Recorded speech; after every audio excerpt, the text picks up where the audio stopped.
What if the boy who lived wasn't just a wizard, but a demon king reborn? Before Hogwarts, before the Scar, there was ANOS VOLDIGAUD, the tyrant of destruction, the misfit demon king who defied gods and rewrote destiny. Centuries later, his soul awakens in a boy named Harry Potter. But this time, the wand chooses a king, not a child. Welcome to the Cosmic Harry, and today we will see.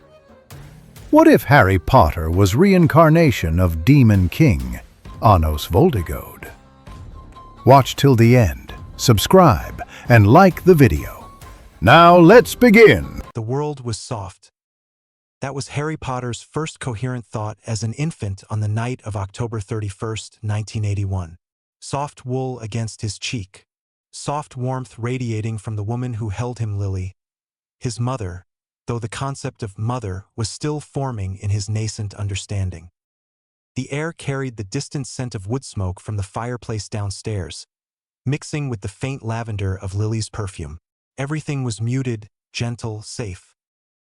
The infant body breathed slowly, small fingers curled and uncurled reflexively. Outside the nursery window, autumn leaves rustled in a cool evening breeze.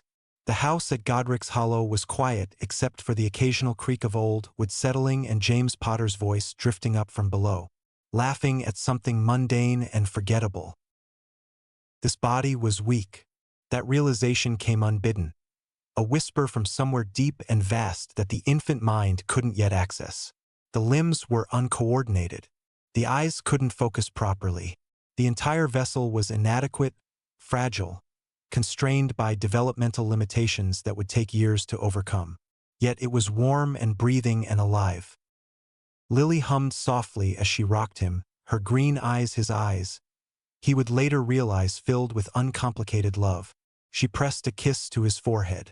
"Sleep, my little one," she whispered. "You're safe here." The soft world ended with a sound like thunder.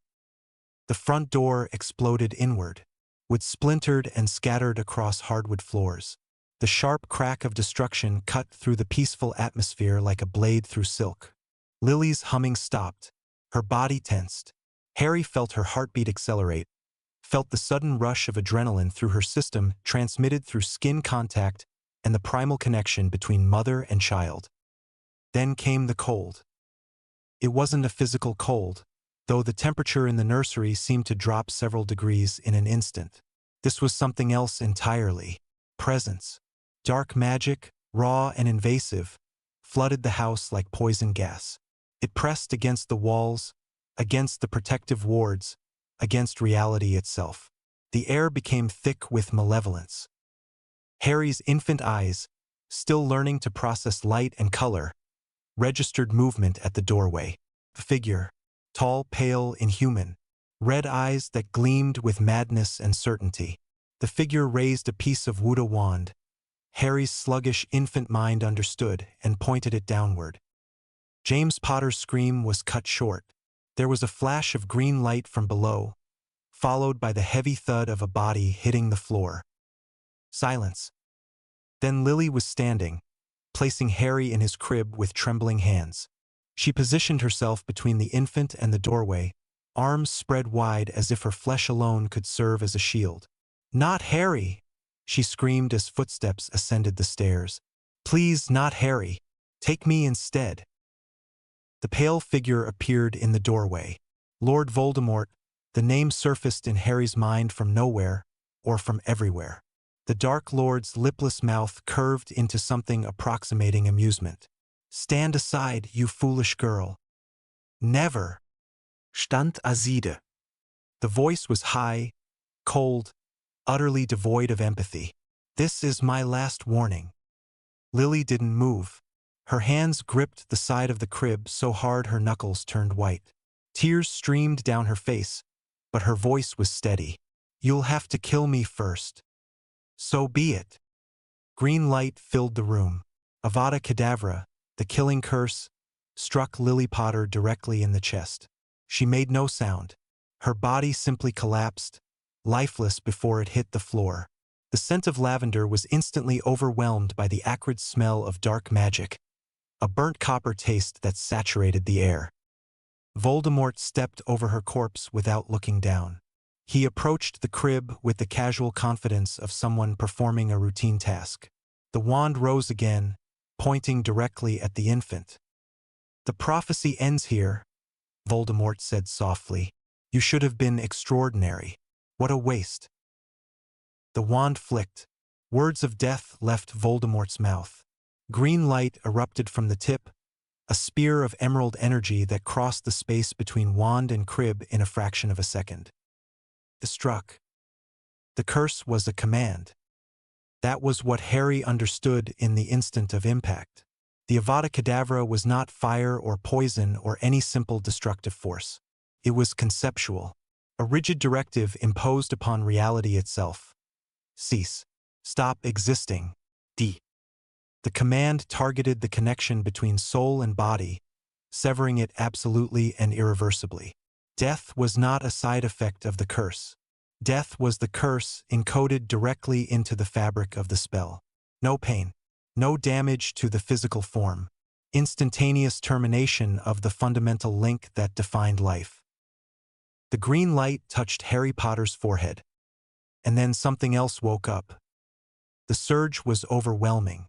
Memories crashed through the infant's consciousness like a tidal wave, not years, not decades, but millennia. Endless battles, complex magical formulas, the weight of empire and the satisfaction of research, the careful balance of power and tyranny, names, faces, concepts, all flooding back in perfect clarity. ANOS VOLDIGAUD, the demon king of tyranny, founding ancestor. The memories integrated in milliseconds. The infant body remained unchanged, but the consciousness inhabiting it expanded instantly from the limited awareness of a 1-year-old to the full, terrible intellect of an immortal being. The root, the source, the fundamental conceptual foundation of existence itself reasserted its authority. The killing curse was still active, still attempting to execute its command. Harry could feel it probing, searching for the connection between soul and body it was designed to sever. But there was no soul in the conventional sense. There was only the root, and the root existed on a level of reality that the curse couldn't comprehend, let alone affect. The directive met something it couldn't command. Origin magic immunity. The curse dissolved. Not reflected, not blocked, but simply rejected at the conceptual level. The green light shattered like glass, fragmenting into emerald sparks that scattered harmlessly across the nursery. The magical energy, now purposeless, had nowhere to go. It rebounded in a violent backlash, a wave of power that struck Voldemort directly in the chest. The Dark Lord staggered.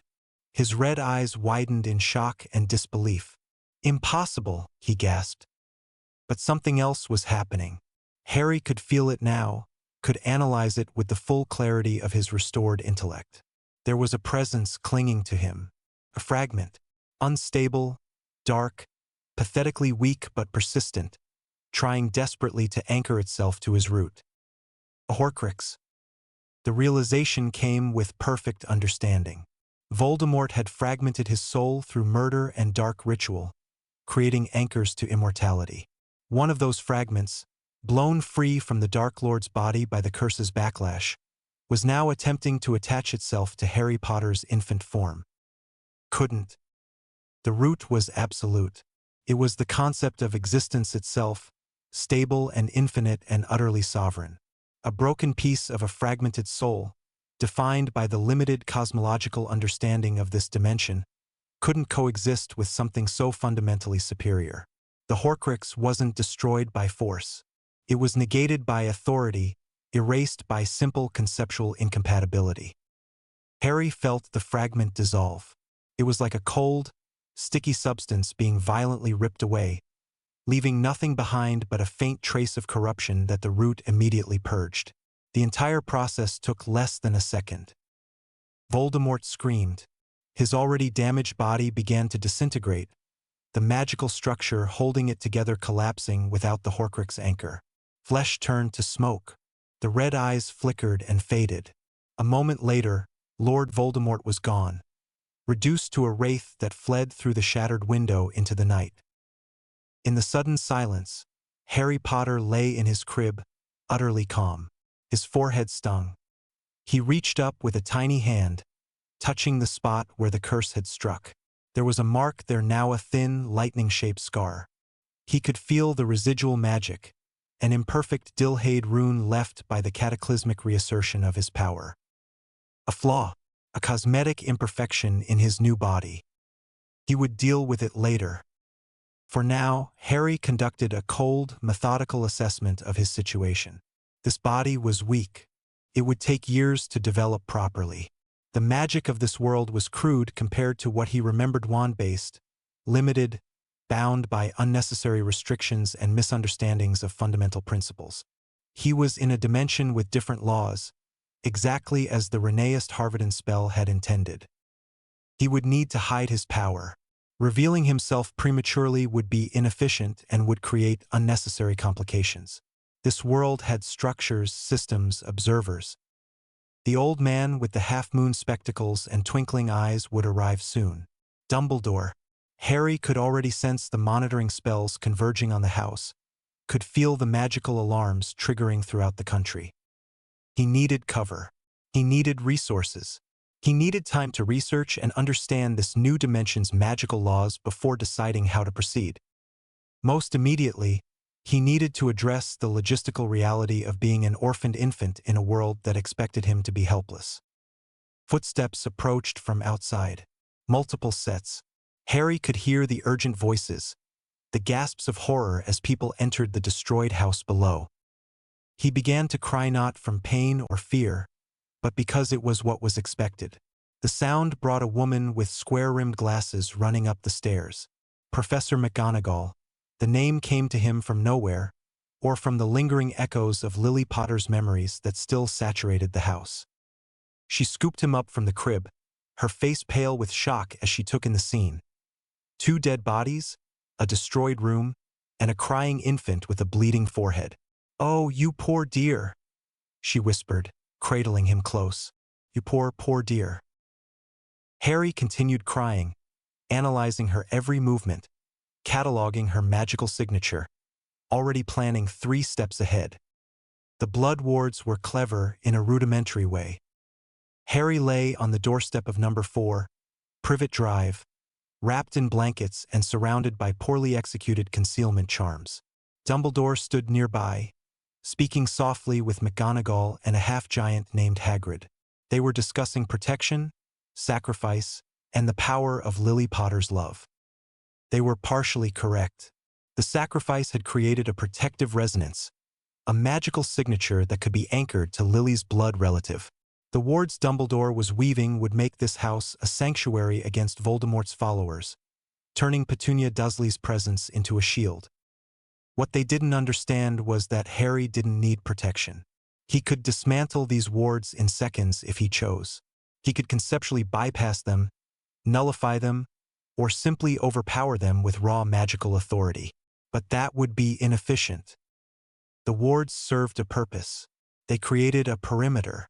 They established a narrative. Most importantly, they gave Dumbledore a false sense of control. Believing he had secured the boy who lived in a safe location where he could be monitored and eventually guided according to some grand design. Let the old man think he was in control. Harry could work within these constraints easily enough. The door opened. Petunia Dursley, thin-faced and suspicious, stared down at the bundle on her doorstep. She picked up the letter Dumbledore had left, read it with mounting horror, and then looked at Harry with undisguised disgust. "Vernon," she called shrilly. "Vernon, you need to see this." Harry watched her with ancient eyes as Vernon Dursley thundered to the door, his walrus mustache bristling with indignation. "What is it, pet? What's wrong?" "It's my sister's boy," Petunia said, her voice tight. "She's dead. They want us to take him." Vernon's face turned purple. "Absolutely not. I won't have it. I won't have any of that freakish nonsense in my house." Harry said nothing, simply observed. These would be his obstacles. These would also be his tools. The Dursleys argued for several minutes, their voices rising in pitch and volume. Finally, with great reluctance and many protests about doing the right thing and what would the neighbors think, they brought Harry inside. The house was ordinary, aggressively normal. Every piece of furniture was precisely placed, every surface spotlessly clean. This was a home dedicated to the worship of conventionality, where anything unusual or extraordinary was treated as a personal affront. Perfect. Age 2. The first lesson. Vernon Dursley was a large man, both in height and girth, who believed firmly in discipline. When his own son Dudley threw tantrums, Vernon would shout until the boy quieted.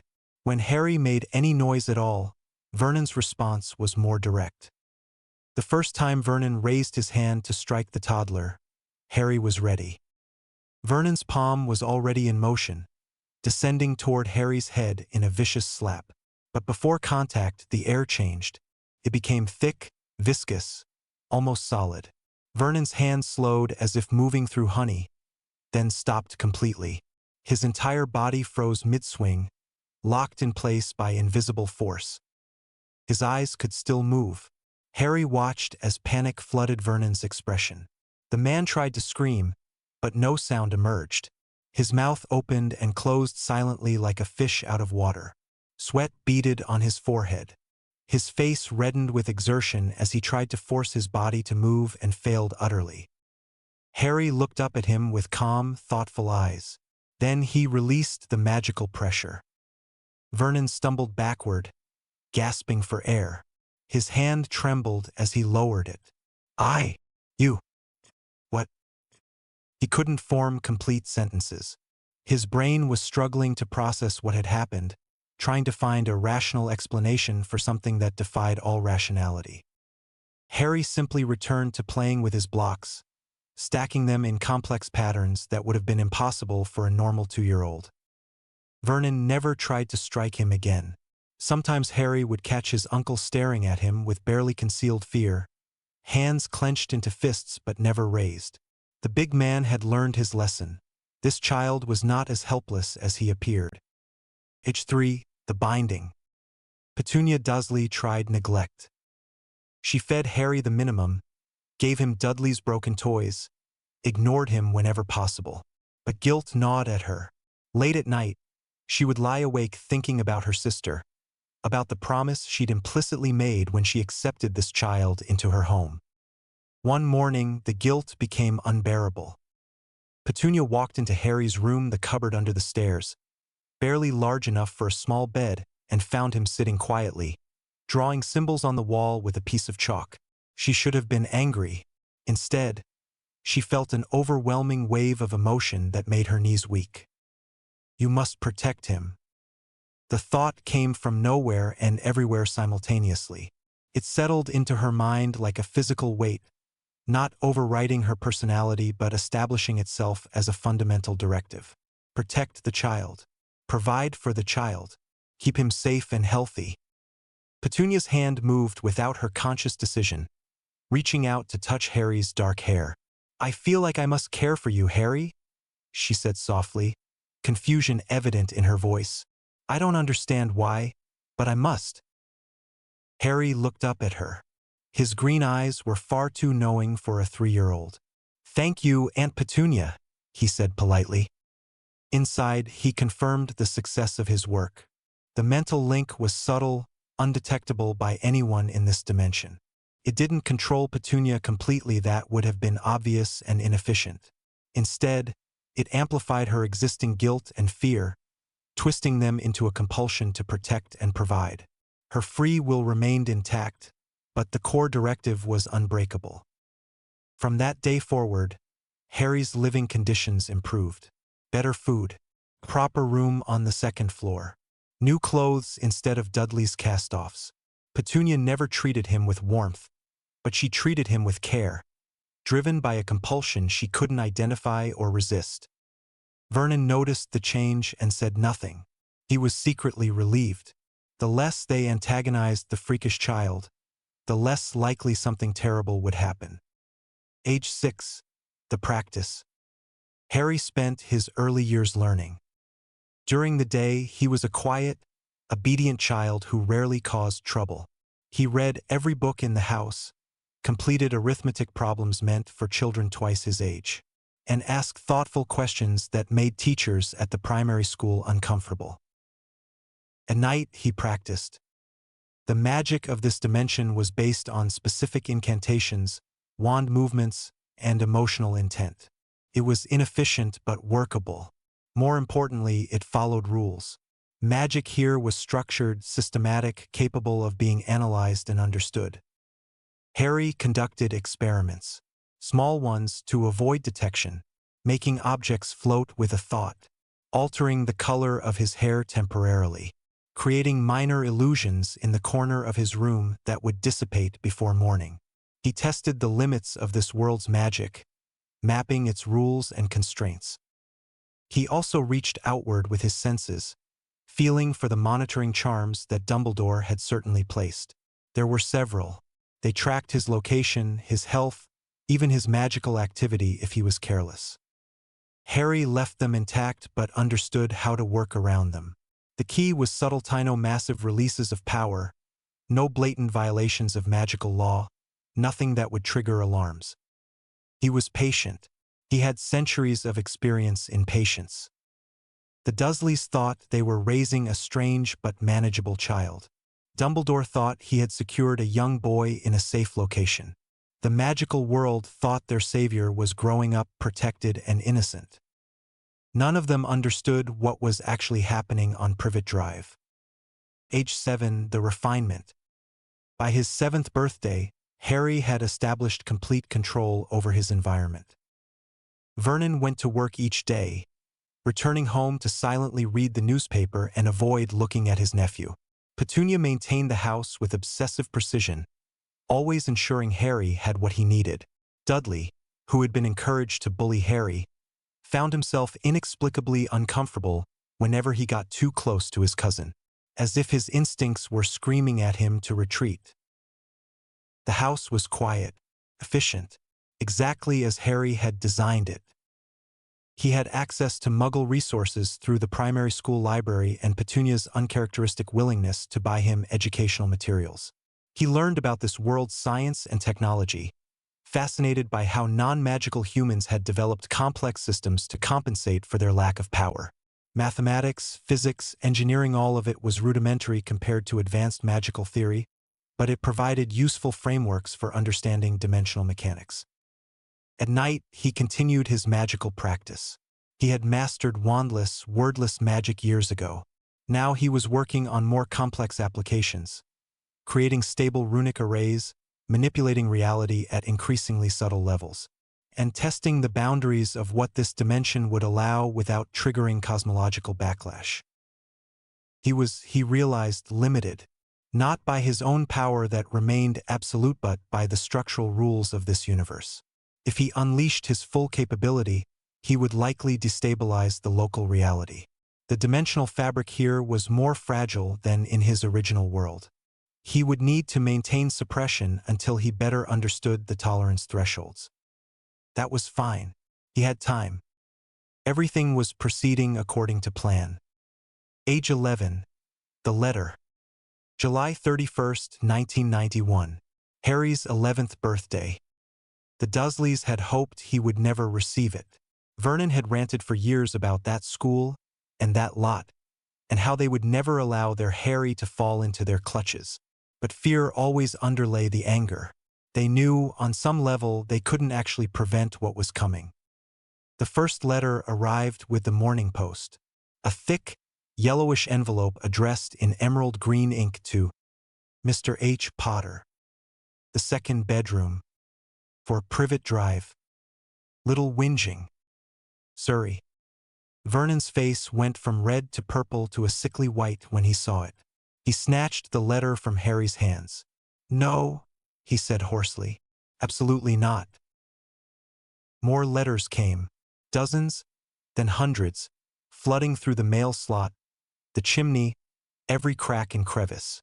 They filled the house in a torrent of parchment until Vernon, desperate and panicked, bundled the family into the car, and fled to a remote shack on a rock in the middle of the sea. Harry went along quietly, amused by the futility of it all. They couldn't hide from Hogwarts. They couldn't hide from anything. Midnight struck on his birthday. Rain hammered against the shack's tin roof. Dudley slept on the moth-eaten sofa while Harry pretended to sleep on the floor, wrapped in Dudley's old jacket. Then came the knock. Boom! The entire door shuddered in its frame. Vernon appeared from the bedroom, shotgun in hand and wild fear in his eyes. "Who's there?" he roared. "I'm armed." Boom! The door flew inward, torn completely off its hinges. A massive figure entered, so tall he had to stoop beneath the doorway. Rubeus Hagrid, keeper of keys and grounds at Hogwarts, stood dripping wet in the entrance, his beetle-black eyes scanning the room until they settled on Harry. "Harry Potter," Hagrid said warmly.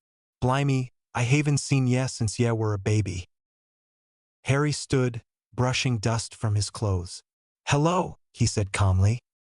Hagrid blinked, seemingly surprised by the boy's composure. "Well, aren't ye a cool one? Here." He pulled an envelope from his vast coat and handed it over. "Your Hogwarts letter. Been waitin' 11 years fair this, ye have." Harry took the letter, felt the magic resonating from the parchment, analyzed the anti-tampering charms and authentication seals. Standard work. Competent but unimaginative. Vernon stepped forward, shotgun raised but trembling. "Now see here, I forbid it. That boy is not going to any freak school to learn magic tricks." Hagrid's face darkened. "I'd be careful what ye say about Hogwarts if I were ye." A brief exchange of threats followed.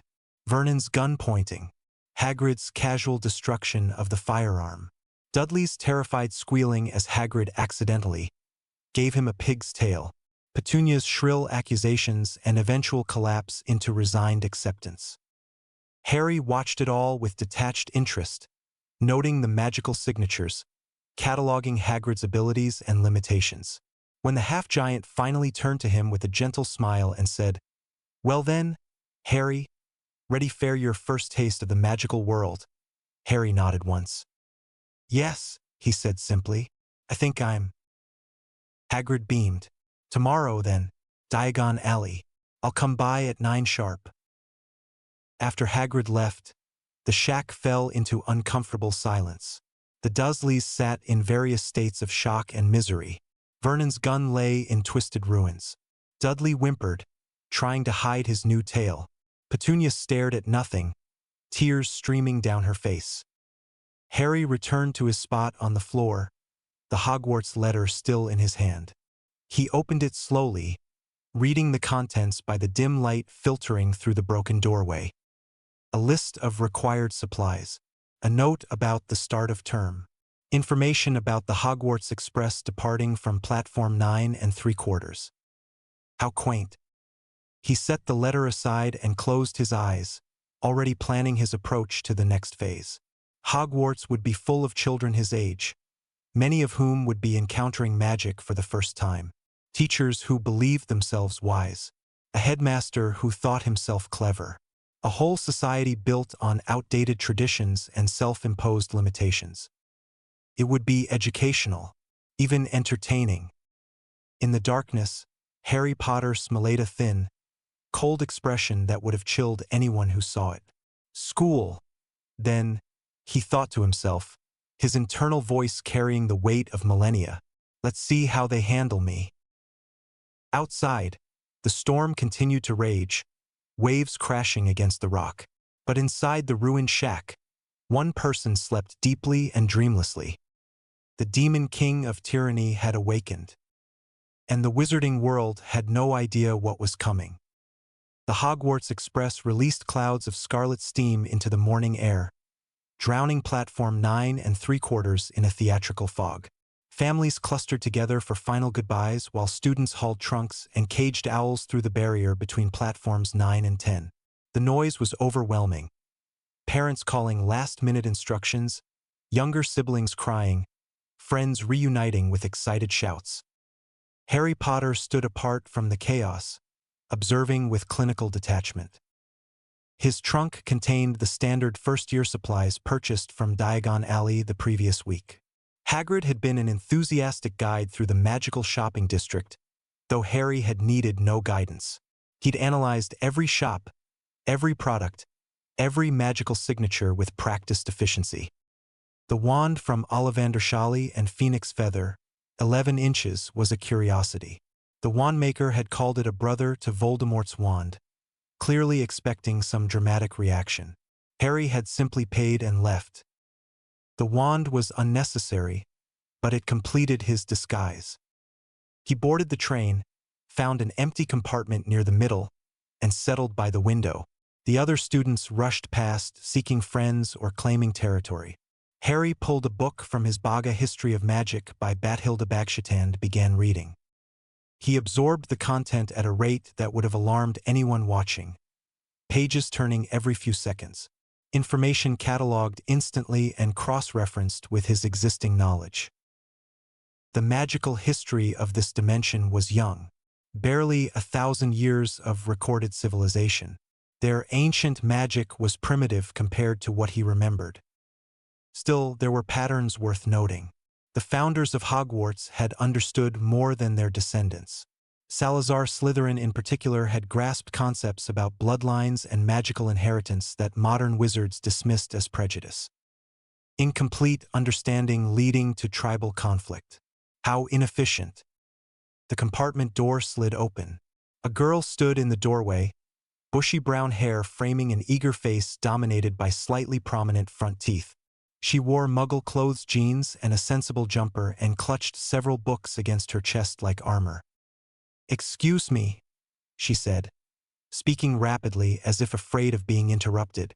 "Everywhere else is full. Mind if I sit here?" Harry glanced up. "Go ahead." She entered with evident relief, setting her books on the seat opposite him with careful precision. Harry noted the titles: The Standard Book of Spells, Grade 1, A History of Magic, Magical Theory by Adalbert Waffling, and two others he couldn't immediately see. "Thank you," she said, settling into her seat. "I'm Hermione Granger, and you're Harry Potter." It wasn't a question. Harry set his own book aside. "Yes. I've read about you. In Modern Magical History and the Rise and Fall of the Dark Arts and Great Wizarding Events of the 20th Century. You're famous." She paused, seeming to realize she was talking too fast. "Sorry. I get excited about magic. My parents are both dentists, you see, and I had no idea I was a witch until I got my letter. I've been reading everything I can find. Have you been practicing spells?" "I've tried a few simple ones and they've worked perfectly, though we're not supposed to use magic outside of school, but I wanted to be prepared and—" "You're nervous," Harry observed. Hermione stopped mid-sentence. "What?" "You talk rapidly when you're nervous. Processing information verbally helps you organize your thoughts." He tilted his head slightly, studying her. "You've memorized the textbooks, but you're worried that won't be enough. You're concerned that coming from a non-magical family puts you at a disadvantage." She stared at him, mouth slightly open. "How did you—" "Observation." Harry gestured to her books. "You've brought reference materials on the train. That suggests either insecurity about your preparation or a genuine passion for research. Your speech pattern indicates the former, but your book selection suggests the latter. Both, then." Hermione's expression shifted from surprise to something approaching delight. "You're observant." "I try to be." She leaned forward, her previous nervousness transforming into focused curiosity. "Harry, have you read about wand lore? The wand selects the wizard, you know. It's terribly fascinating. Ollivander's been making wands for centuries, and each one is unique. The combination of wood and core creates different properties. My wand is vine wood with dragon heartstring. Mr. Ollivander said it was good for practical magic." Harry considered the question. The wand lore of this dimension was based on flawed assumptions about channeling magical energy.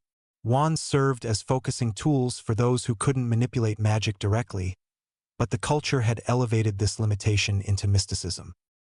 "So if the wand is so picky," he said, leaning forward with genuine curiosity, "why not use your mind?"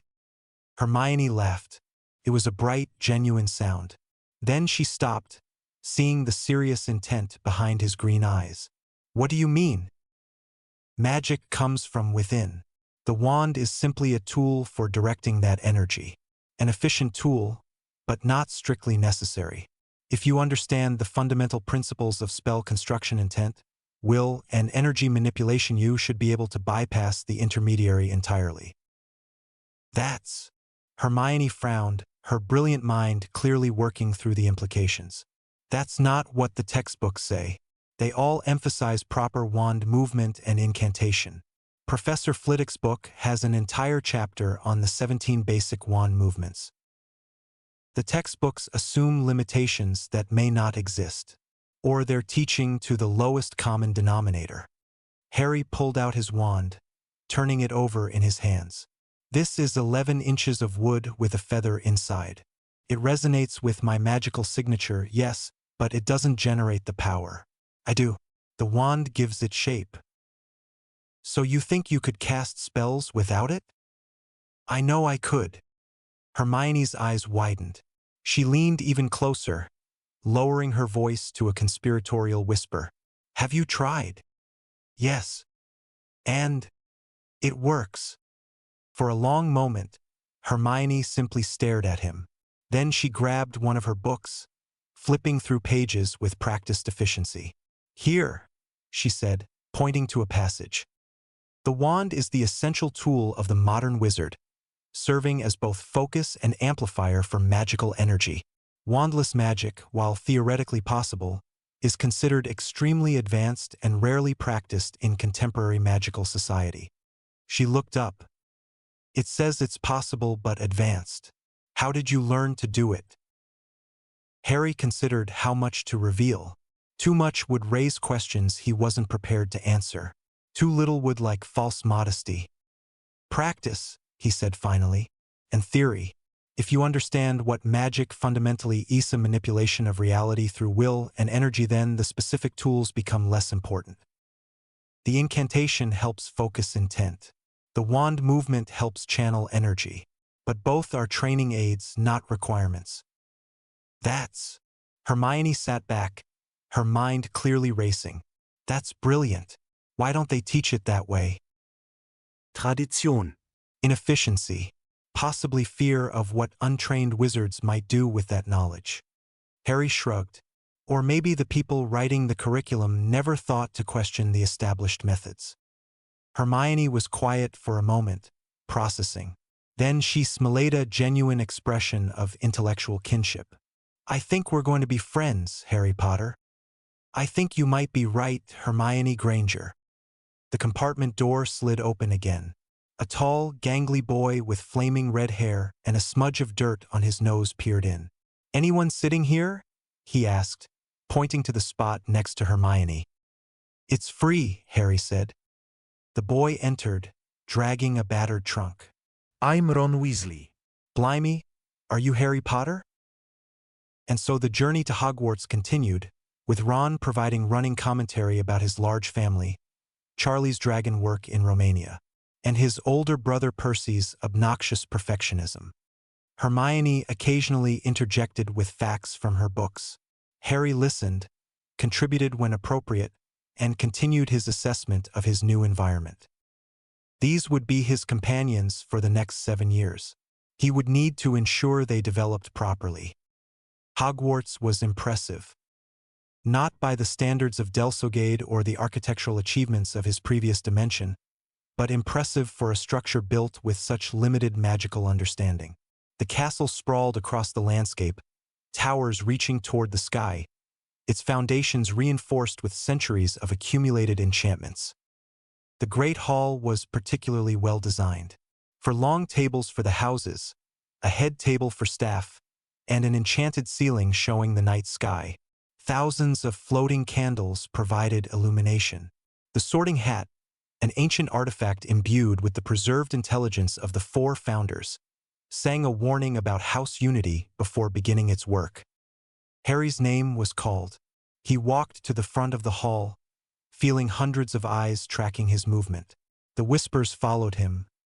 That's Harry Potter, the boy who lived. Look at his scar. He sat on the stool. Professor McGonagall placed the hat on his head. Immediately, a voice spoke in his mind.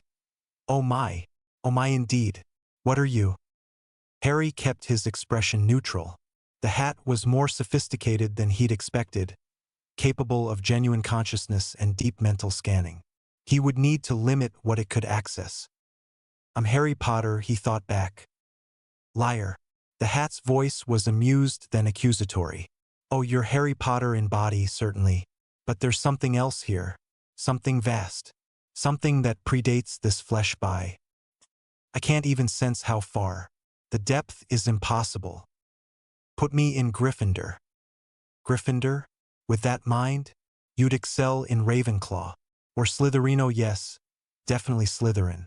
That cunning, that ambition, that absolute certainty in your own supremacy. Gryffindor, Harry repeated firmly. The sorting is a political act as much as a magical one. I need to be in Gryffindor. Why? Because it's where I'll be most useful, where expectations will be lowest, where I can work without constant suspicion. The hat chuckled darkly. Clever and calculating. You're going to reshape this entire school, aren't you? Eventually. Well, but mark my words. Boyer, whatever you truly are, you'll pay a price for hiding your nature. Identity suppressed becomes identity corrupted. I'll manage. Gryffindor! The hat shouted aloud. The Gryffindor table erupted in applause. Harry walked over, shaking hands with upperclassmen, accepting congratulations with polite nods. Hermione joined him soon after, looking relieved and excited. Ron followed a few names later, grinning widely as he sat across from Harry. We're all in the same house, Ron said happily. This is brilliant. Harry nodded, watching as the rest of the first years were sorted. A pale boy named Draco Malfoy went to Slytherin, shooting Harry a complicated look, part curiosity, part challenge. A nervous boy named Neville Longbottom took nearly 5 minutes before being placed in Gryffindor, arriving at their table looking relieved but embarrassed. The pieces were moving into position. The first week of classes established the pattern that would define Harry's Hogwarts career. In Transfiguration, Professor McGonagall demonstrated turning a match into a needle. Most students struggled, managing only to change the color or make their matches go soft. Hermione succeeded on her third attempt, earning 5 points for Gryffindor and a rare smile from the stern professor. Harry didn't pick up his wand. He simply looked at the match on his desk, focused his will, and watched it transform instantly into a perfect needle, silver, sharp, and precisely crafted. McGonagall froze mid-sentence in her instruction to another student. Mr. Potter, she said slowly, walking over to his desk, did you perform Transfiguration wandlessly? Yes, Professor. On your first attempt? Yes, Professor. She picked up the needle, examining it with professional scrutiny.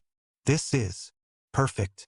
The molecular structure, the symmetry, the material composition, everything is exactly correct. She looked at him with an expression caught between pride and concern. How did you do this? I concentrated on what I wanted the match to become, then made it happen. That's not how Transfiguration works, Mr. Potter. There are specific principles. Visualization, yes, but also the application of controlled magical force through precise wand movement and incantation.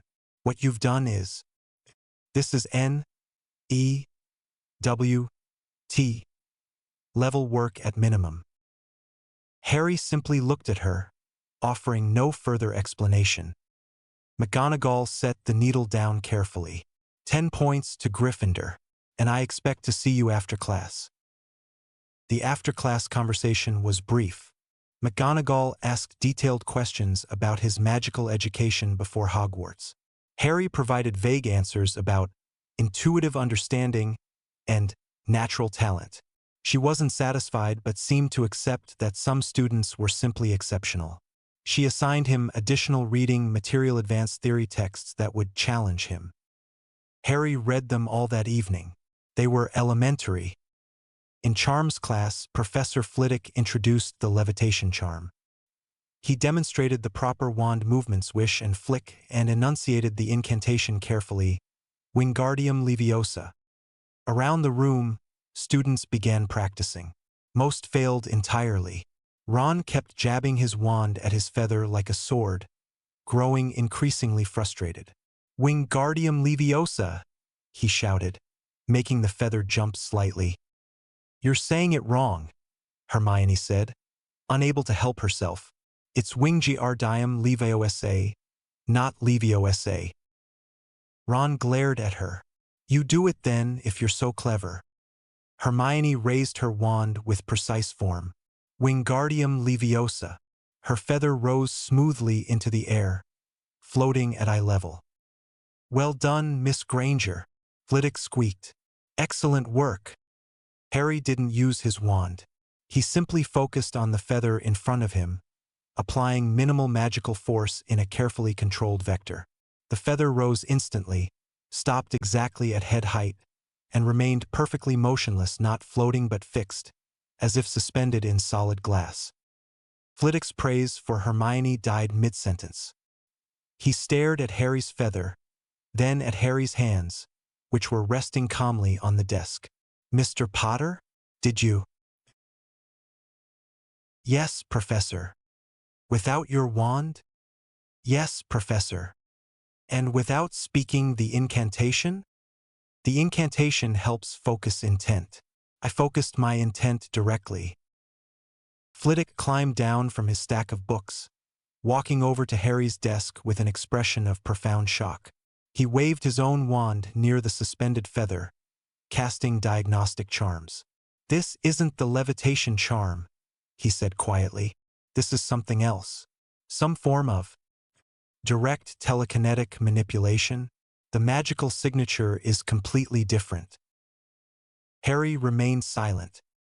How long have you been able to do this? A while. Flitwick looked at him for a long moment, then smiled a small, knowing expression. You're going to be the puzzle, Mr. Potter. 10 points to Gryffindor for demonstrating advanced wandless magic. But I expect you to learn the standard spell as well. The curriculum exists for a reason. Professor. After class, Hermione practically dragged Harry into an empty corridor. How did you do that? She demanded, wide-eyed and breathless. You said you could do wandless magic, but I didn't think you meant you could. Ignore the entire spell and make things happen. Harry smirked. A trick I picked up. Wands are inefficient. Inefficient, Hermione repeated, as if testing the word. Harry, what Flitwick assigns first years isn't supposed to be inefficient. It's supposed to be foundational. You're skipping the entire foundation. The foundation assumes limitations I don't have. But Hermione paused, clearly trying to reconcile her book knowledge with observed reality. Can you teach me? Eventually, you need to understand the theory first. What magic actually is, not what the textbooks say it should be. And you'll explain that? If you want to learn, I'll teach you. Hermione's expression transformed into fierce determination. Library. Tonight, after dinner, you're going to tell me everything you know. Harry nodded, genuinely pleased. This was how it started, one brilliant mind recognizing another, forming an alliance based on mutual intellectual respect. Hermione would be invaluable once properly guided. That evening, they claimed a table in the library's most remote corner. Hermione brought every book she could find on magical theory. Harry brought nothing but his own knowledge. Magic, he began, speaking quietly to avoid disturbing Madame Pants, is reality manipulation through will and energy. Everything else, wands, incantations, hand movements, are tools to help focus that manipulation. They're training wheels.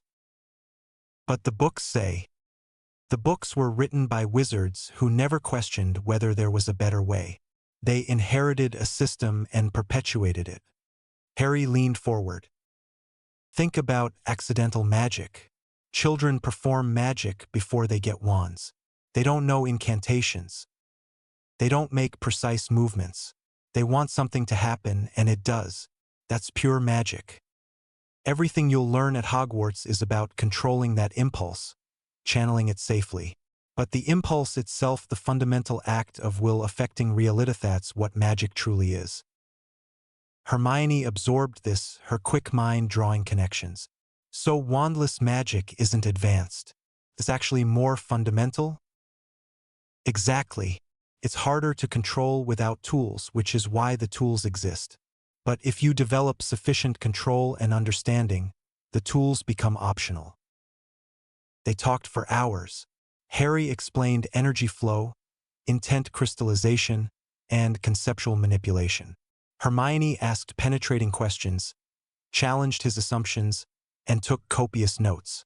By the time Madame Pants forced them to leave, Hermione was practically vibrating with excitement. "This changes everything," she whispered as they walked back to Gryffindor Tower.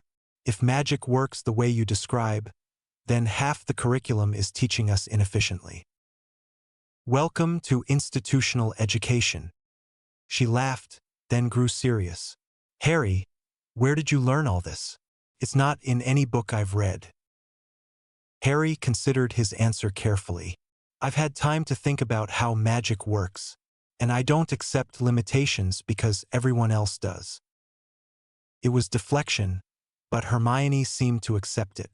They parted at the entrance to their respective dormitories with plans to continue their discussions the next evening. Ron caught up with Harry on the stairs. "Mate, you and Hermione have been spending a lot of time together. She's intelligent.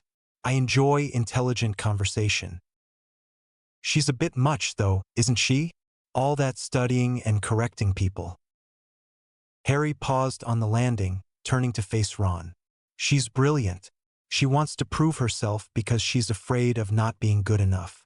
If you're patient with her, you'll find she's also loyal, brave, and genuinely kind. Those traits are rare." Ron blinked, surprised by the serious response. "I suppose. She did help me with that transfiguration homework." "Exactly." They reached the dormitory. Ron headed for his bed while Harry sat by the window, looking out at the dark grounds. His first week had been successful. He'd established himself as exceptionally talented without revealing anything truly alarming. He'd begun forming the relationships that would serve him, and he'd started Hermione's education in real magic. Everything was proceeding according to plan. The friendship with Neville Longbottom formed by accident. During their second week, Harry encountered Neville in an empty greenhouse after herbology class. The round-faced boy was kneeling by a pot of Mimbulus Mimbletonia, whispering encouragement to the plant while carefully adjusting the soil. "It responds better to confidence," Harry said from the doorway. Neville jumped, nearly dropping his watering can. "Oh, Harry, sorry I didn't hear you come in." "You're good with plants." "I like them." Neville's face flushed slightly. "They're easier than people. And magic. I'm not good at magic." Harry walked over, examining the Mimbulus Mimbletonia. It was healthy, well cared for, responding to Neville's gentle touch with obvious contentment. "You're better at magic than you think. You're being taught incorrectly." "What do you mean?" "Magic requires confidence and clear intent. You have both when you're working with plants. You know exactly what you want: healthy growth, proper care, and you make it happen. But in class, you're too worried about failing to focus properly." Neville looked down at his hands. "Everyone expects me to be like my parents. They were famous oars, heroes, and I can barely remember a simple levitation charm." Harry recognized the pattern. Talent suppressed by expectation and fear. He'd seen it countless times in his previous existence: soldiers paralyzed by the weight of legacy, unable to find their own strength beneath the shadow of their predecessors. "Your parents' achievements are theirs, not yours," You need to find your own path. Harry pulled out his wand. Show me the levitation charm. Neville looked uncertain. I already know I'll mess it up. Then mess it up. Show me how. Reluctantly, Neville drew his father's wand, Harry noted, which explained some of the difficulty and pointed it at a small flower pot. Wingardium Leviosa, he said, his voice trembling. The pot shook but didn't rise. You're not committing to the spell. You expect it to fail, so you're withdrawing your magical energy before it can take full effect. Harry demonstrated, lifting the pot smoothly. Magic follows intention. If you intend for it to fail, it will. If you intend for it to succeed, it might. The wand movement and incantation help channel that intention. But how do I make myself believe it will work? Start smaller. Stop thinking about the whole spell. Focus on one part. Feel your magicits there, inside you, like a warm current. Do you feel it? Neville closed his eyes, concentrating. I think so. Good. Now imagine that current flowing down your arm into your wand. Don't worry about the pot yet. Feel the flow. Neville's face scrunched in concentration. After a moment, his wand began to glow faintly at the tip. Excellent. That's your magic responding to your will. Now keep that flow steady and speak the incantation. Don't think about making the pot float. Maintain the flow and let the spell structure guide the energy. Wingardium Leviosa, Neville said again. This time his voice was steadier. The flower pot wobbled, then rose slowly into the air. Neville's eyes flew open in shock, and the pot immediately crashed back down. I did it. He looked at Harry with something approaching awe. How did you know how to explain it like that? Everyone learns differently. You're a kinesthetic learner. You need to feel the magic physically before you can use it effectively. Harry picked up the pot, checking that the plant inside wasn't damaged. Practice that technique. Get comfortable with the feeling of your magic flowing. Once you trust that sensation, the spells will come more easily. From that day forward, Neville sought Harry out for advice. He remained nervous and prone to accidents, but his spell work gradually improved. More importantly, he began to carry himself with slightly more confidence, no longer flinching every time a professor called on him. Ron noticed. You're good with people, he commented one evening in the common room. I'm practical, Harry corrected. Neville has potential. It's inefficient to let that potential go to waste because of poor teaching methods. Still, Ron said, moving his chess piece, most people wouldn't bother. You're a good friend, Harry. Harry didn't respond, focusing on the chessboard. Ron was providing something Harry hadn't expected to value: normalcy. In Ron's presence, they talked about Quidditch, complained about homework, and argued about the best strategy for chess. It was mundane, comfortable, almost human. He was beginning to understand why ANOS VOLDIGAUD had created this spell, why he'd sought out a new dimension. There was value in experiences that weren't filtered through centuries of calculation and power. These friendships, built on simple foundations of mutual respect and shared experience, offered something his previous existence had lacked. It was interesting. The summons to Dumbledore's office came in November. Harry had been expecting it. The headmaster had been watching him since the sorting, his twinkling eyes following Harry through the Great Hall, observing his performance in classes, monitoring his interactions. Dumbledore was a master manipulator, accustomed to guiding talented young wizards along carefully planned paths. Harry wouldn't be guided. The office was circular, filled with delicate silver instruments that hummed and whirred on spindle-legged tables. Portraits of previous headmasters lined the walls, pretending to sleep but clearly listening. A phoenix sat on a golden perch near the window, regarding Harry with ancient, intelligent eyes. The room smelled of lemon drops and old parchment. Dumbledore sat behind his desk, fingers steepled, his expression one of benevolent curiosity. Lemon drop, Harry? No, thank you, Professor. Please sit. Harry sat, maintaining perfect composure. He met Dumbledore's gaze directly, knowing the old wizard was employing legilimensicipital mental intrusion disguised as eye contact. Harry allowed Dumbledore to see surface thoughts, impressions of classes, concern for his friends, general thoughts about Hogwarts. Nothing deeper, nothing real. "You've made an impression in your first few months," Dumbledore said warmly. "Your professors speak highly of your abilities, particularly your aptitude for wandless magic. I try to learn efficiently. Though I must confess, your level of skill is unusual for someone with no formal magical education before Hogwarts. Most wizards require years of practice to achieve even basic wandless casting. I'm a fast learner." Dumbledore smiled, but something flickered behind his eyes' calculation. "Harry, I want you to know you're safe here. Hogwarts is your home, and I'm here to support you in any way you need. Your parents' sacrifice ensured your protection, but that protection extends beyond physical safety. I can help guide you as you navigate the magical world." There it was, the offer of mentorship, the gentle manipulation disguised as grandfatherly care. "I appreciate that, Professor," Harry said evenly, "but I'm managing well on my own." "Are you?" Dumbledore leaned forward slightly, his voice dropping to something more intimate. "Harry, I know there's more to you than meets the eye.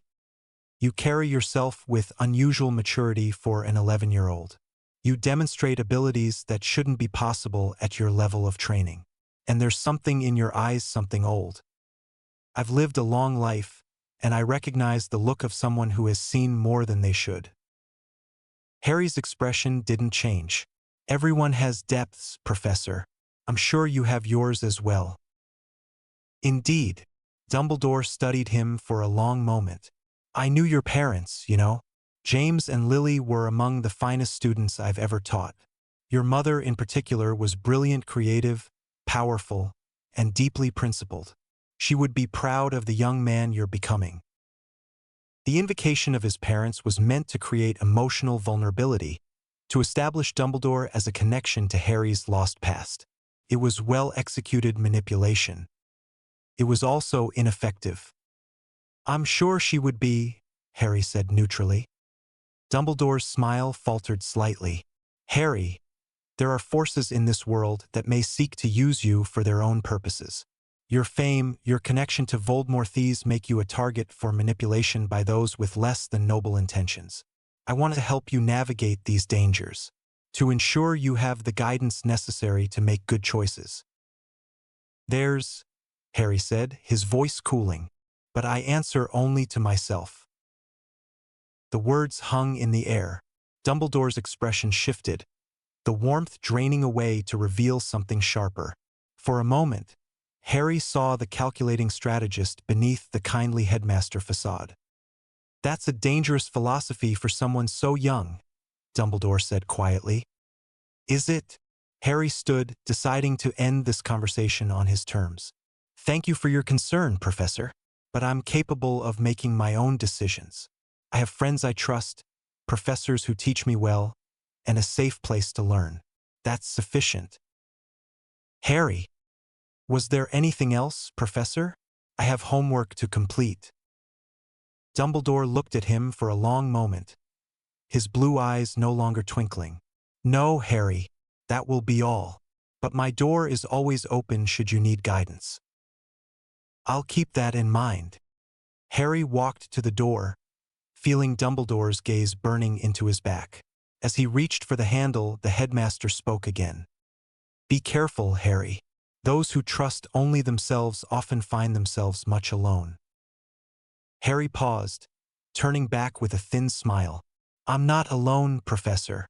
I have friends. The difference is I chose them. They didn't choose me because of a prophecy or a scar or a perceived destiny." He left, descending the spiral staircase with measured steps.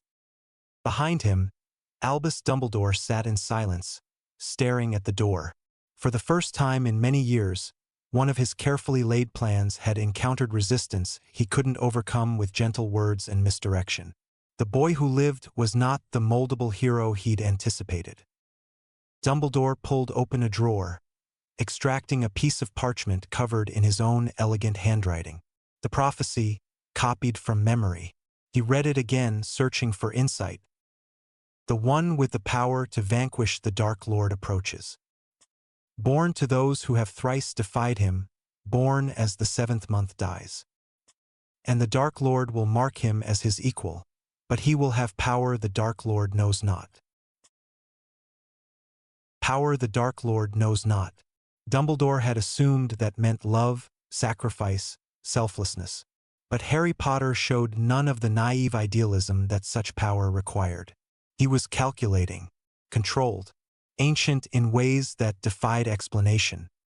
What power did he truly possess? And more concerning, what did he plan to do with it? Harry returned to Gryffindor Tower to find Hermione, Ron, and Neville waiting for him in the common room. Well, Hermione asked immediately, what did Dumbledore want? To establish control, Harry said simply. He wants to guide me, mold me into whatever he thinks I should be. And, Ron prompted. I declined. Hermione looked worried. Harry, Dumbledore is the headmaster. He's one of the greatest wizards alive. Maybe he's trying to help. Or he has his own agenda that doesn't align with mine. Harry sat in an armchair, noting the concern on his friends' faces. I'm not saying he's malicious. I'm saying he thinks he knows what's best for everyone, and I disagree with that philosophy. You should too. Why? Neville asked quietly. Because the moment you let someone else decide your path, you surrender your agency. Dumbledore means well, but his help comes with expectations, obligations, a role he wants me to play in whatever plan he's constructed. Harry looked at each of them in turn. I didn't survive what I survived to become someone else's game piece. Neither should any of you. Ron shifted uncomfortably. That's a bit dark, mate. But it's honest. Hermione was quiet for a moment, then nodded slowly. You're right. We should make our own choices. But Harry, that doesn't mean we can't listen to advice from people with more experience. I agree. I listen to advice. I reserve the right to ignore it if I disagree. They talked late into the night, the conversation eventually shifting to lighter topics. Upcoming Quidditch matches, theories about what might be hiding in the forbidden third-floor corridor, and Hermione's frustration with Ron's terrible study habits. Harry participated, laughed at Ron's jokes, helped Hermione with an essay on transfiguration theory. On the surface, he was simply another 11-year-old enjoying time with his friends. Internally, he cataloged everything. Ron's fierce loyalty beneath his insecurity. Hermione's brilliant mind constantly seeking validation. Neville's quiet courage buried under years of doubt. These were tools, yes, but they were also genuine connections. He had come to this dimension seeking new laws to discover, new challenges to overcome. What he hadn't anticipated was the value of authentic human relationships built on something other than power and fear. It was inefficient, emotionally complicated, vulnerable in ways that ANOS VOLDIGAUD had rarely allowed himself to be. It was also, he had to admit, valuable in its own right. As he finally climbed the stairs to his dormitory, Harry reflected on the evening's events. Dumbledore had been unsettled. Good. The old wizard needed to understand that Harry Potter wouldn't be controlled, wouldn't be guided into some predetermined role. The prophecy was meaningless. The Horcrux was destroyed. Voldemort's soul anchors were gone. The Dark Lord was functionally mortal, though he didn't know it yet. Harry had 7 years at Hogwarts to research this dimension's magic, refine his understanding of its laws, and prepare for whatever came next. He would do so on his own terms, with companions he chose than pieces arranged on someone else's board. Let Dumbledore watch. Let him wonder. Let him worry about the boy who lived, who answered only to himself. The Demon King of Tyranny had no need for prophecies or destiny. He would forge his own path. And the wizarding world would simply have to adjust. The first message appeared in late October, written in blood on the stone wall outside Moaning Myrtle's bathroom. The Chamber of Secrets has been opened. Enemies of the air, beware. The castle descended into controlled panic. Students whispered in clusters, eyeing each other with suspicion. Teachers increased patrols. Dumbledore made a speech about unity and courage that did nothing to address the actual threat. And Mrs. Norris, Filch's beloved cat, hung petrified beneath the message, her eyes wide and glassy. Harry stood before the wall, analyzing.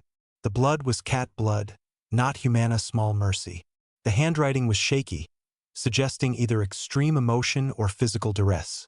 The message itself was theatrical, designed to inspire fear then convey useful information. "This is horrible," Hermione whispered beside him, her face pale. "What kind of monster does this?" "A monster that wants attention," Harry said quietly, "which means we need to understand what the Chamber of Secrets actually is." Ron shifted uncomfortably, his freckles standing out against his pallid skin. "My dad told me stories, something about Salazar Slytherin leaving a monster in the school. But that was 1,000 years ago." "Legends usually have foundations in truth," Harry observed. "We need to research, find out what's real and what's mythology." So began their investigation. The library became their command center. Hermione threw herself into research with fierce determination, pulling every book that mentioned Salazar Slytherin, Hogwarts history, or ancient magical creatures. Ron served as lookout and emotional support, making jokes to cut through the tension when the atmosphere became too oppressive. Harry coordinated, analyzing their findings and constructing logical frameworks. The castle itself seemed to darken as November progressed. The corridors smelled of damp stone and old magic. Students hurried between classes in tight groups, avoiding empty hallways. Every sound became suspect: water dripping in pipes, wind whistling through gaps in the masonry, the distant creaking of ancient wood. "Something's scraping the bathroom walls," Ron said one evening as they passed the girls' lavatory. His voice was tight with unease. "I heard it yesterday too, like something moving through the pipes." Hermione paused, tilting her head to listen. "I don't hear anything now. Because it's not constant. Comes and goes." Ron looked at Harry. "You think that's related?" "Possibly. Make a note of when you hear it. We need to establish a pattern." They gathered more data. Colin Creevey, a first year with an obsessive interest in photography, was found petrified on a staircase. Then nearly headless Nick, the Gryffindor ghost, was discovered frozen mid-float, his transparent form locked in an expression of shock. Whatever was doing this could affect even the dead. "It has to be the heir of Slytherin," a sixth-year Hufflepuff insisted loudly in the Great Hall. "Someone who can control the monster." "But who?" her friend asked. "There's no known Slytherin descendants at Hogwarts." Harry listened to the speculation with growing annoyance. The students were focused on the wrong questions. Identifying the heir was secondary. First, they needed to understand the weapon. During a late-night research session, Hermione finally found something useful. "Listen to this," she said, her finger tracing a passage in most macabre monstrosities. "The basilisk is a serpent of immense size and lifespan, bred through dark magic by hatching a chicken egg beneath a toad. Its gaze causes instant death, its venom is extraordinarily toxic, and it can live for hundreds of years if properly maintained. The only known weakness is the crow of a rooster, which is fatal to the creature." "A giant snake," Harry said thoughtfully. "That explains the scraping sounds in the pipes." "But how does it move through the castle without being seen?" Ron asked. "Even a regular snake would be noticed. A giant one should be impossible to hide. Unless it's not using the visible parts of the castle." Harry stood, walking to a section of the library that contained architectural references. He pulled down a thick volume titled Hogwarts, a history, and flipped to the section on plumbing. "The castle has an extensive pipe system," added in the 18th century when they installed modern bathrooms. But the original medieval structure had different water management cisterns, drainage channels, hidden aqueducts. Hermione's eyes widened. The Chamber of Secrets would predate modern plumbing. If Slytherin built a hidden chamber, he would have connected it to the old water systems. And those old systems are large enough for something big to move through, Harry concluded. The basilisk travels through the ancient pipes, accessing different parts of the castle through drains and outlets. That's why students have been attacked in seemingly random locations, anywhere with old plumbing access. But why aren't people dying? Ron asked. If its gaze causes instant death, everyone it's looked at should be dead. Indirect observation, Hermione said, her brilliant mind making the connections. Colin Creevey had his camera. Nearly headless Nick is already dead, so he might have absorbed the effect. Mrs. Norris. There was water on the floor. She probably saw the reflection. Harry nodded, impressed by her analysis. This isn't magic in the mystical sense. It's biology and mechanics. The basilisk is a predator following predator logic. It must move, it must eat, it must have a lair. We find its patterns, we find its entrance point. We must find that diary, Hermione added suddenly. I bet it's a clue. She'd mentioned the diary before, a small black book that Ginny Weasley, Ron's younger sister, had been carrying around. Hermione had noticed Ginny writing in it obsessively, then acting strangely afterward. Why do you think it's important? Ron asked. Because Ginny's behavior changed after she started using it. She's been pale, anxious, disappearing for long periods, and the attacks started around the same time. Hermione looked at Harry. You said we need to identify the heir. What if the diary is controlling whoever's opening the chamber? Possession, Harry said quietly. Dark artifact containing a fragment of consciousness or will, imposing its agenda on a vulnerable host. That's advanced magic. Can we test it? Ron asked. We'd need to examine it directly, which means getting it from Ginny without alerting whatever's inside. That proved unnecessary. 2 days later, they found the diary in the bathroom abandoned in a flooded stall, its pages blank despite Hermione's insistence that Ginny had been writing in it constantly. Harry picked it up carefully, analyzing the magical signature. It was complex, layered with preservation charms and something darker. Memory magic heavily corrupted. And underneath it all, a faint resonance that felt disturbingly familiar. This is a Horcrux, he said quietly. A what? Hermione asked. An anchor for a soul fragment, created through murder and dark ritual. Whoever made this diary split their soul and stored a piece inside, ensuring a form of immortality. Harry turned the diary over in his hands. This is the control mechanism. It's been writing to Ginny, manipulating her, using her to open the chamber. Ron's face went white. Ginny? No, she wouldn't. She's not doing it voluntarily, Harry said firmly. She's being controlled. The diary's consciousness has been slowly possessing her, forcing her to act as its agent. Then we need to destroy it, Hermione said urgently. Not yet. It might contain information about the chamber's location. And breaking a Horcrux requires specific methods: basilisk venom, cursed fire, weapons of significant magical power. We can't tear it up. As if summoned by their discussion, Ginny appeared in the bathroom doorway. Her face was deathly pale, her eyes red from crying. Please, she whispered. Help me. I've done terrible things. I don't remember, but I wake up with mud on my robes and blood on my hands and... She collapsed. Ron caught her, lowering her gently to the floor. Ginny, what's wrong? The diary, she gasped. It was talking to me. Tom Riddle. He seemed so kind at first, but then Maidmay couldn't stop. Harry knelt beside her. Where is the Chamber of Secrets, Ginny? The bathroom. Moaning Myrtle's bathroom. The sink with the snake carved on the tap. Her voice broke. He took another girl. Tonight. Made me write the message. Made me lure her down. She's still there. Still alive, but not for long. He's going to. She couldn't finish.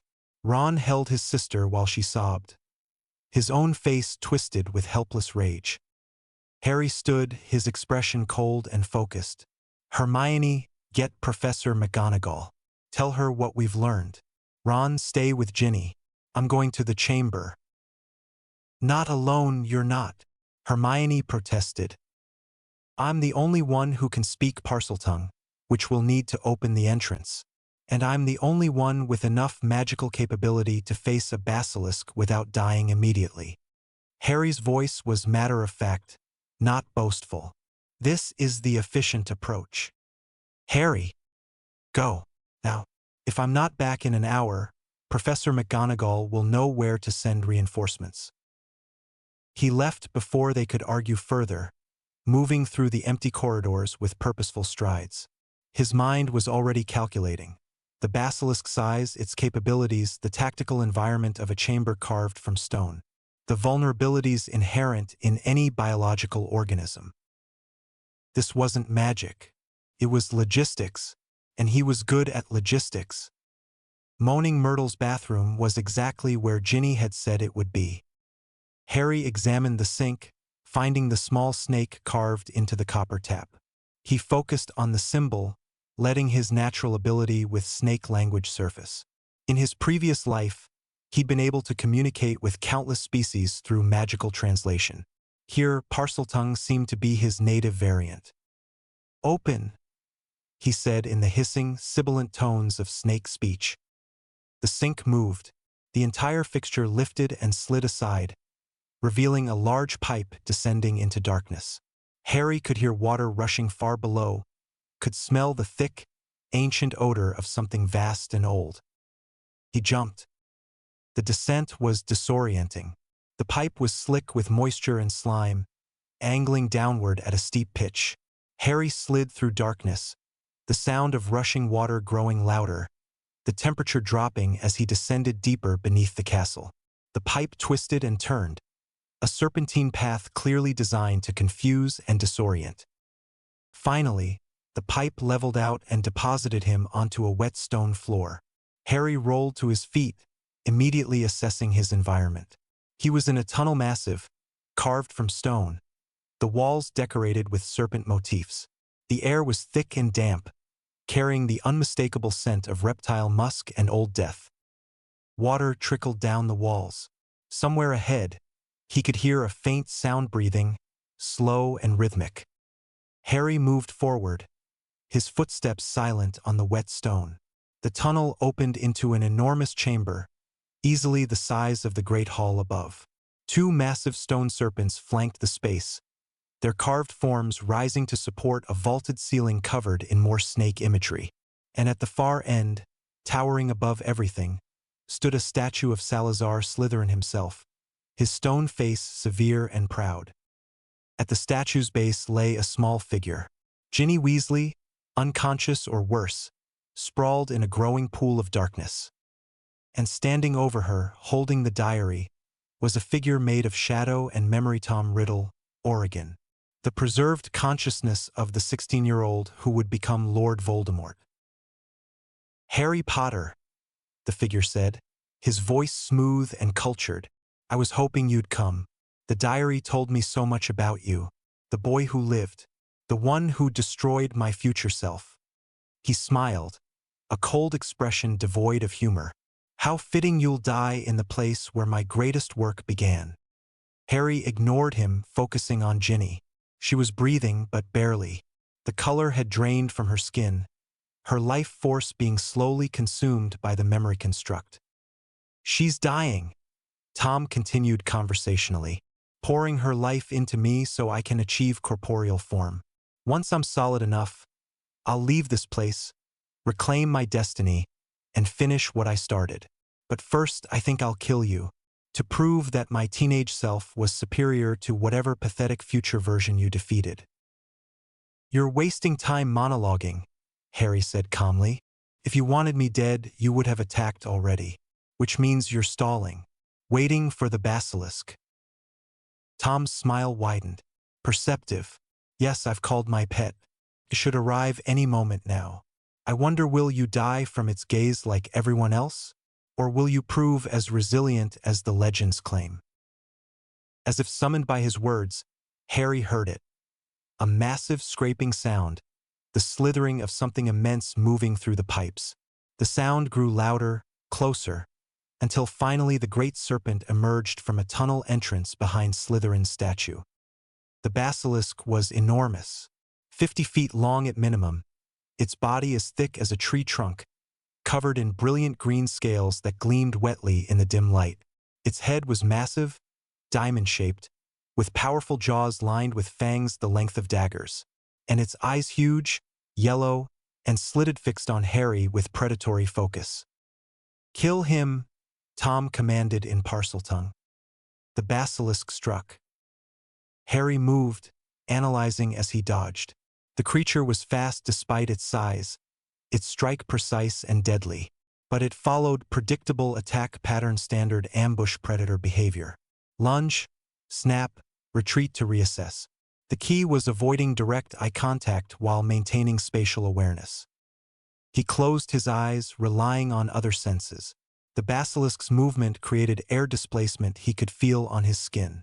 Its breath, hot and rancid, indicated direction. The scrape of scales on stone told him position. The creature struck again. Harry sidestepped, opening his eyes to slits, seeing only vague shapes and motion. Not enough detail for the killing gaze to take effect. He was already forming his counter-strategy. "Interesting eye structure," he muttered, dodging another strike. "Magical augmentation in the retinal tissue. The killing effect is transmitted through direct optical connection. It's not the sight that kills. It's the conceptual link established through eye contact. Break the link, break the curse." The basilisk's attacks grew more aggressive, frustrated by its inability to connect. It lunged at Harry's torso. He rolled aside, coming up near one of the stone serpent pillars. The creature's head smashed into the stone, creating a shower of debris. "Too bad you can't dodge me," Harry said dryly. He focused his will, calling on the magical principles he'd spent months analyzing. This world's magic operated on intent and energy manipulation. The basilisk was a magical creature, sustained by inherent magical processes. Disrupt those processes and you disrupt the creature. Harry extended his awareness, feeling for the basilisk's magical signature. It was strong, ancient, woven deeply into the creature's biology. But there were anchor points, concentrations of magical energy that sustained the more supernatural aspects of its existence. The eyes, but also the venom glands, the cardiovascular system that shouldn't work at that size without magical enhancement, and the core in its brain that maintained its killing curse ability. He raised his hand, not bothering with his wand. This required precision that wand magic couldn't provide.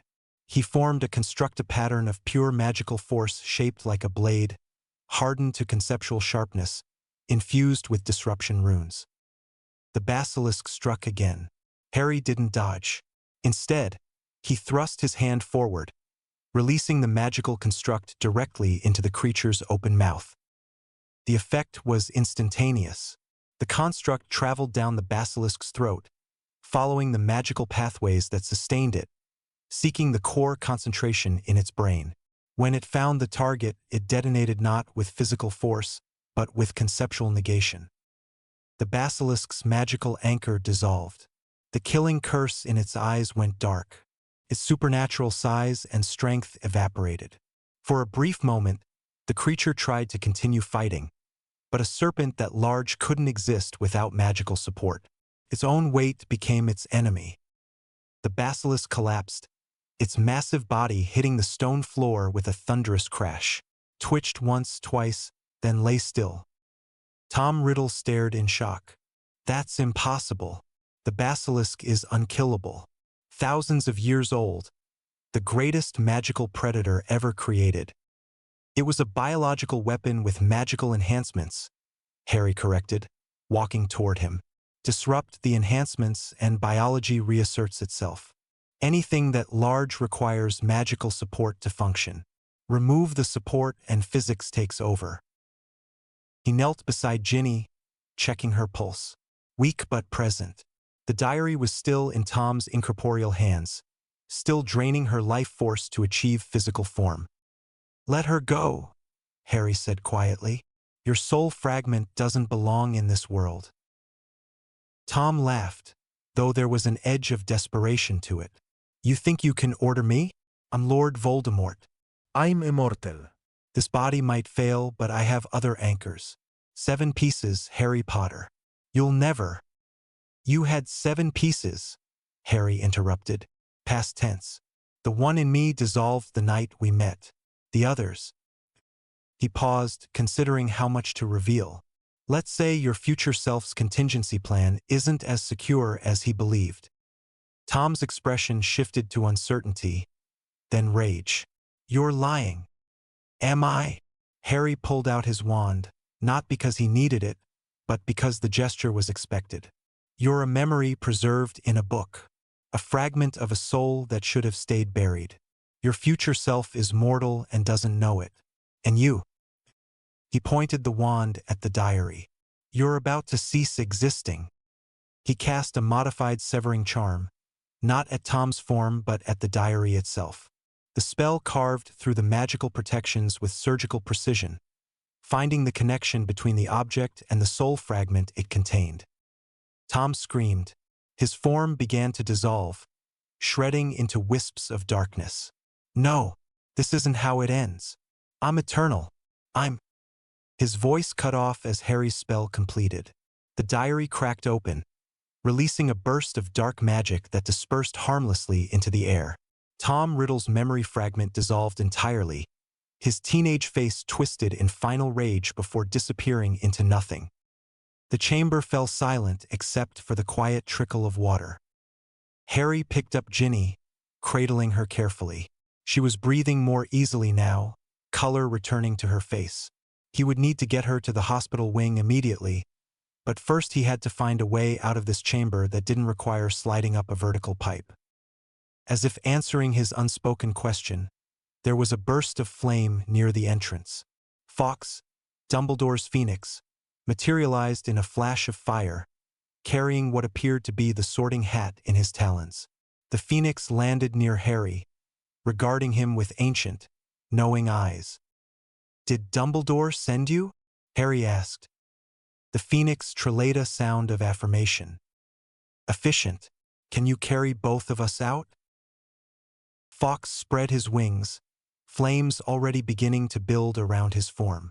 Harry understood. Phoenix fire could transport multiple passengers. He held onto Ginny with one hand and grasped Fawkes' tail feathers with the other. The world dissolved into warmth and light. They materialized in the hospital wing. Madame Pomfrey rushed over immediately, taking Ginny from Harry's arms and beginning diagnostic spells. McGonagall was there, looking severe and worried.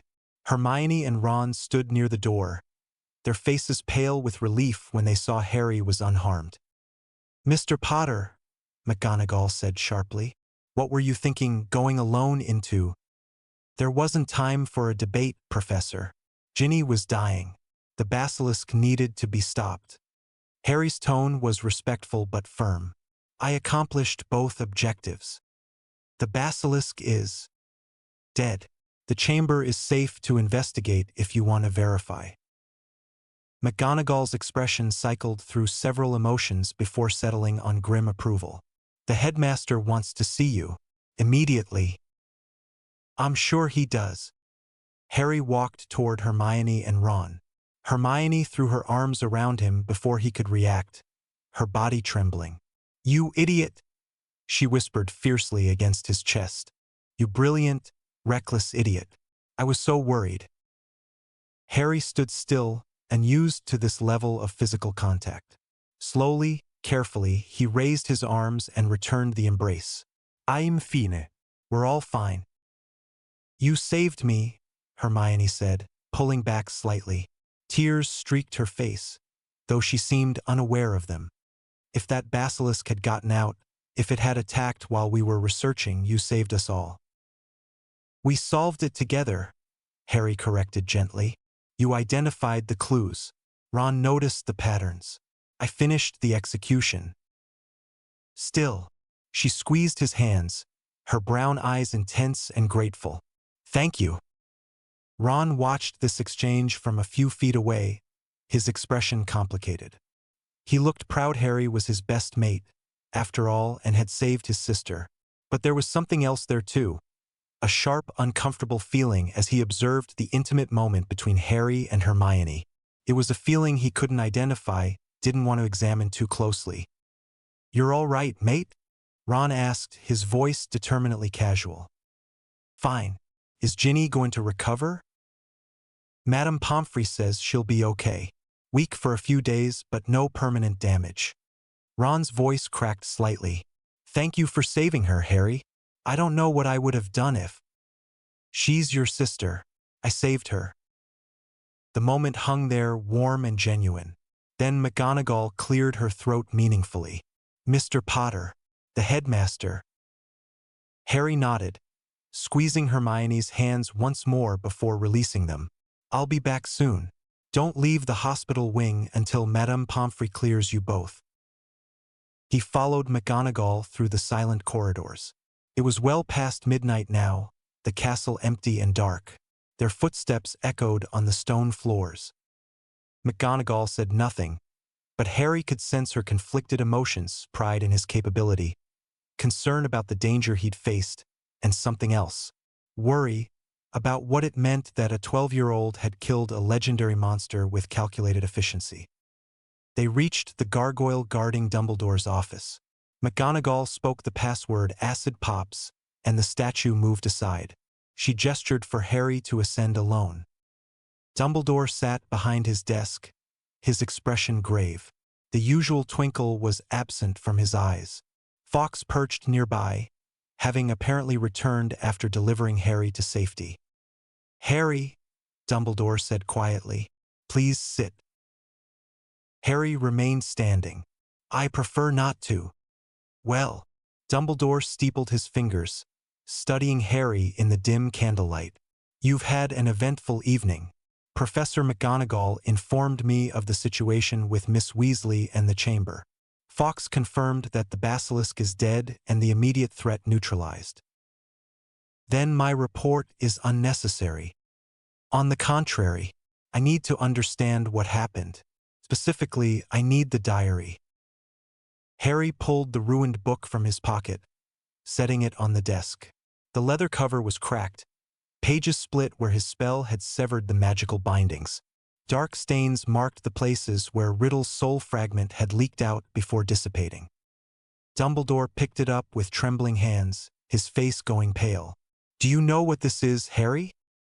A Horcrux, a soul container, created by Tom Riddle, also known as Lord Voldemort, probably during his 5th year at Hogwarts. He used it to possess Ginny Weasley and reopen the Chamber of Secrets 50 years after his first attempt. Dumbledore's eyes widened. How do you know about Horcruxes? That's dark magic of the highest order, restricted knowledge that is clearly insufficient if a 16-year-old Tom Riddle could create one in a school setting. Harry's voice was cold. The real question, Headmaster, is why you didn't warn anyone. You suspected, didn't you? That's why you've been watching me so carefully. That's why you placed those monitoring charms. You thought I might have one inside me. The silence stretched. Dumbledore's expression cracked, revealing genuine anguish beneath the carefully maintained facade. Yes, he admitted quietly. I suspected. The night Voldemort fell, when the curse rebounded, the circumstances suggested a Horcrux might have been created inadvertently. And you displayed certain abilities that seemed to confirm that theory. But there wasn't one. You checked when I was unconscious in the hospital wing, didn't you? While I slept after my sorting. Dumbledore closed his eyes briefly.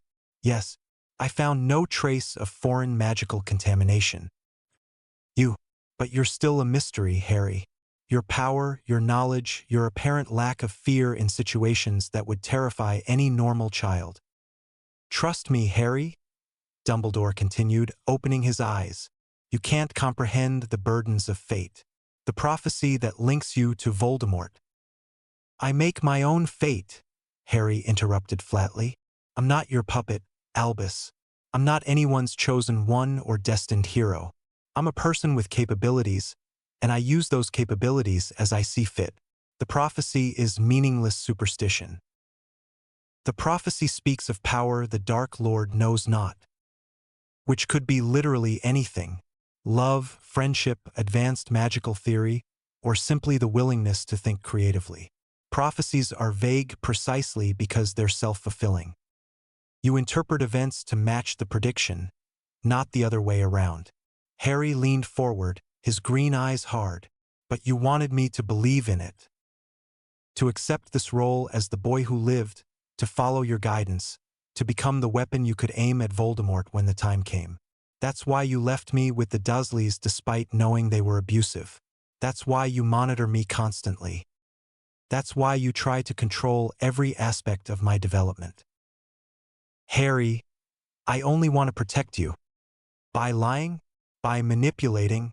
By treating me like an asset than a person? Harry straightened. No more secrets, Albus. If you want my cooperation, you'll tell me the truth. All of it. What you know about Voldemort. What you know about Horcruxes. What your actual plan is. I can't. Harry's expression didn't change, but suddenly Dumbledore gasped, his hand flying to his temple. The headmaster's face contorted in pina-sharp, focused pressure building behind his eyes like a vice tightening around his skull. What are you? Dumbledore tried to speak, but the pressure intensified. It wasn't legitimacy, though it used similar principles. It was something deeper, more invasive, a mental link forcibly established, compelling truth. Answer, Harry said softly, or the headache gets worse. I can maintain this indefinitely. The threat was clear. Dumbledore tried to resist, decades of mental discipline rising to protect his secrets. But the pressure was precise, unyielding, targeting the exact neural pathways that controlled voluntary deception. He could lie, but the pain would be excruciating. You're using dark magic, Dumbledore gasped. I'm using effective magic. The categorization is irrelevant. Harry's voice remained calm, almost clinical. Tell me about the Horcruxes. How many did Voldemort make? Dumbledore struggled for another moment, then yielded. The pain was too focused, too intense. I don't know for certain, but based on his actions, his obsession with immortality, and certain things he said during his time at Hogwarts, I suspect at least 6. 7 pieces of soul in total if we count the main fragment. And you've been hunting them? Yes. The admission seemed to cost Dumbledore greatly. For years. I found some clues, but locating them requires time and careful investigation. The diary was the first one I've seen physically, though I suspected its nature when I heard about the attacks. You should have warned the school. Should have warned Ginny Weasley specifically, since she was most vulnerable as a young Gryffindor excited about starting Hogwarts. I couldn't risk Voldemort's followers learning I was hunting his soul anchors. Secrecy was more important than a child's life? Harry's voice dropped to something dangerous. You gambled with Ginny's survival to maintain your strategic position. That's efficient, certainly, but it's also monstrously callous. Dumbledore flinched. Harry, you must understand. I understand perfectly. You're fighting a war with insufficient resources, and you've decided that acceptable losses are preferable to compromised plans. It's cold logic. Harry released the mental pressure, and Dumbledore sagged in his chair, breathing heavily. I don't even necessarily disagree with the approach, but don't pretend it's righteous. Don't pretend you're purely good while making calculated sacrifices.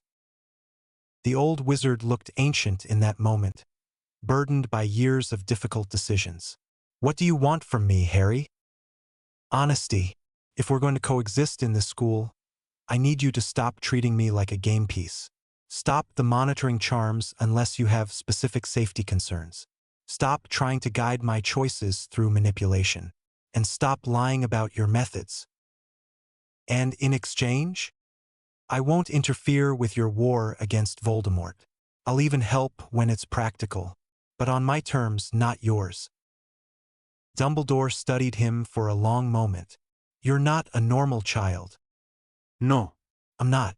And you've known that since I rejected your control in our first meeting. Harry turned toward the door. The Chamber of Secrets is sealed. The Horcrux is destroyed. Ginny will recover. Your immediate crisis is resolved. You're welcome. Harry, wait. Harry paused at the door, not turning back. One more thing. The prophecy says power the Dark Lord knows not. If you think that's love or some abstract virtue, you're wrong. It's simpler than that. Voldemort is limited by his own narrow understanding of what magic can be. He's powerful but unimaginative. That's his fundamental weakness. You don't need a chosen one to exploit that. You need someone willing to think differently. He left, descending the spiral staircase and leaving Dumbledore alone with his thoughts. The headmaster sat in silence, rubbing his aching temples. The pain was fading, but the memory of it remained the sheer, focused intensity of Harry's magical control. The casual way he'd imposed his will on someone supposedly far more experienced and powerful. What was Harry Potter? More pressingly, what would he become? Dumbledore looked at the ruined diary, feeling the absence where a soul fragment had once resided. The dark magic that had sustained it was gone, cleanly excised. That level of precision, that depth of understanding about Horcruxes and soul magicite shouldn't be possible for a 12-year-old, even one as unusual as Harry. But Harry had been right about one thing. Dumbledore had been trying to guide him, to shape him into a weapon against Voldemort, and that approach had clearly failed. It was time to try something different. It was time to treat Harry Potter not as an asset, but as an equal, albeit a young, dangerous one. The phoenix trilled softly, a sound of questioning concern. I don't know, Fawkes, Dumbledore said quietly. I truly don't know what to do about that boy, but I fear we may have bigger problems than Voldemort on the horizon if we're not careful. Harry returned to the hospital wing to find his friends exactly where he'd left them. Hermione and Ron had pulled chairs close to Ginny's bed, keeping watch even though Madame Pomfrey had assured them she was out of danger. How did it go? Hermione asked immediately. Dumbledore knows I'm not playing his game. He's accepted it more or less. Harry sat in an empty chair, suddenly feeling the accumulated exhaustion of the evening. He'll stop trying to control me so overtly. That's good, right? Ron asked uncertainly. It's progress. Whether it's good depends on what he does next. Hermione reached over, taking Harry's hand. She didn't say anything, held on, and Harry found he didn't mind. There was something grounding about the physical contact, something that anchored him to the present moment than letting his thoughts spiral into strategic calculations. You did something brave tonight, she said softly, and dangerous, and brilliant. It was necessary. Still, she squeezed his hand. Thank you for everything. Ron watched them again, that same complicated feeling stirring in his chest. But this time, instead of letting it fester, he pushed it aside. Harry had saved his sister. That was what mattered. Whatever weird feelings he had about Harry and Hermione's obvious closeness could wait. Yeah, Ron said. His voice warmed despite the lingering uncertainty. Thanks, mate, for Ginny, for all of it. Harry nodded, acknowledging both thanks but not dwelling on them. They sat together in comfortable silence, three friends who'd survived their first real crisis together.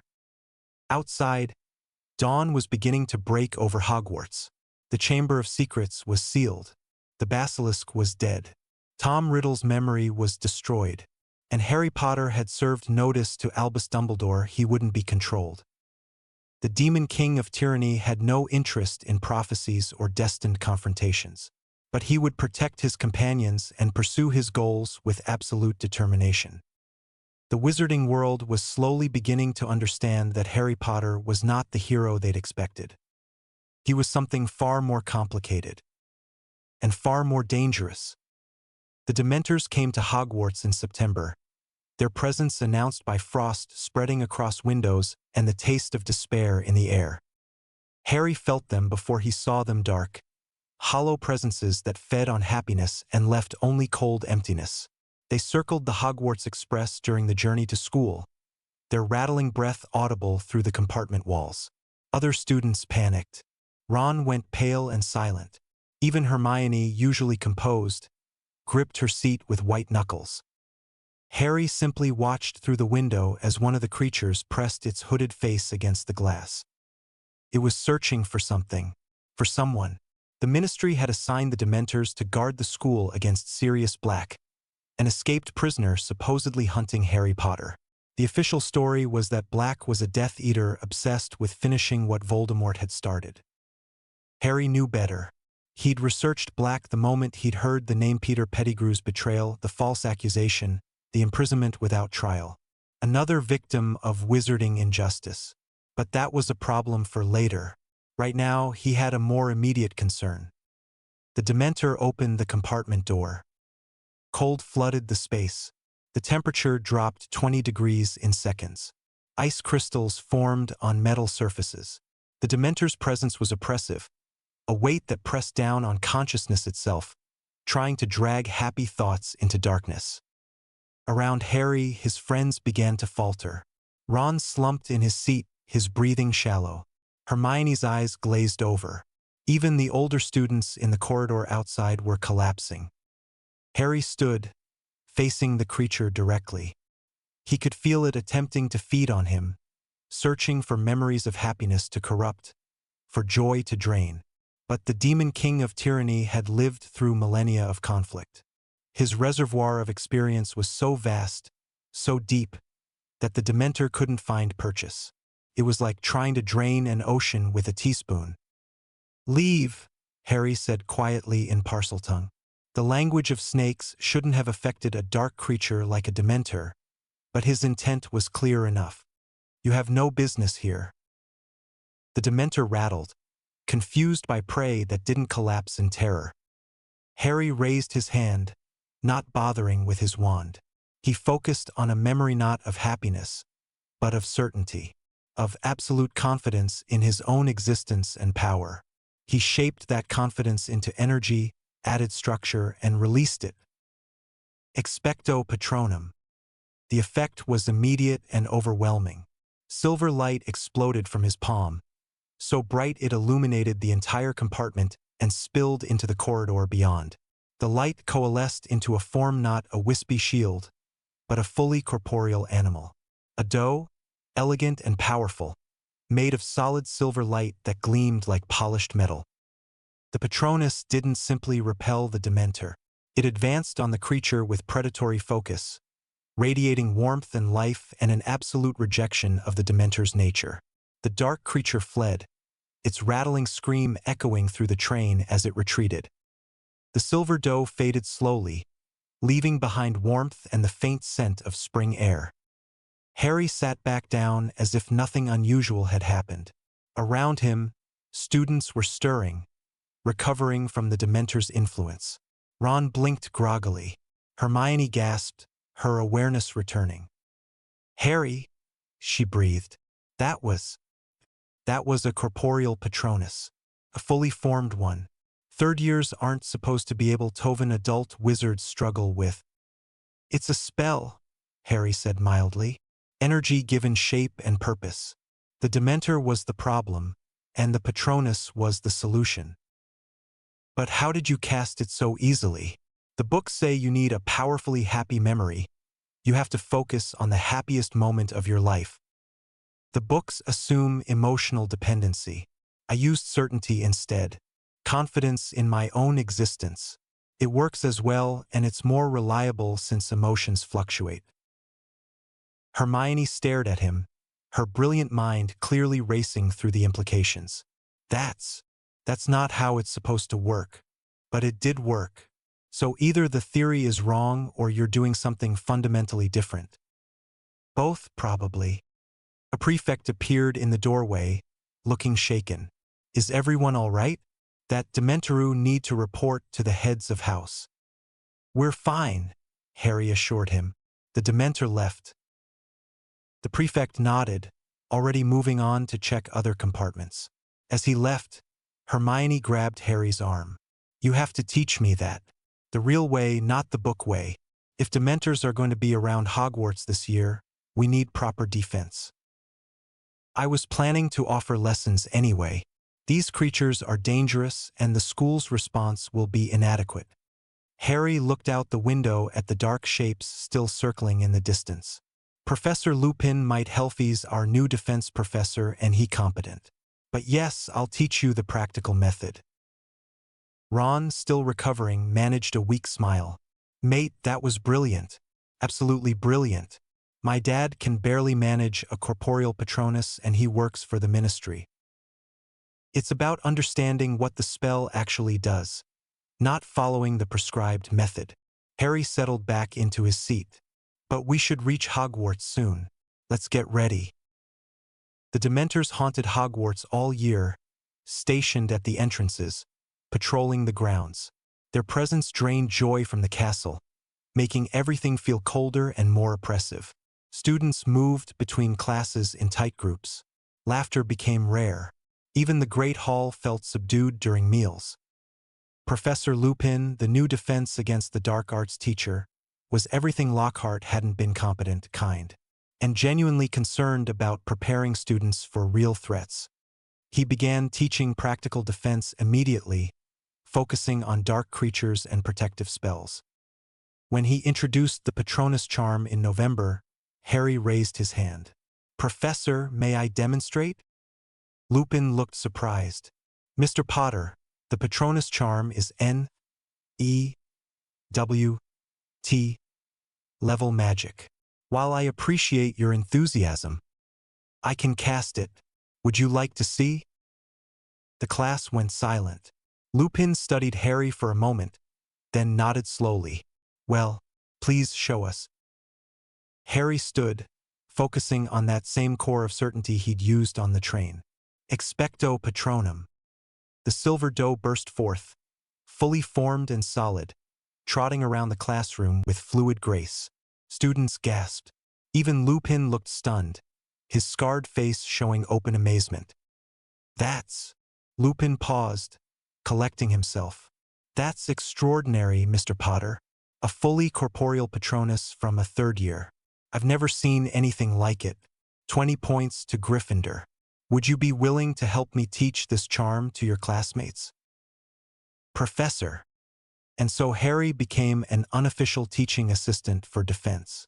He worked with small groups, explaining the theory in simple terms while carefully hiding the true depth of his understanding. Most students struggled with the emotional component, so he adapted his approach. Don't think of happiness as joy or excitement, he explained to Neville during one session. Think of it as contentment, peace, the quiet certainty you're exactly where you're supposed to be. Can you find that feeling? Neville closed his eyes, concentrating. I think so. When I'm in the greenhouse working with plants, I feel settled. Perfect. Hold on to that. Let it fill you, then push it outward. Expecto Patronum, Neville said, his voice steadier than usual. Silver mist erupted from his wand, not corporeal yet, but strong enough to drive back a boggart disguised as a Dementor. Excellent work, Harry said genuinely. Practice that feeling. The corporeal form will come with time. Hermione mastered the charm in 3 attempts, producing a sleek silver otter that bounded through the air with playful energy. Ron took longer, but eventually managed a terrier that barked silently at imaginary threats. Professor Lupin pulled Harry aside after one particularly successful session.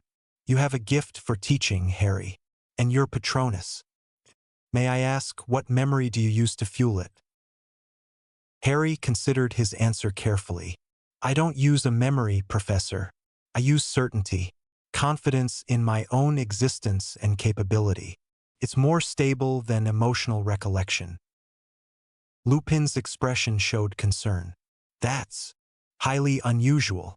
The Patronus charm is designed to channel positive emotion. Using pure confidence instead suggests a level of self-assurance that most people never achieve.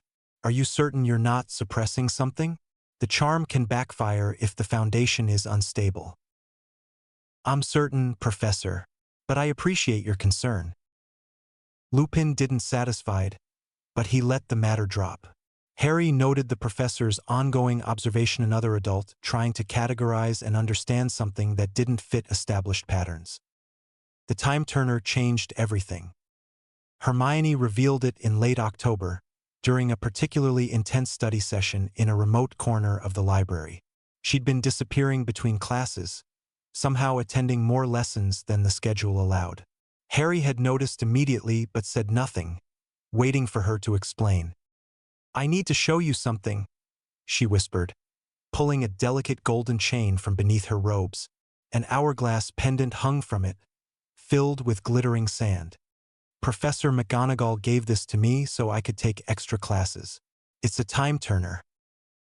Harry leaned forward, his ancient eyes recognizing the conceptual magic immediately. Temporal manipulation. Fascinating.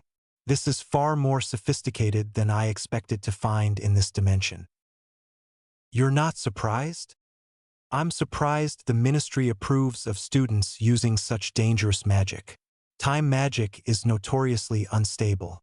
One mistake and you could create paradoxes, causal loops, or reality fractures. Harry reached out, not touching the device. "May I examine it more closely?"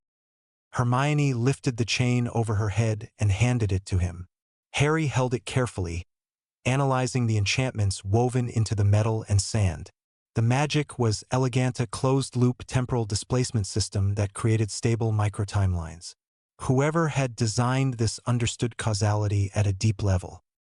"This is restricted to 1-hour increments," he observed, "and there are safeguards against creating obvious paradoxes. You can't interact with your past self directly, but still." A slow smile spread across his face. "The possibilities are extraordinary." Hermione's eyes lit up with matching excitement. "That's what I thought.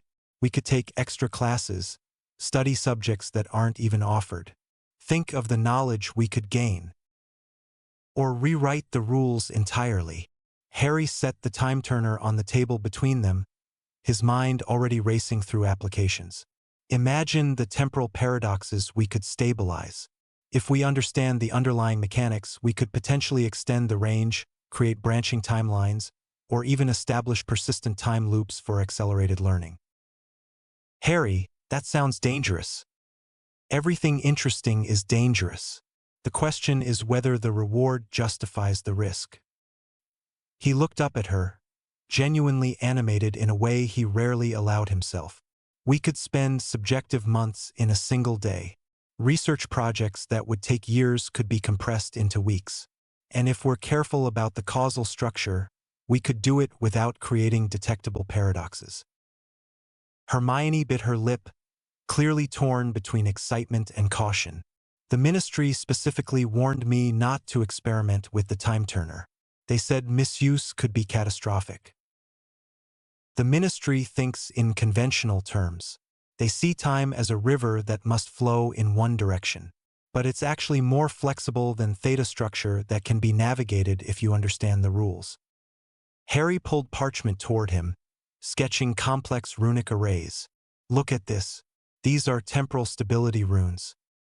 If we anchor them to specific causal nodes, we could create a protected workspace where time flows differently without affecting the broader timeline."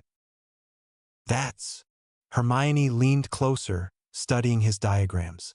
"That's incredibly advanced. Where did you learn this?" "Independent research. I've always been fascinated by the structure of reality. It wasn't entirely a ANOS. VOLDIGAUD had spent centuries studying dimensional mechanics. But you're the only person I know who would understand what I'm describing. The only person who thinks in the same way." Their eyes met. Hermione's face flushed slightly, but she didn't look away.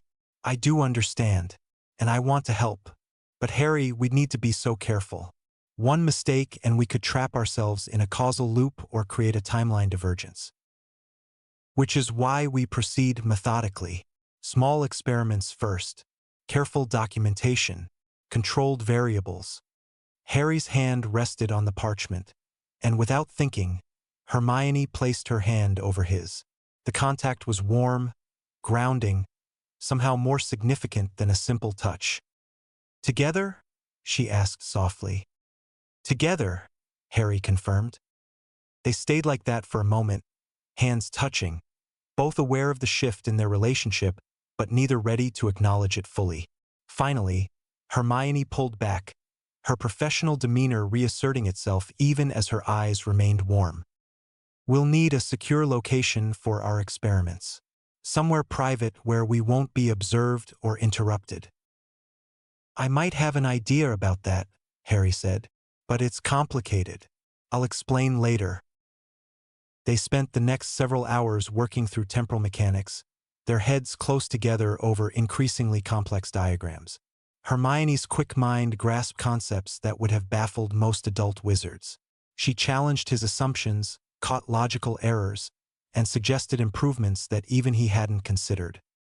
This was what intellectual partnership felt like. Not merely collaboration, but genuine synthesis of ideas. Each of them made the other sharper, more creative, better. It was, Harry realized with some surprise, the closest thing to happiness he'd felt since his reincarnation. Ron noticed. How could he not? Harry and Hermione spent every evening together now, huddled in remote corners of the library or empty classrooms, discussing concepts that Ron couldn't begin to follow. They spoke in shorthand, referenced books he'd never heard of, and seemed to communicate through glances and half-finished sentences. Ron tried to participate. He did. But whenever he asked questions, they had to stop and explain basic principles, breaking their flow. And the more they explained, the more inadequate he felt.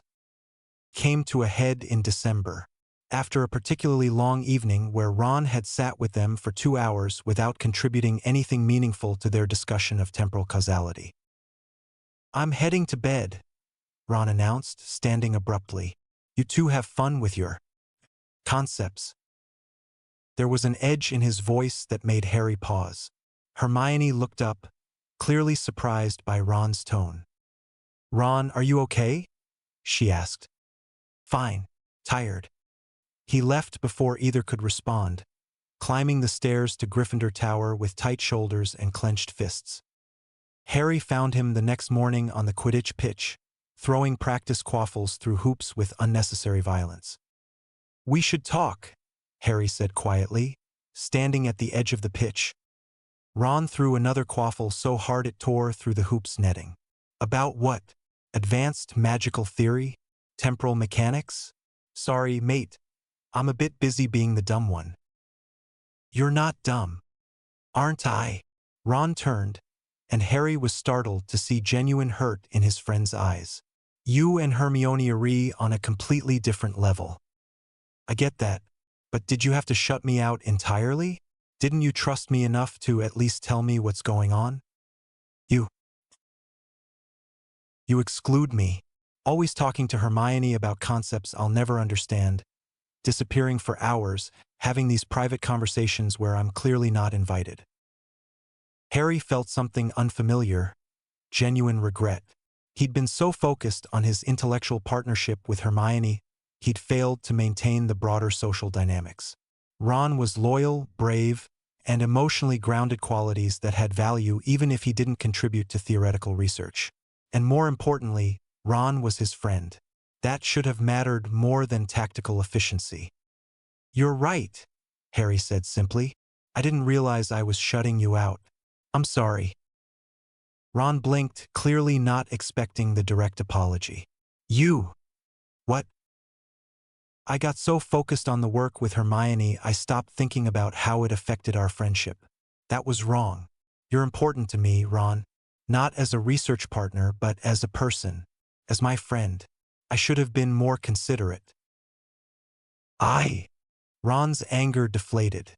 "I don't need to understand everything you and Hermione talk about. I know I'm not as clever, but I wanted to be included, to feel like I still mattered to my best mate." "You do matter. You keep us grounded." Hermione and I get so caught up in theory we sometimes lose sight of practical reality. You remind us that there's more to life than books and research. Harry walked closer. I value that. I value you. And I'll do better about including you, even if it means taking time to explain things more clearly. Ron's expression softened. Yeah. Yeah. They stood in silence for a moment, the tension easing. Then Ron smiled a small, genuine expression. Thanks, Harry. I've been a right git about this, jealous and sulking.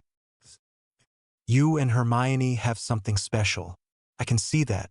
And sometimes I feel like I'm there, the third wheel who doesn't fit. You fit exactly right, Harry assured him. Hermione and I might share intellectual interests, but you're the one who makes us laugh, who reminds us to eat when we're too focused on studying, who stands by us no matter what. That's not less valuable, it's different. Different but important? Different and essential. Ron's smile widened. All right, but I'm holding you to that promise about including me more, even if I don't understand half of what you're saying. Deal. They walked back to the castle together, the friendship repaired and stronger for having weathered conflict. Harry made a mental note to be more attentive to group dynamics. He had centuries of experience managing subordinates and allies, but this type of personal friendship was still relatively new. It required different skills, emotional awareness than tactical calculation. It was a valuable lesson. Hermione was waiting in the common room when they returned. She took one look at them, saw the reconciliation in their body language, and smiled with obvious relief. Everything sorted? She asked. Yeah, Ron said, sitting in his usual chair. I was being jealous and Harry was being oblivious. We're good now. Good. Hermione's tone was firm. Because we're a team, all three of us. And teams work best when everyone communicates honestly. She looked at Harry. That includes you, Mr. I don't need to explain anything. Harry raised his hands in surrender. Point taken. I'll work on my communication skills. See you do. But Hermione's expression was warm, lacking any real censure. Now, who wants to help me with this potions essay? Snape's being unreasonable about the assignment length. They spent the evening working together, not on advanced theory but on ordinary homework. Ron contributed his surprisingly good notes on potion ingredients. Hermione organized their research. Harry proofread for logical consistency. It was comfortable, balanced, functional. This was what friendship looked like. Not intellectual alignment, but genuine mutual support across different strengths and personalities. Later, as Ron headed up to bed, Hermione caught Harry's hand. That was good what you did today, apologizing to Ron, including him. It mattered. I should have noticed the problem earlier. You're brilliant at strategy and magic, Harry. Less brilliant at reading social cues. She squeezed his hand gently. But you're learning. That's what matters. They sat together in the common room as it emptied, the fire burning low. Hermione's hand remained in his, and neither moved to break the contact. It was intimate without being overtly romantic, a physical acknowledgement of connection that went beyond mere friendship. Hermione, Harry said quietly, there's something I need to tell you. Something important. She turned to face him fully, her expression serious. What is it? This was the moment, the decision point. Harry had kept his true nature hidden for years, playing the role of unusually talented student while concealing the vast depths beneath. But Hermione deserved to know. She was too important, too integral to his plans, too trusted to continue deceiving. And more than that, he wanted her to know. Wanted someone who could understand, who could see him as he truly was than the persona he presented. Not here, he said. Somewhere private. Tomorrow after classes. Can you meet me in the room of requirement? The what? 7th floor, opposite the tapestry of Barnabas the Barmy. Walk past it 3 times thinking about needing a private space. The room will. Hermione's eyes widened. There's a hidden room that creates itself based on need? Harry, that's incredible. How did you? Tomorrow, he promised. I'll explain everything tomorrow. The room of requirement appeared exactly as Harry envisioned it. A small, comfortable space with soft lighting, 2 armchairs, and strong privacy wards that would prevent any eavesdropping or interruption. Hermione entered cautiously, her eyes scanning the room with scholarly interest. This is amazing. The magic required to create an adaptive space like TSIT must be incredibly complex. The founders built it into Hogwarts' original structure. Helga Hufflepuff's work, most likely, designed to provide for students' needs. Harry gestured to one of the chairs. Please sit. This conversation might take a while. Hermione sat, her expression shifting to concern. Harry, you're worrying me. What's wrong? Nothing's wrong, but I owe you the truth about who and what I'm. Harry took a slow breath, organizing his thoughts. This needed to be clear, logical, believable despite its impossibility. It sounds insane. I know that, but I've lived thousands of years in another world. I'm not Harry Potter. I'm also someone else. Someone much older. Hermione's expression cycled through confusion, disbelief, and then careful attention. She didn't interrupt, giving him space to continue. My name true name is ANOS VOLDIGAUD. I was the demon king of tyranny in a different dimension. I ruled for millennia, built an empire, researched magic that makes this world's spells look like children's toys. Eventually, seeking new challenges, I cast a spell to reincarnate into an unknown dimension with different magical laws.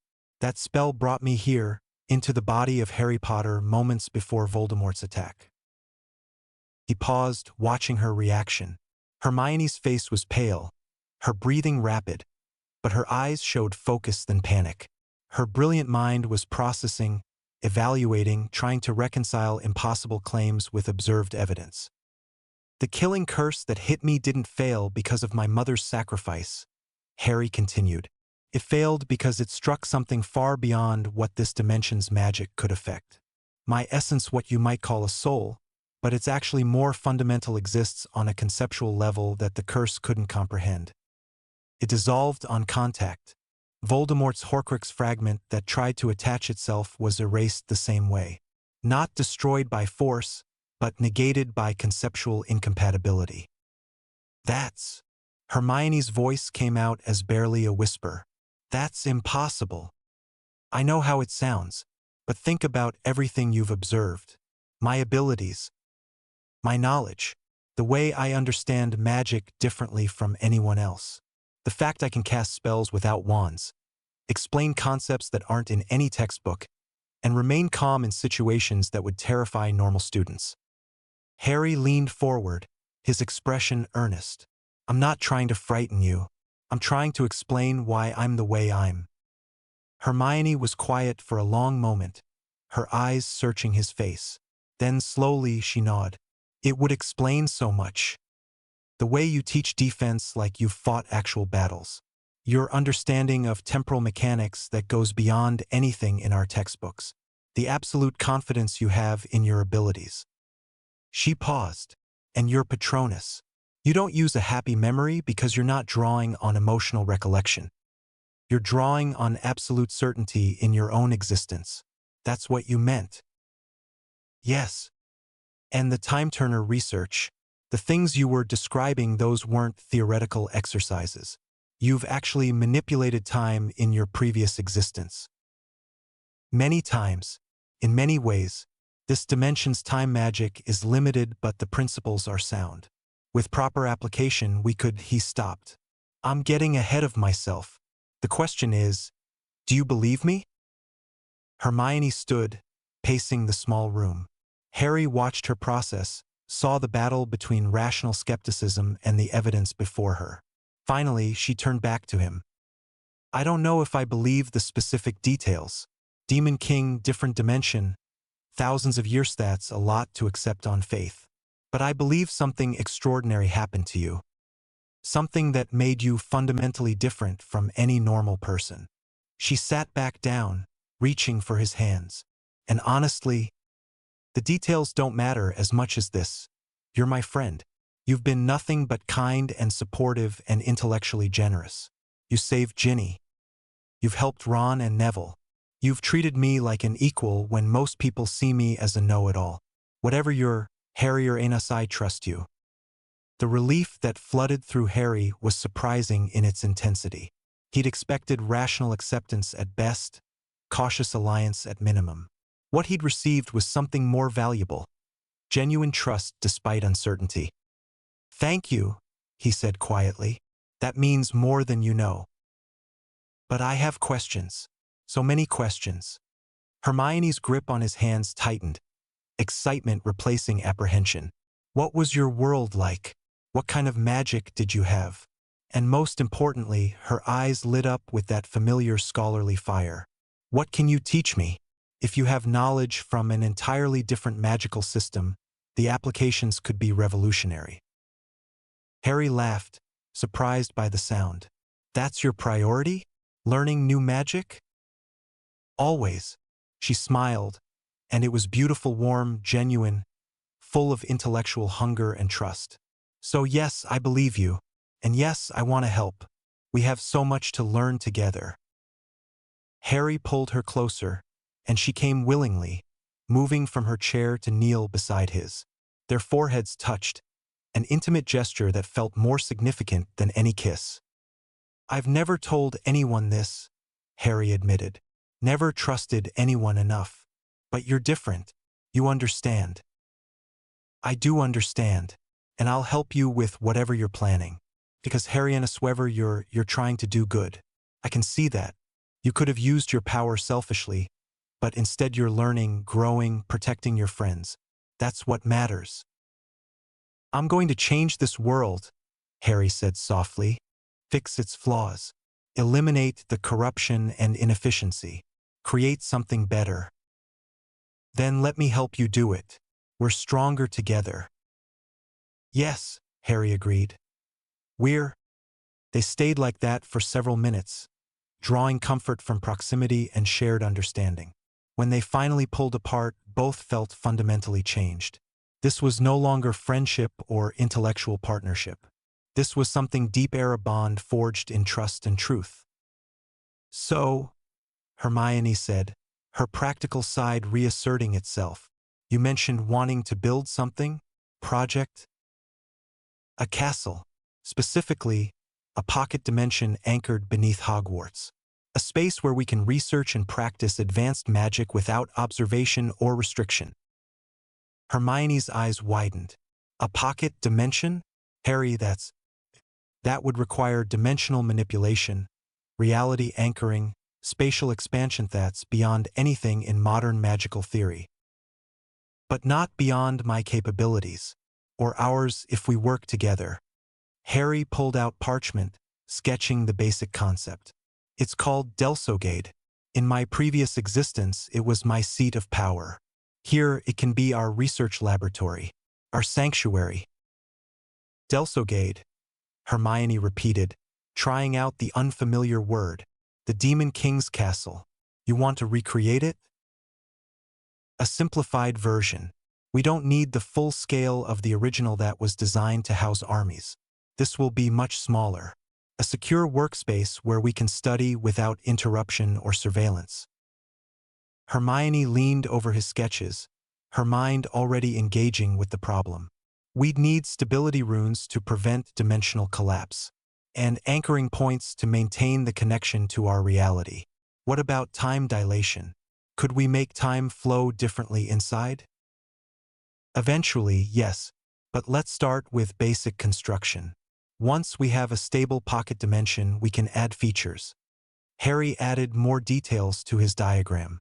"These are the fundamental reality stabilization runes. They create a framework that prevents the dimension from destabilizing when we manipulate its internal properties." Hermione finished, like a skeleton providing structure. "Harry, this is brilliant. When can we start?" "Soon. I need to find the right location beneath the castle. Somewhere with natural magical confluence we can use as a foundation. Harry looked up at her. But we'll need to be careful. Dumbledore monitors the castle extensively. We can't let him discover what we're building. We use the time turner, Hermione said immediately. Work on it during loop time when no one else is aware we're active. That way there's no unexplained absences. No questions about where we're spending our evenings. Perfect. You see, this is why we make such a good team. Hermione blushed slightly but smiled. We do, don't we? The Demon King and his. What am I in this scenario? My most trusted advisor. My intellectual equal. Harry paused, realizing what he'd almost said. My closest companion. I like that. Hermione's voice was soft. Closest companion. It sounds important. You're important. More than you know. They worked late into the evening, sketching plans and discussing magical theory. The room of requirement provided books they needed, adjusted its lighting as darkness fell outside, and maintained perfect privacy. It was, Harry thought, an ideal workspace. When they finally emerged, the castle was quiet. Most students were already asleep. They walked back to Gryffindor Tower hand in hand, neither commenting on the gesture but both aware of its significance. At the portrait hole, Hermione turned to him. Thank you for trusting me. With your secret. With your plans. I won't let you down. I know you won't. She kissed his cheek, a quick, impulsive gesture that left both of them slightly flustered. Then she ducked through the portrait hole before he could respond, leaving Harry standing in the empty corridor with a bemused expression. The Demon King of Tyranny, he reflected, had not expected to develop genuine emotional attachments in this dimension. He'd anticipated research opportunities, intellectual challenges, useful alliances. What he hadn't anticipated was this: the warm feeling of being known and accepted, the comfort of true partnership, the strange, vulnerable sensation of caring about someone else's opinion and well-being. It was inefficient, emotionally complicated, potentially problematic from a tactical standpoint. It was also, he admitted to himself, worth every complication. Construction of Delsogade began 2 weeks later. Harry located the ideal site, a natural magical confluence point deep beneath the castle's foundations, in a cavern that hadn't been accessed in centuries. The raw magical energy there was perfect for anchoring a dimensional gateway. Using the time turner, he and Hermione carved out hours of subjective time to work without being missed. They would attend dinner, excuse themselves for studying, then loop back 3 hours and use that stolen time for construction. The process was methodical.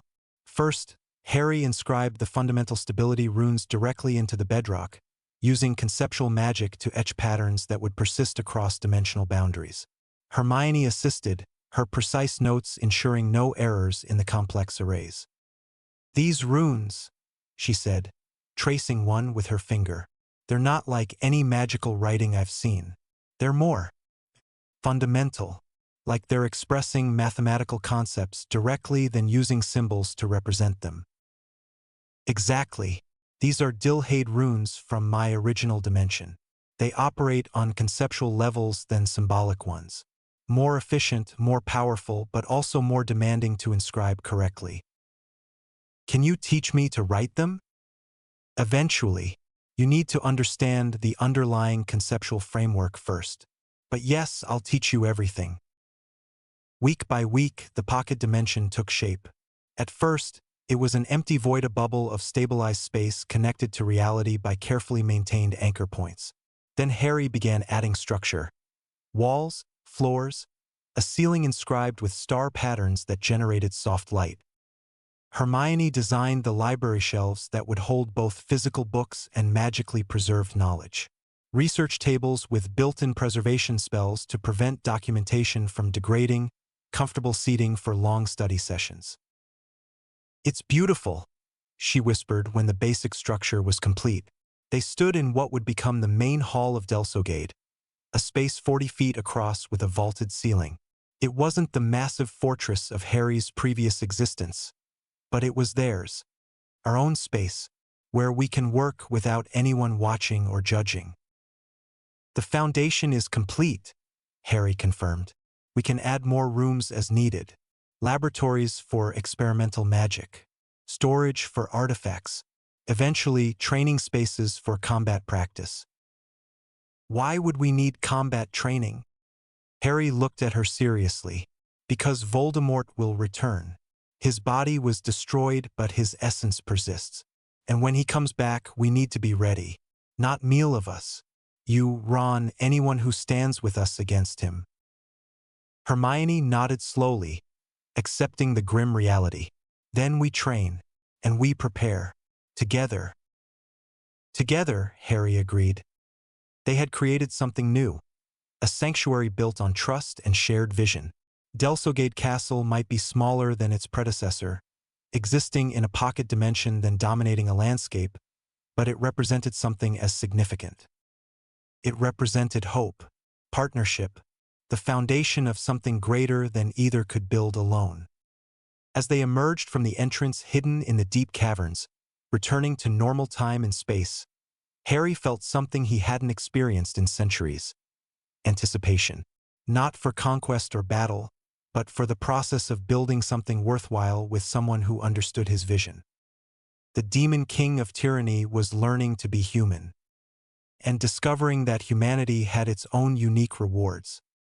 The goblet of fire spat out Harry's name on a cold October evening, and the great hall erupted into chaos.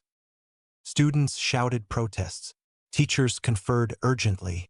Dumbledore's face went pale as he read the parchment, his hands trembling slightly. The other champions, Cedric Diggory, Fleur Delacour, and Victor Crumb, looked variously confused, angry, and suspicious. Harry simply stood when his name was called, walking calmly to the front of the hall under hundreds of staring eyes. He'd expected this. Someone was manipulating events, using the tournament as a mechanism to place him in a specific situation. The question was who and why. Harry, did you put your name in the goblet? Dumbledore asked, his voice tight with barely controlled concern. No, Headmaster. I didn't. Did you ask an older student to submit it for you? No. The magical contract had been activated regardless. The goblet's ancient magic bound Harry as a fourth champion, unable to withdraw without severe consequences. Around him, the political machinery began grinding. Ministry officials protesting, Igor Karkaroff demanding disqualification, Barty Crouch insisting the rules must be followed. Harry tuned out the noise, analyzing the situation. Someone with significant magical capability and detailed knowledge of Hogwarts protections had circumvented the age line and manipulated the goblet. That narrowed the suspect pool considerably. More importantly, they'd gone to elaborate lengths to force Harry into this tournament, which meant the competition itself was secondary to some larger goal. A trap, then, one that required Harry to be a bound participant than an outside observer. Interesting. Back in the Gryffindor common room, Ron confronted him immediately. Mate, tell me you didn't actually enter. Please tell me this isn't some secret plan you and Hermione cooked up. I didn't enter, Harry said firmly. Someone else did. Someone who wants me involved in this tournament badly enough to risk detection by circumventing ancient magical protections. Hermione was already pulling books from her bag, her face set in determined lines. We need to research the goblet's binding magic. There has to be a way to break the contract or at least understand what you're being forced into. Let them research, Harry said. I'll participate. This tournament is designed as a series of controlled challenges, which makes it an ideal environment for gathering information. Information about what? Ron asked. About whoever set this trap, and about the higher patterns at work. Harry settled into an armchair. Someone wants me in specific dangerous situations. By participating and observing, I can identify their goal and their methods. It's actually efficient theory providing me with exactly the analytical framework I need. Hermione looked worried. Harry, these tasks are designed to test adult wizards. Students have died in previous tournaments. You can't treat this as an intellectual exercise. Can't I? Harry smiled slightly. Watch me. The first task arrived with November frost and the acrid smell of dragon musk. Harry stood in the champion's tent, listening to Ludo Bagman's overly cheerful explanations, while the other champions looked variously terrified or grimly determined. Outside, the crowd roared as dragons were moved into position, massive, deadly creatures representing 4 of the most dangerous species in the world. The task was simple. Retrieve a golden egg guarded by a nesting dragon. Simple but far from easy. Dragons were among the most magically resistant creatures in existence, capable of shrugging off most spells and killing wizards with a single breath of fire. Harry drew his lot, the Hungarian Horntail, the largest, most aggressive dragon in the lineup. Perfect. He entered the rocky arena to thunderous applause mixed with gasps of shock. The crowd clearly hadn't expected someone so young to face such a dangerous creature. The Horntail noticed him immediately, her massive head swiveling to track his movement. She was magnificent, 40 feet of muscle and scales, spines running down her back, eyes glowing with predatory intelligence. The smell hit him. Sulfur and old blood, mixed with the particular musk of reptilian musk. The heat radiating from the dragon's body made the air shimmer. Her wings spread wide in a threat display, blocking out the pale winter sun. Most champions would attempt aerial maneuvers or use conjured distractions. Cedric Diggory, who'd gone first, had transfigured a rock into a dog to split the dragon's attention. Clever but inefficient. Harry stood his ground, assessing. The dragon was a magical creature. Yes, but her aggression stemmed from maternal instinct. She was guarding eggs, including the golden decoy.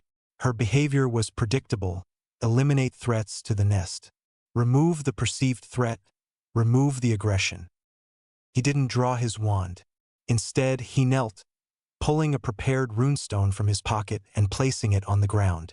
The stone was inscribed with interlocking patterns binding runes, energy sinks, motion suppressors, all calibrated specifically for large magical creatures. The dragon charged. Her massive form thundered across the arena, jaws opening to release a gout of flame that turned the air white-hot. The crowd screamed. Harry activated the rune. The effect was instantaneous and absolute. Invisible lines of force expanded from the runestone, creating a 3-dimensional lattice that intersected the dragon's form at precisely calculated points. The lattice didn't attack or harm it, simply arrested motion and drained excess magical energy. The Horntail froze mid-charge, her momentum cancelled. The flame in her throat dissipated harmlessly. Her wings locked in a half-spread position. For a moment, she struggled against the binding, her tremendous strength pushing against the magical constraints. Then Harry adjusted the parameters. The energy sinks began drawing off her aggressive impulses, redirecting them into the runestone matrix. The motion suppressors relaxed slightly, allowing natural movement but preventing violent action. It was like watching a switch flip. The dragon's posture shifted from predatory to calm, her eyes losing their hostile gleam. Within 30 seconds, the Hungarian Horntail was standing peacefully in the center of the arena, watching Harry with mild curiosity then murderous intent. The crowd was silent, stunned by what they'd witnessed. Harry walked calmly to the nest, retrieved the golden egg, and walked back out. The dragon didn't move. As he exited the arena, he heard Ludo Bagman's magically amplified voice finally finding words. "Ladies and gentlemen, that was... I've never seen. 10 out of 10. Perfect score from all judges. Harry Potter has subdued a Hungarian Horntail without violence." In the champion's tent, Cedric Diggory stared at him with open amazement. "How did you do that? What was that runestone?" "A binding matrix. I analyzed the dragon's magical signature, designed a runic array to counteract its aggressive patterns, and activated it at the optimal moment." Harry set the egg down. "It's applied magical theory." Applied? Cedric shook his head. laughing despite his obvious shock. "You're something else, Potter. That was brilliant. Absolutely brilliant." Outside, the crowd was chanting Harry's name. He ignored it, his mind already moving to the next task and what it might reveal about whoever was orchestrating these events. The second task came with February cold and the murky depths of the Black Lake. Harry stood on the dock with the other champions, listening to Dumbledore explain the task. Rescue a hostage from the Merpeople's village at the bottom of the lake. They had 1 hour to retrieve their hostage and return to the surface. Harry had known Hermione would be his hostage the moment the task was announced. She was the person most important to him, obvious to anyone observing their relationship. What bothered him was the casual endangerment. Magical sleep spells maintaining unconsciousness underwater, relying on champions to successfully complete rescue operations, risking lives for a tournament exhibition. It was inefficient and dangerous. He would speak to Dumbledore about this later. The starting cannon fired. Champions dove into the lake, employing various methods. Gillyweed for Cedric, bubblehead charms for Fleur, partial transfiguration for Crumb. Harry simply walked to the water's edge, focused his will, and created a perfect sphere of air around himself. Not a bubblehead charm, which only provided breathable air around the head. This was a complete environmental barrier, a stable pocket of normal atmosphere that moved with him, maintaining temperature and pressure while allowing freedom of movement. It was advanced magic requiring precise control of multiple interlocking effects, but it was far more efficient than the standard spells. He descended into the lake's murky depths, propelling himself forward with controlled bursts of magical force. The visibility was poor, cold green water filled with suspended sediment and aquatic plants. Strange creatures moved in the darkness, Grindylows, water demons, things without names that fled from his magical presence. The Merpeople's village appeared as a cluster of crude stone dwellings arranged around a central square. For figures floated there, suspended in the water by magical tethers. Hermione, Cho Chang, Gabrielle Delacour, and a young girl who must be Ron's sister, Gabrielle. The Merpeople watched him approach with spears ready, their faces hostile. Their leader, a gray-bearded male with a particularly vicious-looking trident, swam forward, blocking Harry's path. He spoke in Mermish, the words distorted by water but intelligible through context. "Only rescue your own hostage." Harry understood the rule. He also understood it was based on artificial constraints that served no practical purpose. But engaging in conflict with the Merpeople would waste time and potentially harm innocent creatures. He would follow the specified rules for now. He severed the magical tether binding Hermione, pulled her into his environmental sphere, and began ascending. Behind him, he heard the other champions arriving, Cedric's gasping breaths through his gillyweed gills, Crumb's magically enhanced swimming. Fleur never made it past the Grindylows. Harry surfaced exactly 43 minutes after diving, well ahead of the time limit. Hermione woke as they reached the dock, coughing water and looking around in confusion. "Harry? What happened?"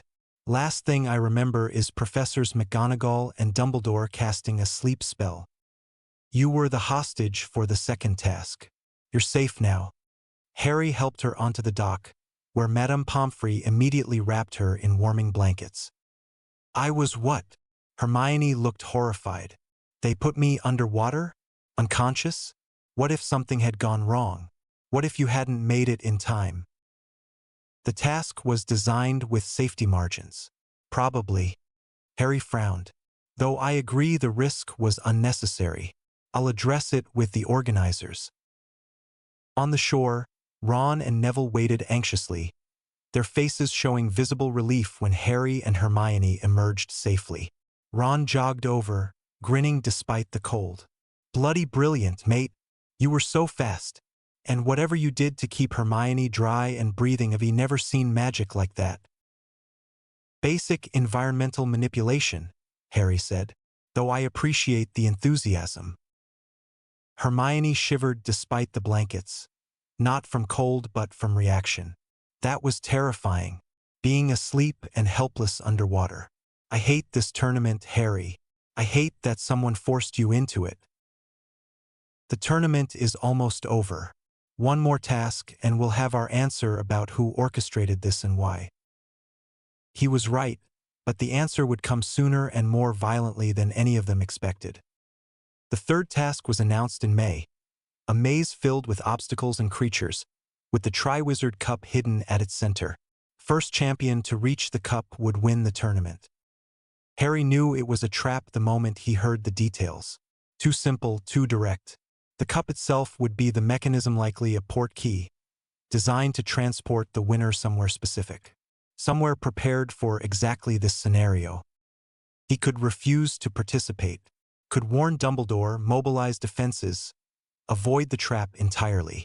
But that would leave the orchestrator free to try again, to create a new trap in a new situation. Better to spring this trap deliberately, maintain control of the engagement, and end the threat permanently. On the evening of the third task, Harry entered the maze with calm certainty. The hedges rose 20 feet high, their leaves rustling with malevolent intent. Magical darkness swallowed the paths, broken only by wand light. Creatures moved in the shadows. Acromantulas, boggots, sphinxes with riddles. Harry bypassed them all. He didn't fight, didn't engage. He simply walked, following the most direct path to the maze's center through techniques the judges couldn't see. Dimensional awareness that let him perceive the maze's structure regardless of walls. Magical sense that tracked the cup's distinctive signature. He reached the center clearing in 17 minutes. Cedric Diggory arrived 30 seconds later, emerging from a different path looking exhausted and impressed. "Potter, wait," Cedric called. "We could take it together. Tie for the win. Hogwarts champions both." Harry considered. Taking Cedric would complicate the situation, potentially endanger an innocent person. But it would also validate the collaborative spirit Cedric represented, a stark contrast to the cutthroat competition the tournament supposedly encouraged. Together, then, Harry agreed. They touched the cup simultaneously. The port key activated instantly, hooking behind their navels and yanking them through space. The sensation was brief but disorienting, telescoping compression followed by explosive expansion. They materialized in a graveyard, tombstones rising from overgrown grass under a clouded night sky. Harry recognized it immediately. Little Hangleton. Tom Riddle Sr.'s grave was visible nearby. This was the location Voldemort had chosen for his resurrection. How theatrically appropriate. "Where are we?" Cedric asked, wand raised and eyes scanning the darkness. "Potter, this isn't Hogwarts. Something's wrong. Kill the spare." The voice came from the shadows. A stunted, malformed figure, Peter Pettigrew, his silver hand gleaming in the dim light. He raised his wand toward Cedric. Harry moved faster. He interposed himself, raising a shield that caught the killing curse and negated it entirely. The green light struck his magical barrier and simply ceased to exist, offering no rebound, no reflection. Absolute termination of the spell's existence. "Cedric, take the cup back to Hogwarts," Harry ordered. "Tell Dumbledore what happened. I'll handle this." "I'm not leaving you." "That's not a request. Go, now." Something in Harry's voice, ancient authority, absolute certainty, made Cedric grab the cup and disappear without further argument. "Smart boy." Harry turned his full attention to Wormtail, who stood frozen in shock. "Peter Pettigrew, the traitor who betrayed the Potters.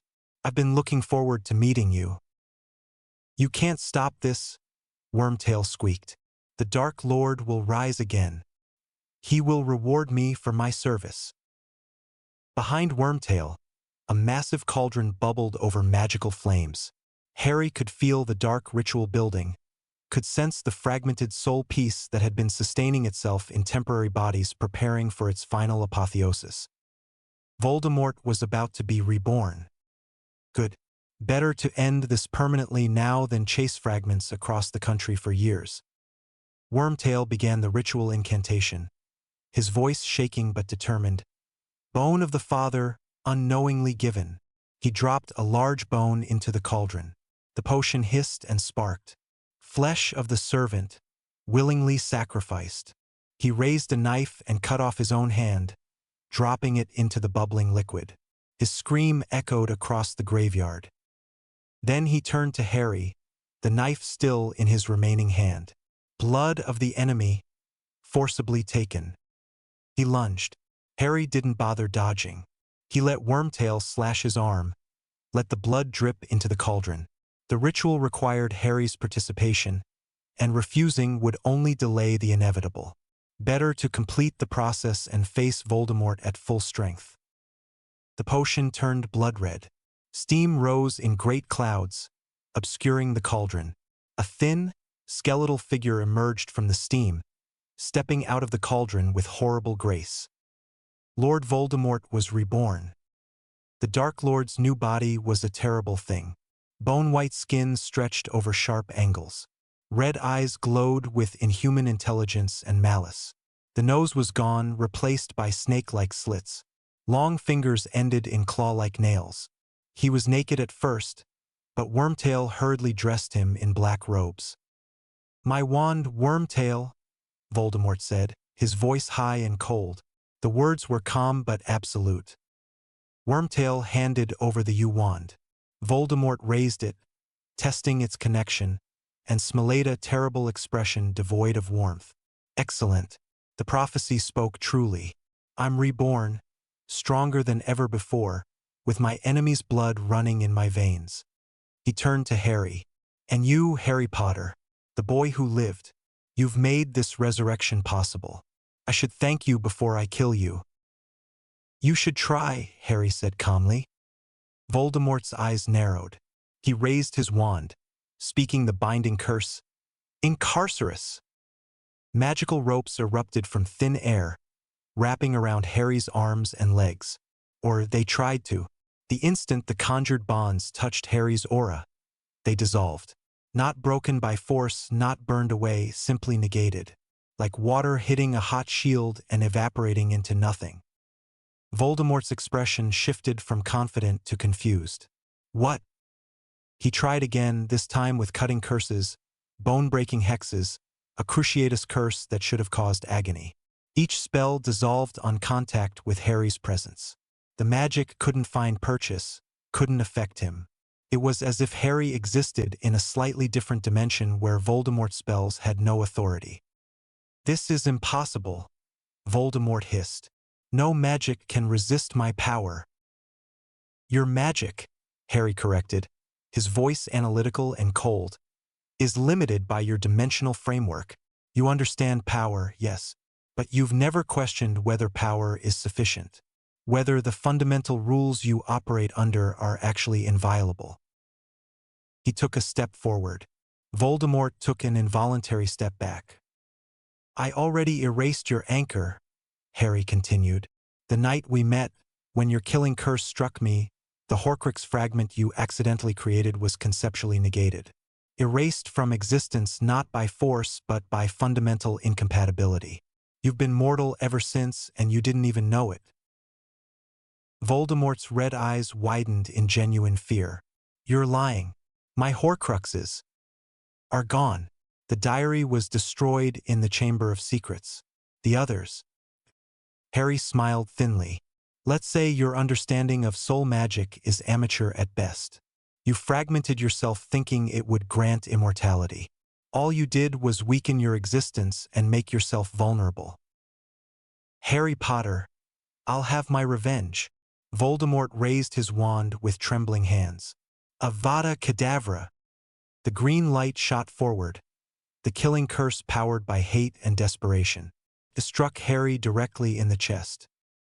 And stopped. The curse hung in the air for a moment, pressed against Harry's presence like a physical object meeting an immovable wall. Then it began to fragment, breaking down into component energies that lost cohesion and purpose. Harry reached out with his will, not physically but conceptually. He targeted the fundamental structure that defined Voldemort's existence, the fragile, damaged soul that was desperately clinging to its new body. He analyzed it, the fractures from Horcrux creation, the corruption from dark rituals, the instability from spending years as a wraith. Then he negated it. Not with a spell, not with a curse or hex or any divine magic.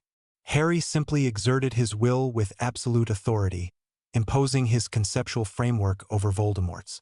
He severed the Dark Lord's form from its ability to sustain existence. Voldemort screamed. It started as a high, piercing wail but quickly transformed into something war-sea sound of absolute dissolution. His body began to disintegrate, not burning or exploding but simply ceasing to be. Atoms lost their bonds, energy patterns collapsed, the fundamental structure that defined Tom Riddle unraveled. The scream cut off mid-note, replaced by absolute silence. Lord Voldemort was gone. Not dead in the conventional sense which might allow some form of return. Erased. His existence terminated at the conceptual level, retroactively removed from potential futures. The Dark Lord who had terrorized Britain for decades simply ceased, leaving behind nothing but empty robes collapsing to the ground. Harry stood alone in the graveyard, completely unfazed. Behind him, Peter Pettigrew had collapsed in terror, whimpering and trying to crawl away. Harry ignored him. He would deal with the traitorous rat later.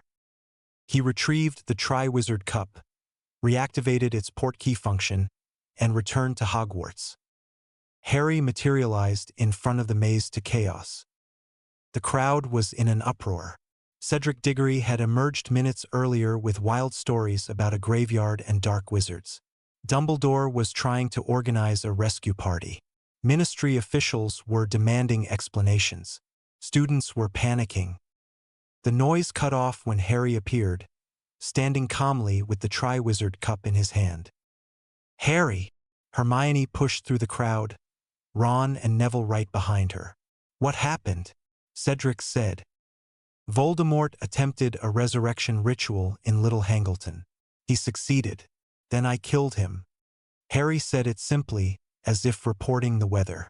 "He's gone. Permanently this time." The crowd erupted.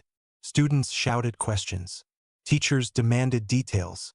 Dumbledore stared at Harry with an expression caught between horror and awe. "You killed the Dark Lord?" someone shouted. "On your own."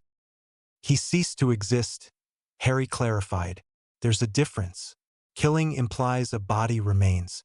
Voldemort is simply gone, disappeared from existence." Hermione reached him first, her face pale but determined. She didn't ask for details, didn't demand explanations. She simply threw her arms around him, hugging him tightly. "You're okay. That's what matters. You're safe." Harry returned the embrace, surprised by how much comfort it provided. "I'm fine." He was weaker than I expected. The resurrection ritual was flawed and his soul was too damaged from the Horcrux fragmentation. He was barely holding himself together. "Some nightmares don't know when they've lost," Ron said, arriving at Hermione's shoulder. His face showed pride mixed with concern. "But mate, you're sure he's gone? For real this time?" "I'm certain. I erased him conceptually. He can't come back from that." The celebration began slowly, cautiously, as people processed the impossible news. Then it built, spreading through the crowd like wildfire. Voldemort was gone. The Dark Lord was destroyed. The boy who lived had somehow, impossibly, ended the threat that had haunted Britain for decades. In the chaos, Harry and Hermione found themselves pushed to the side, temporarily forgotten by the celebrating masses. They stood in the shadow of the maze, close together, the noise of the crowd fading to background. "You did it," Hermione whispered. "You actually ended him." "I told you I would. When I'm ready to act, I act decisively." Harry looked down at her, seeing genuine admiration mixed with relief and something else, something warmer, more vulnerable. "Hermione, She kissed him. It was sudden, impulsive, completely uncharacteristic of her usual careful planning. Her lips pressed against his, soft and insistent, conveying everything she couldn't put into words. Relief he'd survived, admiration for his power, trust in his capabilities, and genuine affection that went far beyond intellectual partnership. Harry froze for a moment, genuinely surprised. Then he responded, one hand coming up to cup her face, returning the kiss with equal honesty. It wasn't practiced or smooth, neither of them had experience with this. But it was real, an authentic expression of feelings that had been building for years.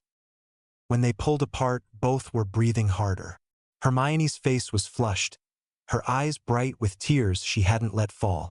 Sorry, I should have asked first. But you were standing there being all calm and analytical after killing the darkest wizard in a century, and I couldn't. Harry kissed her again, cutting off her nervous rambling. This time it was tender, deliberate, conveying his own feelings with more clarity than words could manage. When they separated, Harry rested his forehead against hers. I'm glad you did. I've been wanting to do that for months, but I wasn't certain you felt the same way. Are you kidding? Harry, I've been in love with you since third year. I didn't think you saw me that way. I thought maybe you only valued me for my research capabilities. I value you for everything your intelligence, yes, but also your courage, your compassion, your absolute refusal to accept injustice. You're brilliant and brave and the only person who truly understands me. Harry pulled back slightly to look at her properly. I love you, Hermione Granger. I love you too, Harry Potter. Or ANOS VOLDIGAUD. Whoever you're. Both. Neither. Me. They kissed again, and this time it felt like the most natural thing in the world. Nearby, Ron watched with a complicated expression that settled into genuine happiness. His two best friends had found each other. Yes, it stung. A bathed harbored vague hopes about Hermione he'd never admitted to himself. But seeing them together, seeing how right they were for each other, made the sting manageable. About time, he said, walking over to them. You two have been dancing around this for ages. I was starting to think you'd need a diagram to figure out you fancied each other. Hermione laughed, wiping her eyes. We're intellectuals, Ron. We overthink things. Clearly, Ron grinned. But I'm happy for you both. Seriously, you're good together. Harry nodded, acknowledging Ron's support and the significance of it. Having Ron's approval, his genuine blessing, mattered more than Harry had expected. This was what friendship looked like, supporting each other's happiness even when it meant letting go of private hopes. The celebration continued around them, but the three friends stood apart, a small island of calm in the chaos. They'd faced Voldemort and won. They'd survived the tournament, and they'd confirmed what everyone had suspected. Harry and Hermione belonged together. The political fallout arrived 12 hours later. Dumbledore burst into the Gryffindor common room at dawn, his face haggard, his robes disheveled. He'd been up all night dealing with ministry inquiries, explaining to international officials how a 14-year-old had destroyed the Dark Lord, and probably consulting with his own allies about what this meant. Harry, he said urgently, we need to talk. My office. Now. Harry looked up from the research notes he'd been reviewing.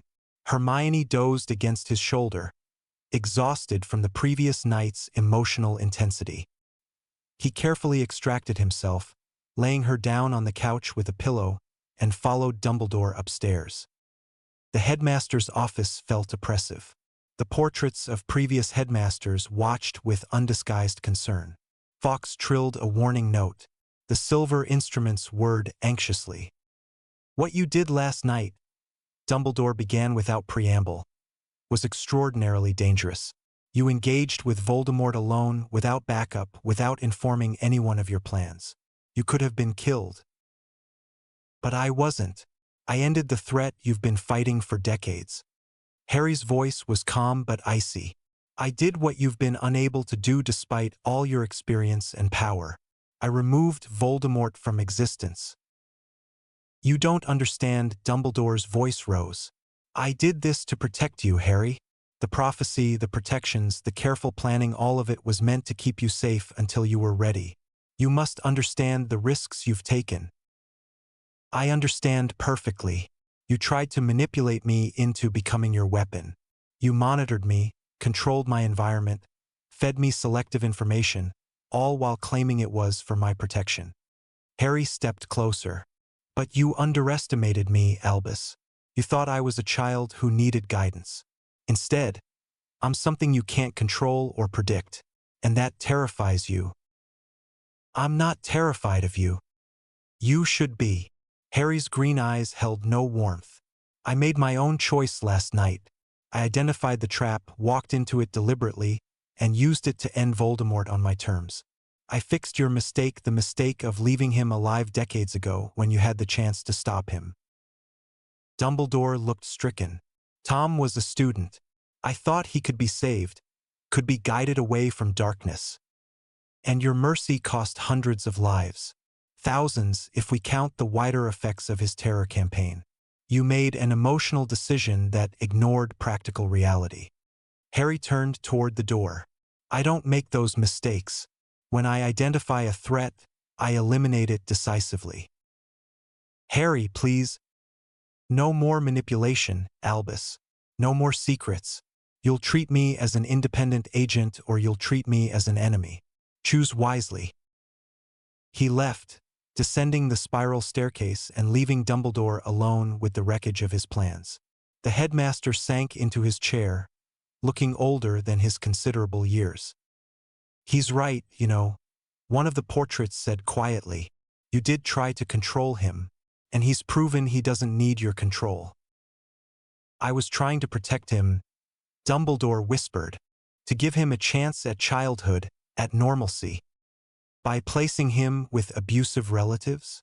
By monitoring his every move? By manipulating his choices? The portrait shook its head. You meant well, Albus, but good intentions don't justify the methods you used. And now you have a powerful young man who has no reason to trust you. Dumbledore buried his face in his hands, finally acknowledging the truth he'd been avoiding. Harry Potter was beyond his influence. The boy who lived had become something else entirely, something ancient and powerful and terrifyingly competent. The question now was what Harry would do with that power. Harry returned to the common room to find Hermione awake, reading his research notes with focused intensity. She looked up when he entered, her expression showing concern. Rough conversation with Dumbledore? He's upset I acted independently. I solved his Voldemort problem without following his carefully laid plans. Harry sat beside her, taking her hand. He'll adjust, or he won't. Either way, it doesn't change what comes next. What does come next? Harry looked toward the window, where dawn light was filtering through. His dimensional senses, always active in the background, detected something he'd been monitoring for months. Faint attention from beyond this dimension. Entities watching, observing, calculating. The cosmic orders. The higher dimensional beings that maintain cycles of conflict in this universe. They'd been monitoring Voldemort's destruction, analyzing the unexpected variable that had entered their carefully balanced system. The small task is finished, Harry said quietly. Voldemort was a local threat, a product of this dimension's flawed magical society. But there are larger patterns at work. Forces that view this world as a game board, that manipulate events to maintain specific outcomes. They've been watching, and now they know something has changed. Hermione's hand tightened on his. The cosmic entities you mentioned when you explained about being ANOS, they're real? Real. And interested in what I did. Voldemort's existence served their purposes, maintained conflict, generated specific emotional energies they feed on, kept this world locked in repetitive cycles. Harry's expression hardened. I disrupted their pattern. Soon they'll try to restore balance. Create a new threat, manipulate new conflicts, reassert their control. So what do? We prepare. We finish building Delsogate. We train our allies. We research dimensional mechanics and cosmic authority. Harry looked at her, his ancient eyes showing determination. And when they reveal themselves, we eliminate them as decisively as I eliminated Voldemort. That sounds dangerous. But it's also necessary. This world deserves peace, not manufactured conflict designed to feed parasitic entities. Harry smiled slightly. Besides, you said you wanted to help me change the world. This is how we do it. Hermione nodded slowly, her brilliant mind already engaging with the challenge. Then we'll need more than the three of us. We'll need a team. Trained, capable people who can stand against cosmic-level threats. Agreed. Neville will be essential. His potential is enormous once properly developed. Luna Lovegood, when we meet her, possibly others from our year and the years above. Harry paused. This is going to be a long process. Years of preparation before the confrontation comes. Are you certain you want to commit to this path? Harry, I watched you erase the Dark Lord from existence last night. I'm dating the reincarnation of an ancient demon king who's planning to fight cosmic entities. At this point, I'm all in. She leaned against him. Besides, someone needs to keep you from getting too focused on power and forgetting the human elements. That's why I need you. They sat together as dawn broke fully over Hogwarts, watching the sun rise over grounds that were, for the moment, at peace. The students would wake soon to a world without Voldemort, without the shadow of dark magic hanging over their futures. But Harry knew the peace was temporary. The real audit, the confrontation with the forces that had shaped this world's cycles of violence, was beginning. The Demon King of Tyranny had eliminated one threat. Now he would prepare to face the others. And he wouldn't face them alone. The summer after Voldemort's destruction should have been peaceful. Instead, it became the beginning of a revolution. Harry and Hermione returned to Hogwarts in September with a clear mission. The Dark Lord was gone, but the systems that had enabled him blood purity ideology, inefficient magical education, corrupt institutional structures remained intact. These weren't social problems. They were fundamental flaws in how magical society understood and utilized magic itself. It was time to fix them. The first reform came quietly, almost accidentally. Harry was helping a group of second years with their charms homework in the library when he noticed their struggle with the basic levitation spell. They were following the prescribed wand movements precisely, enunciating the incantation correctly, yet achieving minimal results. "Stop," Harry said, interrupting their 10th failed attempt. "You're approaching this incorrectly. The wand movement and incantation are tools for focusing your intent. They're training wheels, not requirements." A small girl with dark braids looked up, confused. "But Professor Flitwick said we have to do the swish and flick exactly right, or the spell won't work." "Professor Flitwick is teaching you a safe, standardized method. But magic doesn't actually require those specific movements. It requires understanding what you're trying to accomplish and the will to make it happen." Harry pulled out a piece of parchment, sketching a simple runic array. "Look at this. This is a levitation rune. It expresses the concept of counteract gravity directly, without needing words or gestures. If you channel your magic through this pattern, the effect is more stable and requires less continuous effort." Hermione, working at the same table, looked up with interest. "Harry, are you teaching them runic casting? That's N-E-W-T level material." "The difficulty is artificial. Runes are actually simpler than wand magic because they're conceptually cleaner. No ambiguity, no variation in pronunciation or movement." Harry showed the second years how to trace the rune in the air using magical energy than ink. "Try this. Focus on the rune's meaning, channel your magic through its structure, and direct the effect at your feather." The girl with braids concentrated, her tongue between her teeth. She traced the glowing rune in the air with her wand, and her feather rose smoothly, floating at exactly eye level without wobble or drift. Her gasp of delight brought other students over. Within 20 minutes, Harry had a crowd of younger students around his table, all practicing basic runic casting with increasing success. Hermione began helping, explaining the conceptual frameworks in clear, logical terms that made advanced theory accessible. Professor McGonagall found them an hour later, the library table surrounded by floating objects held aloft by glowing runic constructs. "Mr. Potter," she said, her voice sharp with surprise, "what exactly are you teaching these students?"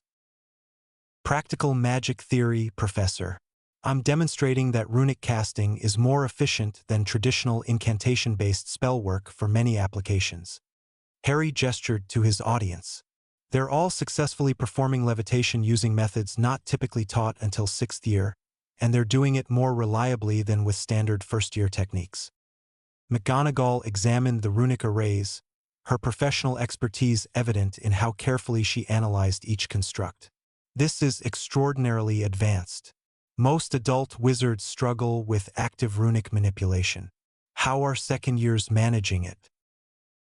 "Because we're not teaching it as advanced," Hermione explained. "We're teaching it as fundamental. Runes express magical concepts directly, which makes them easier to understand than the indirect approach of incantations and wand movements. The only reason it's considered difficult is because the curriculum teaches it backward. Students learn inefficient methods first, then have to unlearn habits when they encounter runes later." "That's a claim, Miss Granger." "It's provable, Professor. Look at the results." Hermione indicated the young students, who were now experimenting with making their objects move in patterns. "They understood the concept in minutes because we explained the underlying theory clearly. No mysterious Latin words, no complex wand choreography. Clean conceptual frameworks." McGonagall was quiet for a long moment, her expression cycling through skepticism, consideration, and reluctant acceptance. "Show me," she said finally. "Teach me one of these runic constructs using your method.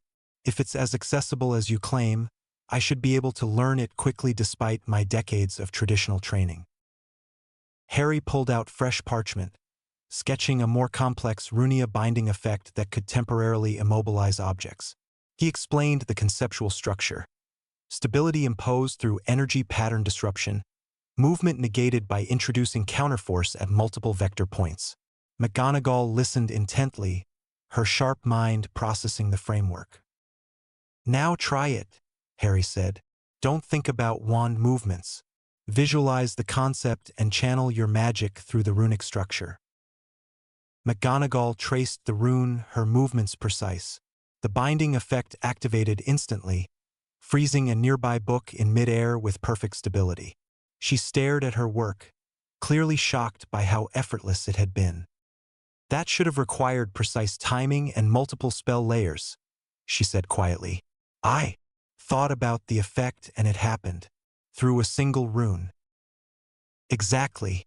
Efficiency through conceptual clarity." Harry met her eyes. "Professor, the magical education system is teaching students to be less capable than they could be. Not through malice, but through institutional inertia. No one questioned whether the traditional methods were optimal. They perpetuated them because that's what had always been done." McGonagall looked at the second years, still happily manipulating their floating objects through runic constructs they'd learned in less than an hour. Her expression showed the internal struggle of someone confronting a fundamental challenge to long-held beliefs. "This will require extensive review," she said finally. "But Mr. Potter, Miss Granger, if your methods can be validated, they could represent a revolutionary approach to magical education. I'll arrange a demonstration for the full staff. You'll need to present your findings formally." So began the intellectual invasion of Hogwarts. The staff meeting was held in the Great Hall 2 weeks later, with all professors present and several representatives from the Ministry's Department of Magical Education observing. Dumbledore sat at the center of the head table, his expression carefully neutral but his eyes watchful. Harry and Hermione stood before the assembled faculty, their presentation materials floating on conjured displays. They'd spent days preparing, distilling years of research into clear, demonstrable principles. Traditional magical education assumes that complexity equals power. Hermione began, her voice carrying clearly through the hall. Students learn increasingly elaborate spells, memorizing hundreds of incantations and wand movements. But this approach conflates difficulty with capability. We propose a fundamental restructuring based on conceptual frameworks than memorized procedures. Harry activated the first Displaya comparison chart showing traditional spell learning curves versus runic framework acquisition. Look at the time investment. A student learning the shield charm through traditional methods requires approximately 20 hours of practice to achieve reliable results. Learning the conceptual framework of deflection through energy redirection and expressing it runically requires 5 hours to achieve superior results. The traditional method is 4 times less efficient. That's a bold claim, Professor Snape said from his seat, his voice dripping with skepticism. The shield charm is a proven defensive technique, taught successfully for centuries. You're suggesting our entire pedagogical approach is flawed? Not flawed, suboptimal. Harry turned to face Snape directly. Professor, you're one of the most skilled potion makers in Britain. You understand that efficiency matters. If a potion could be brewed in 2 hours instead of 8 with superior results, you'd use the faster method. Why should spell learning be different? Potions are different from spell work. They're not, though. Both involve precise manipulation of magical energy according to specific patterns. Potions use physical ingredients as focusing aids. Spells use incantations and wand movements, but the underlying principle is identical, structured intent causing defined effects. Hermione activated another display. We've tested this theory extensively. Student volunteers learning both traditional and runic methods consistently achieve better results faster with the runic approach. Professor Flitwick leaned forward, his expression intrigued then defensive. I'm familiar with runic magic, but it's always been considered a specialized field, not a replacement for standard spell work. How do you account for the versatility of traditional magic? Wands allow for improvisation and variation that runes might not provide.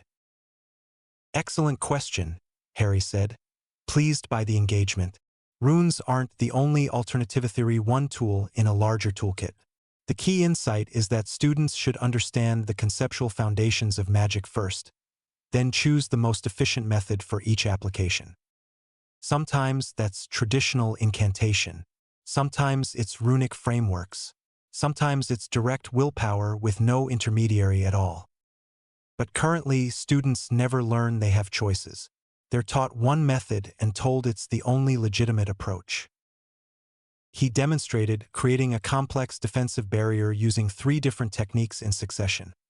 First with traditional wand movements and incantation, then with a runic construct traced in the air, and finally with pure willpower that required no visible focus. Each produced identical results. The effect is what matters, Harry continued. The method is the path to achieving that effect. By teaching conceptual frameworks first, we give students the understanding necessary to choose their own optimal paths, then forcing everyone through identical procedures regardless of individual aptitude. The demonstration continued for an hour. Harry and Hermione showed teaching methods, learning progression charts, comparative efficiency data, and most convincingly lived demonstrations with student volunteers who'd been learning their methods. A third year successfully cast a Patronus charm using runic frameworks after 3 days of practice, something that typically required months or years of traditional training. Professor McGonagall, who'd been evaluating the presentation with professional scrutiny, finally spoke. What you're proposing isn't curriculum reform. It's a fundamental reconceptualization of what magical education should accomplish. Instead of training students to follow established procedures, you want to teach them to understand and manipulate the underlying principles. Precisely, Hermione confirmed.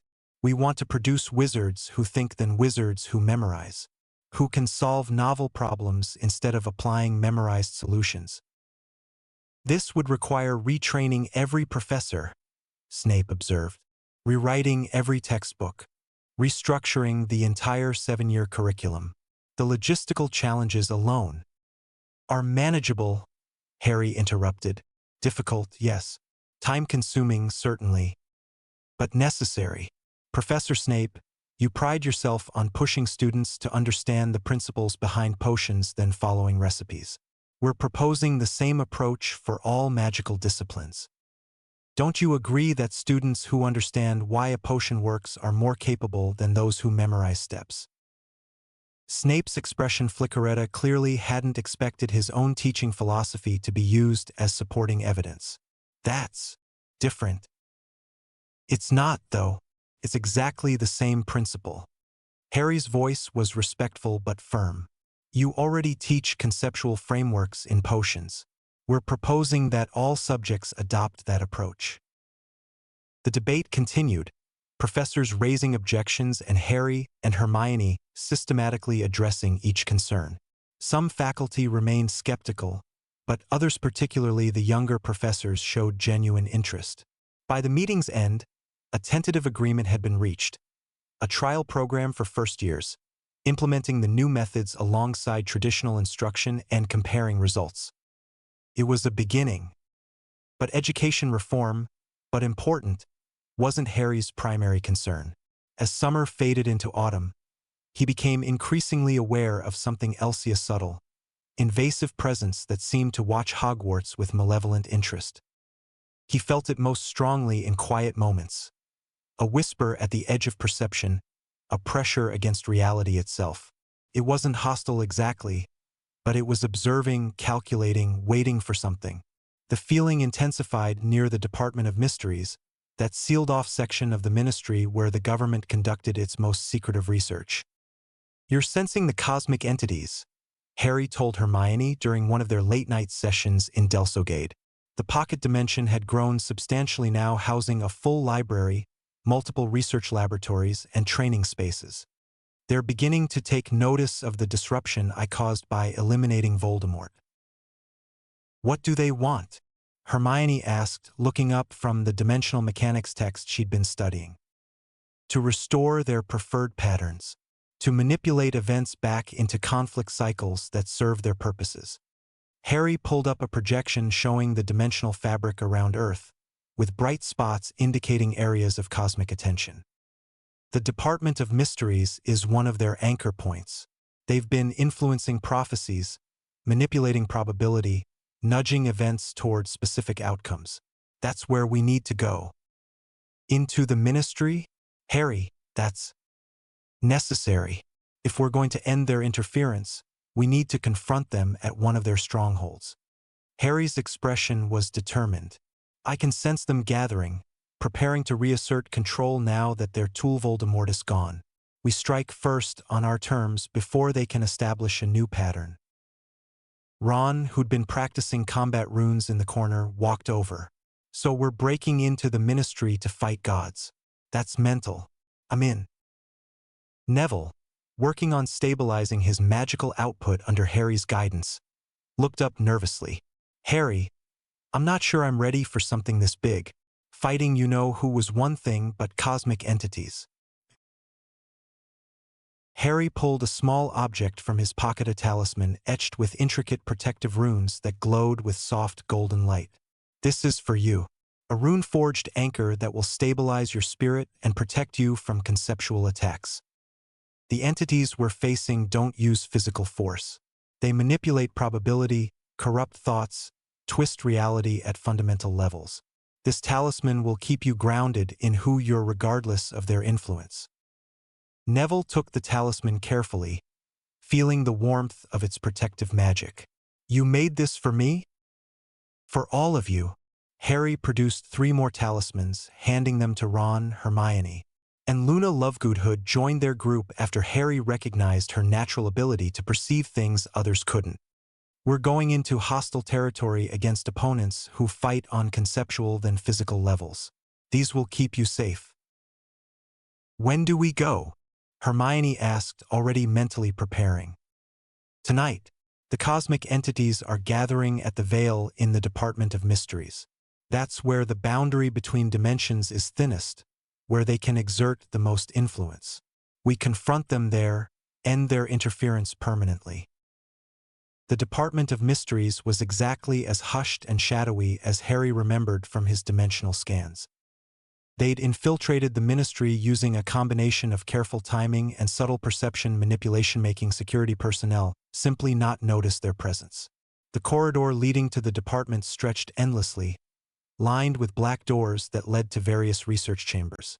At the far end, the veil room waited, its ancient stone archway visible through the open doorway. "I can feel them," Luna said quietly, her dreamy voice taking on an unusual edge of tension. "They're watching us, waiting to see what we'll do." Harry nodded. He could feel them, two presences that existed partially outside normal spacetime, observing from angles that three-dimensional beings couldn't easily perceive. They were old, powerful, and utterly convinced of their right to manipulate this dimension's inhabitants. They entered the veil room. The stone archway stood in the center, a tattered black curtain hanging within its frame that fluttered despite the absence of wind. The veil was a gateway, a thin point between the world of the living and something else, death, or simply another dimension, the perfect place for cosmic entities to manifest. Harry walked to the center of the room, his friends arraying behind him in the formation they'd practiced in VOLDIGAUD. "I know you're there," he said calmly, speaking to the empty air. "I can feel your attention, your manipulation, your attempts to reassert control over this world. Show yourselves." For a moment, nothing happened. Then the veil began to flutter more violently, and reality itself seemed to twist. Shapes emerged from the archway, not solid forms but ethereal distortions, like looking through heat shimmer or curved glass. They were vaguely humanoid but fundamentally wrong, existing in more dimensions than human perception could fully process. When they spoke, their voices came from everywhere and nowhere, layered harmonics that bypassed ears and resonated directly in the mind. "You think yourself above destiny," they whispered. The words carried weight, each syllable trying to impose conceptual truth. "You're but a temporary aberration. We have guided this world through countless cycles. Your resistance is meaningless." "Destiny is a myth to me," Harry replied, his voice steady and utterly confident. "Only choice exists, free will exercised through understanding and capability. What you call destiny is manipulation, your manipulation. And it ends now. You'll cease interfering with this reality." The entities pulsed, their distorted forms rippling with what might have been amusement or contempt. "You can't oppose us. We're eternal. We're inevitable. We're—" Harry moved. He raised both hands, channeling magic not as energy blasts or elemental forces but as pure conceptual authority. The air around him crystallized into geometric patterns, three-dimensional representations of higher-dimensional mathematical truths. The patterns expanded outward, intersecting the cosmic entities' forms and disrupting their manifestation. The entities screamed a sound that had no physical component but registered as pain directly in the nervous system. Reality buckled under the force of conceptual conflict as two incompatible frameworks of existence collided. "Impossible," they shrieked. "You're bound by dimensional law. You can't." "I'm not bound by your laws," Harry said coldly. "I exist outside your framework. I'm ANOS VOLDIGAUD, Demon King of Tyranny, and I recognize no authority above my own."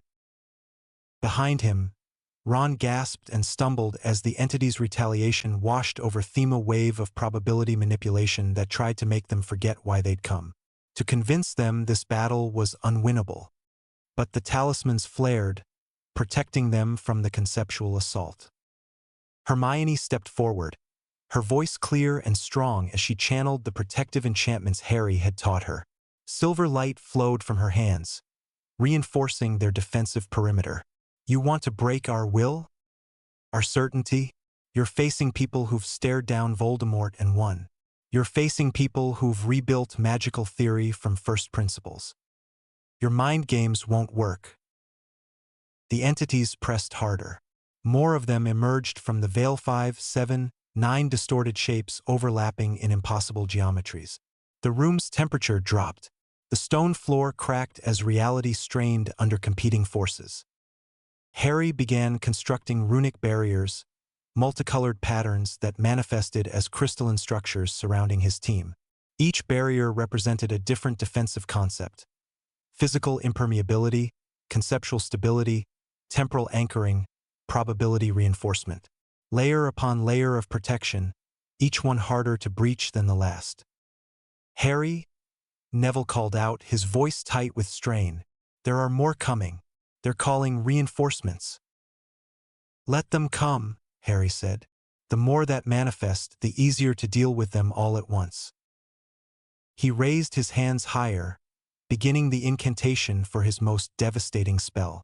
Power gathered around him, not the gentle, controlled magic of everyday spells, but raw destructive force that made reality itself groan under the pressure.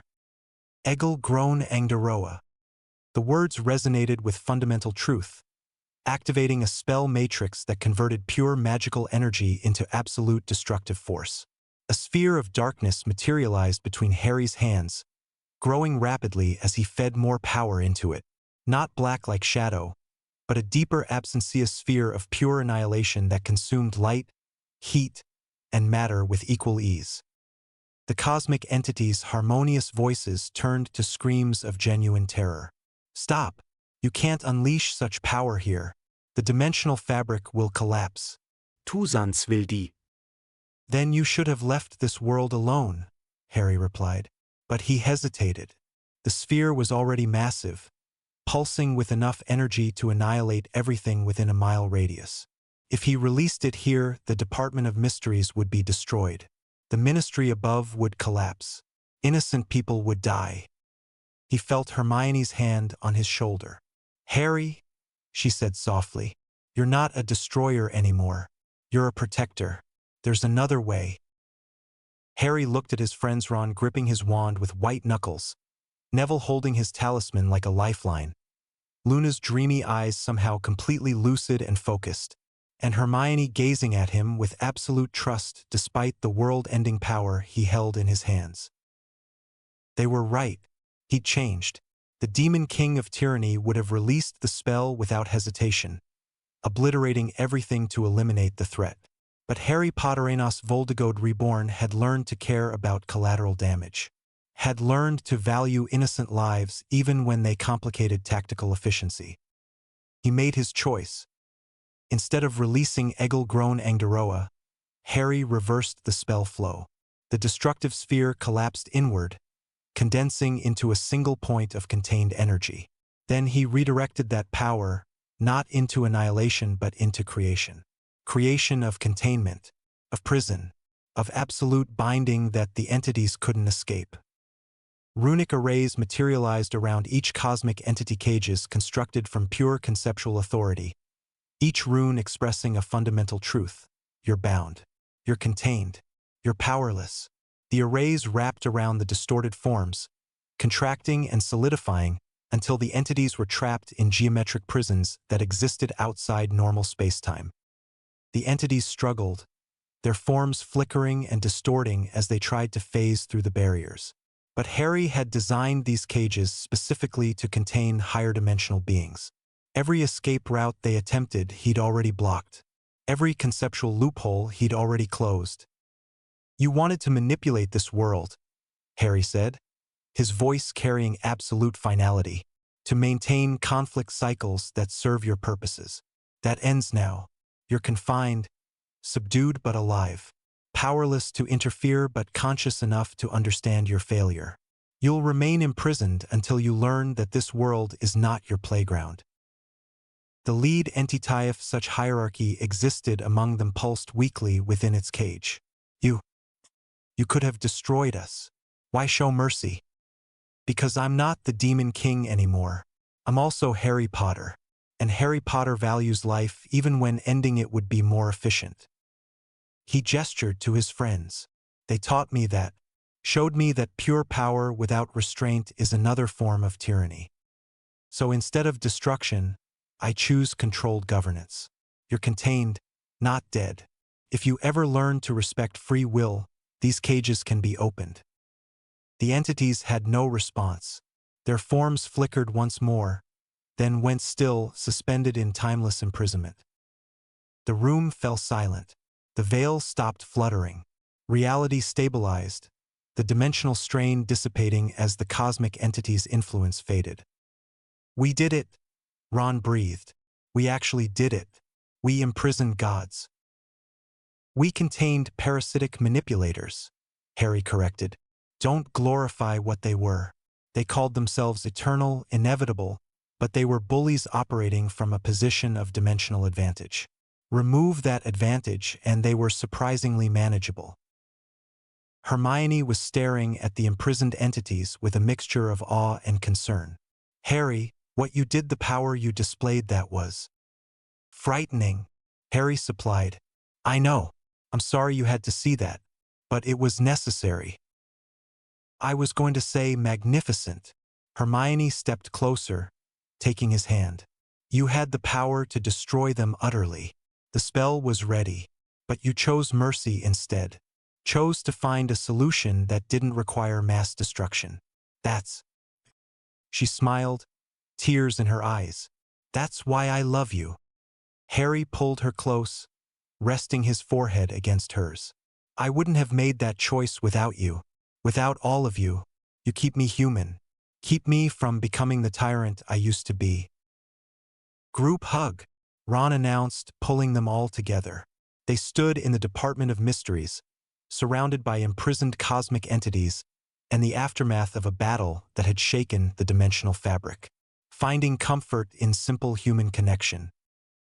Luna, somehow still serene despite everything they'd experienced, smiled her dreamy smile. "The Nargles are pleased. They never liked those other entities anyway." The political consequences of that night rippled through magical society like an earthquake. Within a week, Harry and Hermione had presented evidence to the Wizengamot showing how the cosmic entities had been manipulating probability and influencing decisions for decades. How countless conflicts, including the rise of both Grindelwald and Voldemort, had been deliberately orchestrated to maintain cycles of violence that served the entity's purposes. The revelation destroyed what remained of the old order's credibility.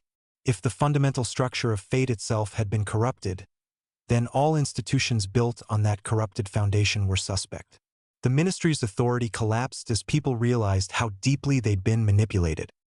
Harry didn't seek power, but into the vacuum of authority, he and Hermione provided something desperately needed: a logical, coherent vision for reconstruction based on demonstrable principles than tradition or manipulation. "The Ministry of Magic, as currently structured, has failed repeatedly," Harry announced at the emergency Wizengamot session. His voice was calm but carried absolute authority.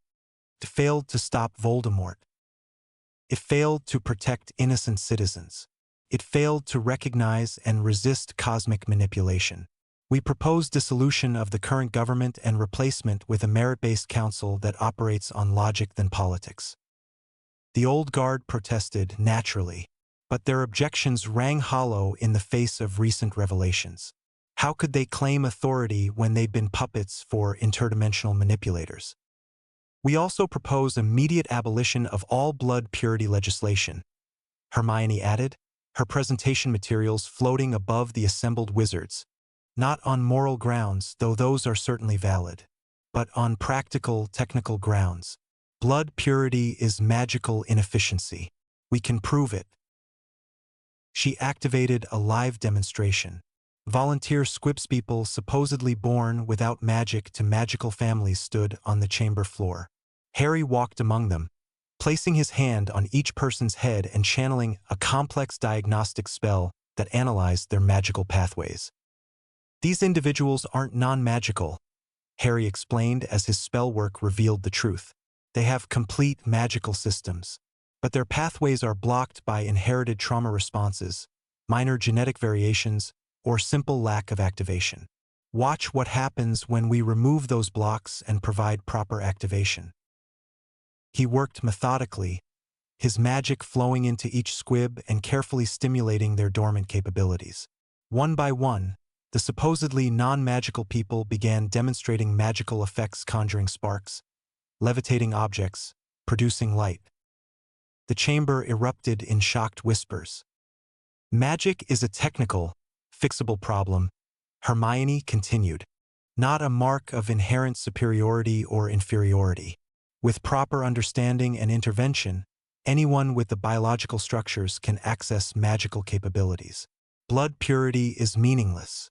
It's based on ignorance of how magic actually works. At number 4, Privet Drive, Petunia Dursley watched the Wisengamot proceedings on a magically projected broadcast. Since Harry had begun his reforms, the magical world had reached out to non-magical relatives of wizards, offering information and inclusion than secrecy and exclusion. Petunia watched as Harry activated magic in people like her people who'd been told they were less, who'd been excluded and ignored. She watched as he proved that the distinction between magical and non-magical was artificial, surmountable, a matter of biological activation. Then she felt it, a faint, unfamiliar warmth in her hands, a spark of something that shouldn't exist. She raised her hands, staring in disbelief as a small light appeared above her palm, weak, unstable, but undeniably magical. After a lifetime of resentment and jealousy, after years of hating magic and everything it represented, Petunia Dursley discovered she too could touch the power she'd envied. The trauma of exclusion, of being the normal sister while Lily was special, dissolved in an instant. She began to cry not from pain, but from relief, from the resolution of decades of complicated feelings, from the simple understanding she'd never needed to be excluded, that the boundary between her and her sister had always been artificial. Across Britain and beyond, similar scenes played out. Squibs discovering they weren't broken. Muggle-born wizards learning they weren't inferior. The entire blood purity ideology collapsing under the weight of demonstrated truth. The old order had no response, no counter-argument to direct magical demonstration. Within a month, every blood purity law was formally repealed and the new council composed of the most capable magical theorists and practitioners regardless of blood status took governing authority. In Delsogade Castle, now expanded to include a grand hall where important meetings could be held, Harry addressed his core team and the new council members.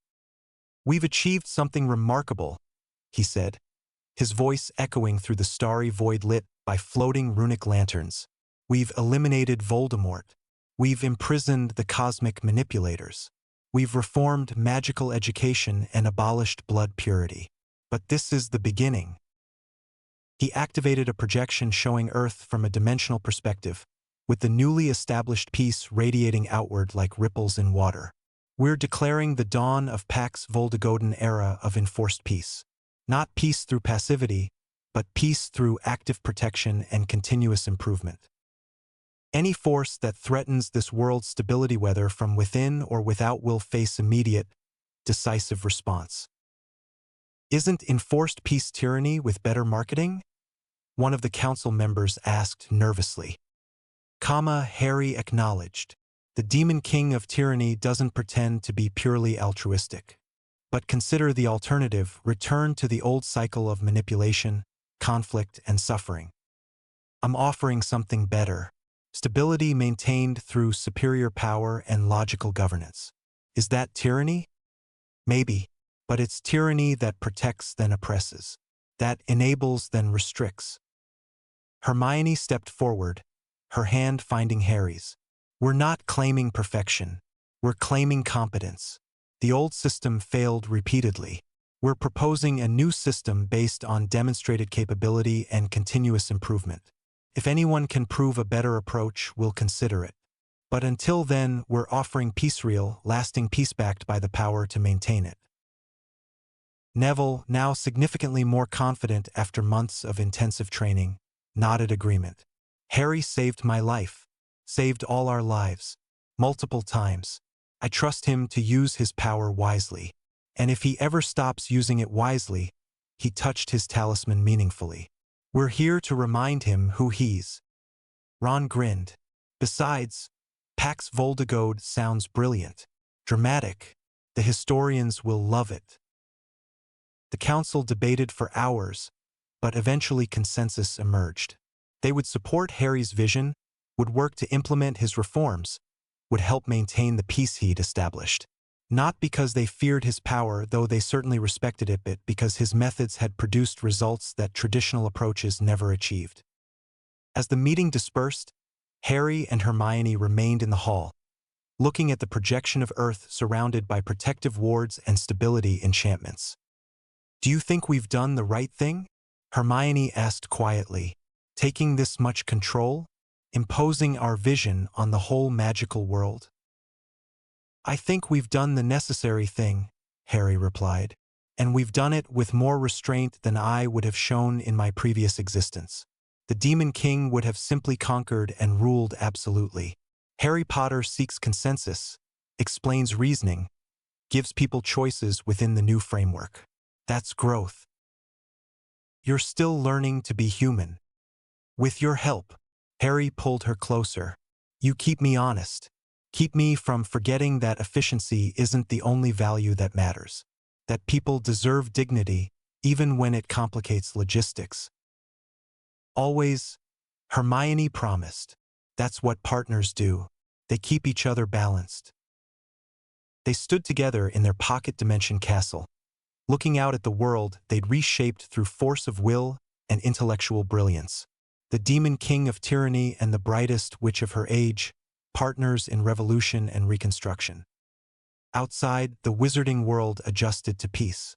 Hogwarts implemented new teaching methods. The council drafted logical legislation.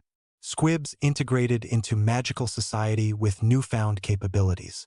Blood purity advocates found themselves not prosecuted but simply ignored, their ideology rendered irrelevant by demonstrated truth. And in the spaces between dimensions, the imprisoned cosmic entities watched silently, contained but conscious, bearing witness to what happened when someone refused to accept destiny as inevitable. Pax VOLDIGAUD had begun. The tyranny of peace, enforced by power but tempered by humanity, shaped by logic but informed by compassion. It wasn't perfect, but it was better than anything that had come before. And that, Harry reflected, was sufficient for now. The real work maintaining peace, fostering growth, protecting this world from any future threats was beginning. But for the first time in either of his lives, he wasn't facing that work alone. He had Hermione, he had his friends, he had purpose beyond mere power. The Demon King had learned to be human. And in doing so, he'd discovered something more valuable than any amount of destructive capability. The strength that comes from genuine connection. From choosing to protect than dominate, from using power in service of something greater than oneself. It was, he thought, a discovery worth everything he'd sacrificed to achieve it. The night air carried the scent of cut grass and approaching autumn as Harry and Hermione sat on the hill overlooking Hogwarts. The castle glowed warmly against the darkness, its windows lit like scattered stars. Above them, the real stars stretched across a clear sky, infinite and indifferent to the changes happening on the small planet below. 3 months had passed since the cosmic entity's imprisonment. 3 months of careful reconstruction, of implementing reforms, of watching a new world order take shape from the ruins of the old. It had been exhausting, exhilarating, and occasionally terrifying. But now, for the first time in years, there was peace.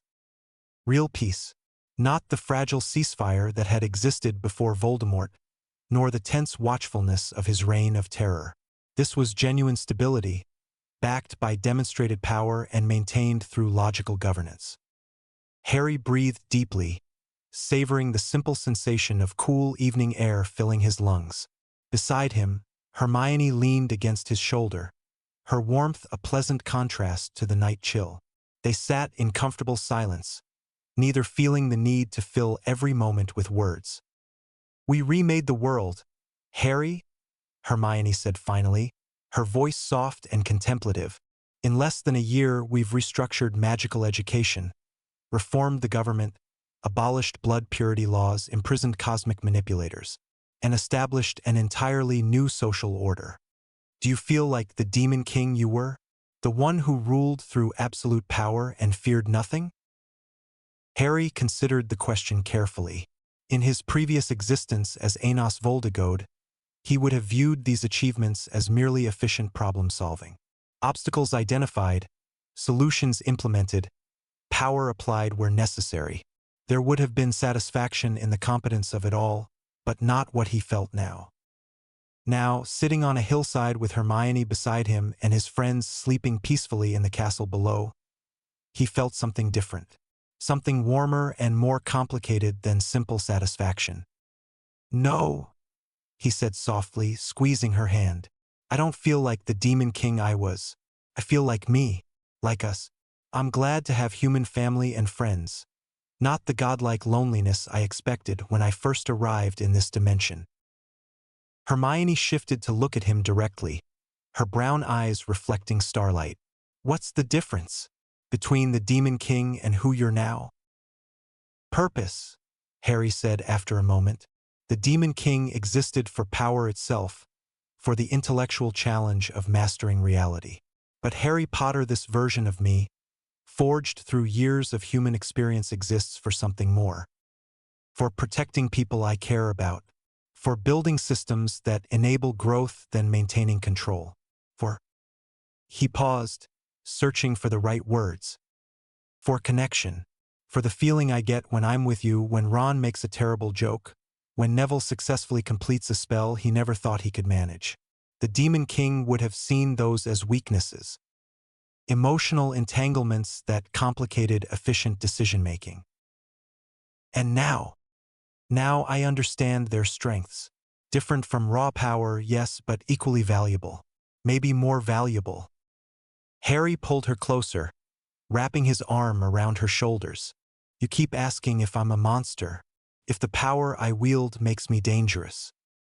But I'm not a monster, Hermione. Monsters don't care about the people they hurt. They don't hesitate before unleashing world-ending magic because their friends reminded them that innocent lives matter. They don't find contentment in simple moments like sitting on a hillside watching stars." "You hesitated in the Department of Mysteries," Hermione said, remembering that moment when Harry had held enough power in his hands to obliterate everything within miles. "You could have destroyed the cosmic entities utterly. The spell was ready, but you chose mercy instead. Because of you, because of Ron and Neville and Luna, because I've learned that pure power without restraint is another form of tyranny." Harry rested his head against hers. The Demon King of tyranny ruled through fear and absolute capability. But Harry Potter Rulsif, we can call it that, through demonstrated competence and genuine care for the world he's protecting. That's the difference. Hermione was quiet for a long moment, processing his words. Then she smiled, soft and genuine. "I love you, you know. Not because you're powerful, though that's impressive. Not because you're brilliant, though you're. I love you because you chose to be better than you were. Because you let yourself care, even though caring is messy and complicated and sometimes painful. Because you're willing to admit uncertainty and ask for help when you need it." "I love you too," Harry said simply. "You made me human. You and the others. You showed me that there's value in vulnerability, in emotional connection, in admitting I don't have all the answers. The Demon King never would have learned those lessons. But Harry Potter did, because he had people worth learning them for." They kissed, soft and unhurried, finding comfort in the simple honesty of physical touch. When they pulled apart, both were smiling despite the seriousness of their conversation. "So what happens now?" Hermione asked. "We've established peace, reformed society, eliminated the major threats. What does the Demon King do when there are no more battles to fight?" "He learns to live," Harry said, surprising himself with the answer. "He discovers what it means to exist without constant conflict, to build instead of destroy, to nurture instead of conquer." He gestured at the castle below them. "We have so much work ahead. Implementing the educational reforms across all magical schools, training the new council members, establishing trade agreements with other magical governments, researching ways to help more squibs access their latent magic. Those aren't battles theory projects. Long-term efforts that require patience and collaboration than overwhelming force." That sounds wonderful, Hermione said, her voice warm with approval. Building a better world instead of defeating threats to the existing one. That's the real revolution, isn't it? Not the dramatic confrontations, but the steady work of improvement. Exactly. Harry looked up at the stars again, his mind already planning next steps. Though I suspect we'll face more confrontations eventually. There are always new threats. But for tonight we have peace. And I find I enjoy it. They sat together until the castle bells chimed midnight, marking the transition to a new day. Tomorrow would bring new challenges, new responsibilities, new opportunities. But tonight was theirs, a quiet moment of contentment stolen from the chaos of revolutionary change. As they walked back to the castle hand in hand, Harry realized something profound. For the first time in either of his lives, he was genuinely happy, not satisfied with his power, not pleased with his accomplishments, but truly happy in a deep, human way that transcended calculation or achievement. It was, he thought, worth everything he'd sacrificed to reach this point. The grand hall of the former ministry building had been transformed. Where once pompous statues and grandiose decorations had celebrated magical superiority. Now clean lines and functional design created a space for actual governance than theatrical display. The new council chamber was circular, with seats arranged so that no position was elevated above others. Every member, whether ancient pure-blood or Muggle-born prodigy, sat at the same level, spoke with equal authority, and contributed based on demonstrated competence than inherited privilege. Harry stood at the center, not as a ruler but as a founding architect explaining his vision to those who would implement it. The old ministry operated on the assumption that tradition equals legitimacy. He began, his voice carrying clearly through the hall, that age conveys authority and change threatens stability. We're operating on different principles. Legitimacy comes from results. Authority comes from capability. And stability comes not from resisting change but from managing it intelligently. Around the circle, council members listened with varying degrees of enthusiasm. Some, particularly the younger members, nodded agreement. Others, holdovers from the old system who'd proven competent enough to retain positions, looked uncertain but attentive. Neville Longbottom stood to Harry's right, wearing the formal robes of defense warden with quiet pride. The shy, uncertain boy who'd struggled with basic spells had transformed into a capable young man who radiated competence and calm authority. His appointment had surprised some, but Harry had been characteristically direct in his reasoning. Neville understands protection, Harry had explained to the council during the appointment hearing. Not the mechanics of defensive magic, but the fundamental purpose. Keeping people safe without becoming tyrannical. He's brave without being reckless, powerful without being cruel. Those are the qualities we need in someone responsible for defending this society. Now, Neville stood as living proof that Harry's educational methods worked. That potential could be unlocked through proper instruction and genuine support. He caught Harry's eye and nodded once, a silent acknowledgement of trust and partnership. Our first major initiative, Harry continued, is the expansion of magical access. We've proven that squibs can develop magical capabilities with proper activation and training. Over the next year, we'll be offering free diagnostic and activation services to anyone who requests them. This isn't charity, it's practical resource utilization. Every person we help become magically active is another contributor to society, another problem solver, another mind working toward collective improvement. What about the cost? One of the council members asked. Practical concern, not opposition. Already addressed, Hermione said, stepping forward with her characteristic efficiency. She'd been appointed chief lore architect, responsible for educational reform and knowledge management. We've negotiated new agreements with the goblins for magical resource extraction. The previous system was exploitative and inefficient. The new system is fair, productive, and generates significantly more revenue. More than enough to fund public service initiatives. As if summoned by her mention, Ragnarok, chief goblin representative, entered through the side door. His face was weathered and sharp, his eyes calculating but no longer hostile. The relationship between wizards and goblins had always been contentious, marked by mutual distrust and periodic violence. But Harry had approached the negotiation with characteristic directness. The old system exploited your labor, Harry had told Ragnarok during their first meeting. Wizards controlled access to resources you extracted, paid you inadequately, and treated you as secondary citizens despite your obvious capabilities. That was inefficient and unjust. I'm proposing something different. Partnership. Fair compensation for your work, representation in governance, and acknowledgement of goblin sovereignty in matters of finance and resource management. Ragnarok had been skeptical at first, but Harry had backed his words with actions, implementing protections for goblin rights and establishing profit-sharing arrangements that made the partnership mutually beneficial. Cold logic, applied fairly, proved more persuasive than any appeal to morality. Now, Ragnarok approached the center of the circle with a document in hand.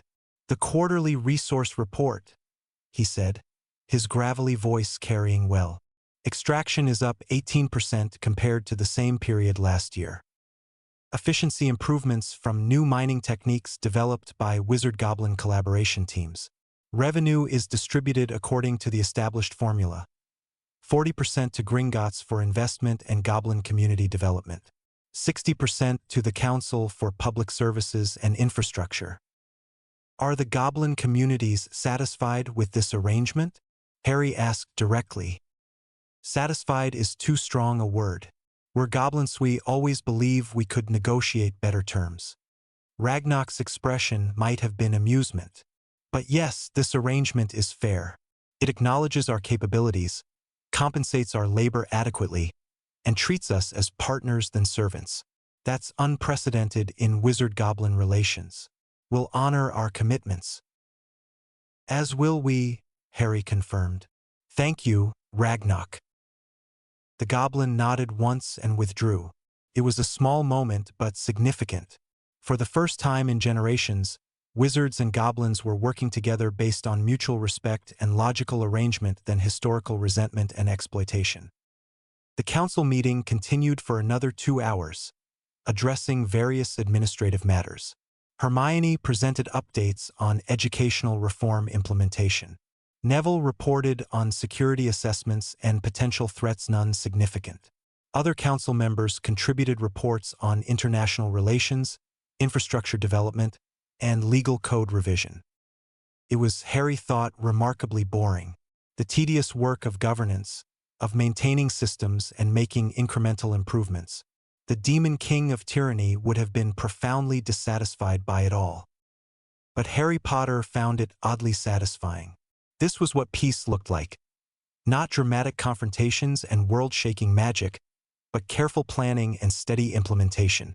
Building then destroying. Nurturing then conquering.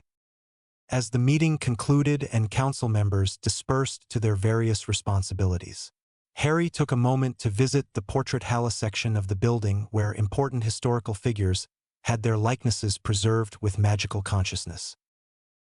Albus Dumbledore's portrait hung near the end of the hall, placed not prominently but respectfully.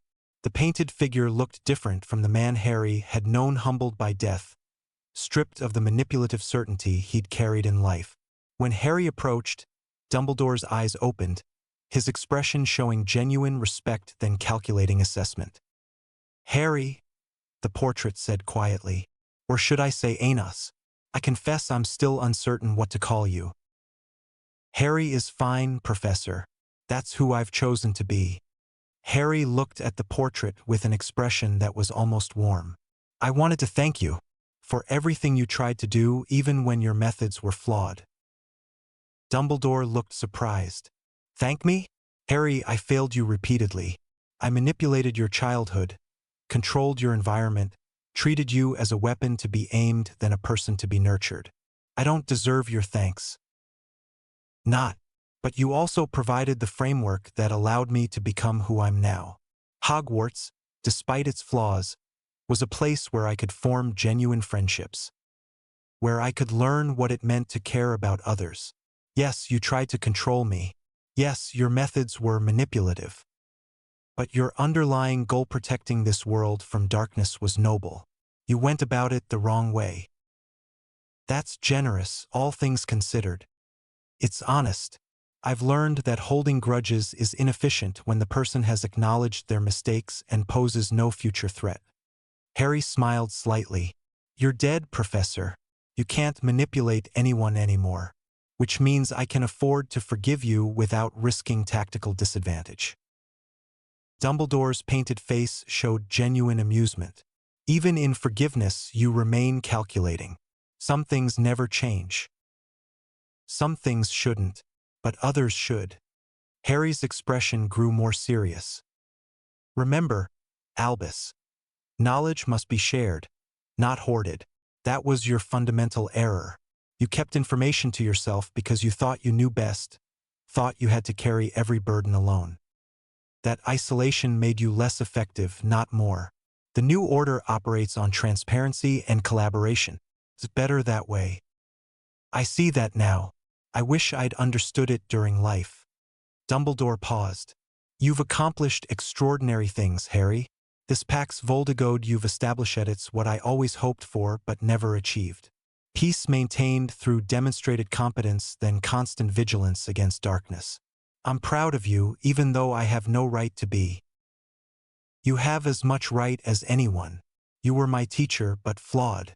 You taught me important lessons, even when they were taught through negative example. Harry nodded respectfully. Rest well, Professor. The world is safe now. You can stop worrying about it. Can I, though? Dumbledore's expression showed concern. Harry, what you've built is impressive, but it's built on your personal power. What happens when you're gone? When there's no Demon King to enforce peace through overwhelming capability? Won't everything collapse back into the old patterns? That's why we're building systems, not wielding power. The Council will continue after I'm gone. The educational reforms will persist. The cultural changes we're implementing, the end of blood purity. The integration of squibs and goblins and other marginalized groups, those create a new foundation that doesn't depend on any single individual. Harry's voice was confident. I'm not trying to rule forever, Professor. I'm trying to establish structures that can maintain themselves. And then, eventually, I'll step back and let them function independently. You do that? Give up power voluntarily? When the time is right, yes. Power is a tool, not a goal. Once the tool has accomplished its purpose, there's no reason to keep wielding it. Harry turned to leave, then paused. Besides, I have other things I want to do. Research, exploration, living an actual life instead of managing conflicts. That's what I'm working toward. He left Dumbledore's portrait contemplating those words, the old headmaster's painted face showing something like approval mixed with lingering concern.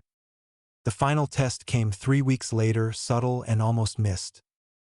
Harry was in Delsogaide's main laboratory, researching advanced dimensional mechanics with Hermione, when he felt it, a familiar pressure at the edge of perception.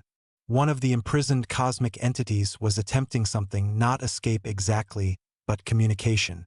A psychological probe designed to bypass the physical constraints of its runic cage. I need to check on the entities, Harry said, setting down his research notes. One of them is trying to make contact. Hermione looked up, concerned. Should I come with you? No need. This isn't a combat situation. A conversation. Harry smiled reassuringly. I'll be back soon.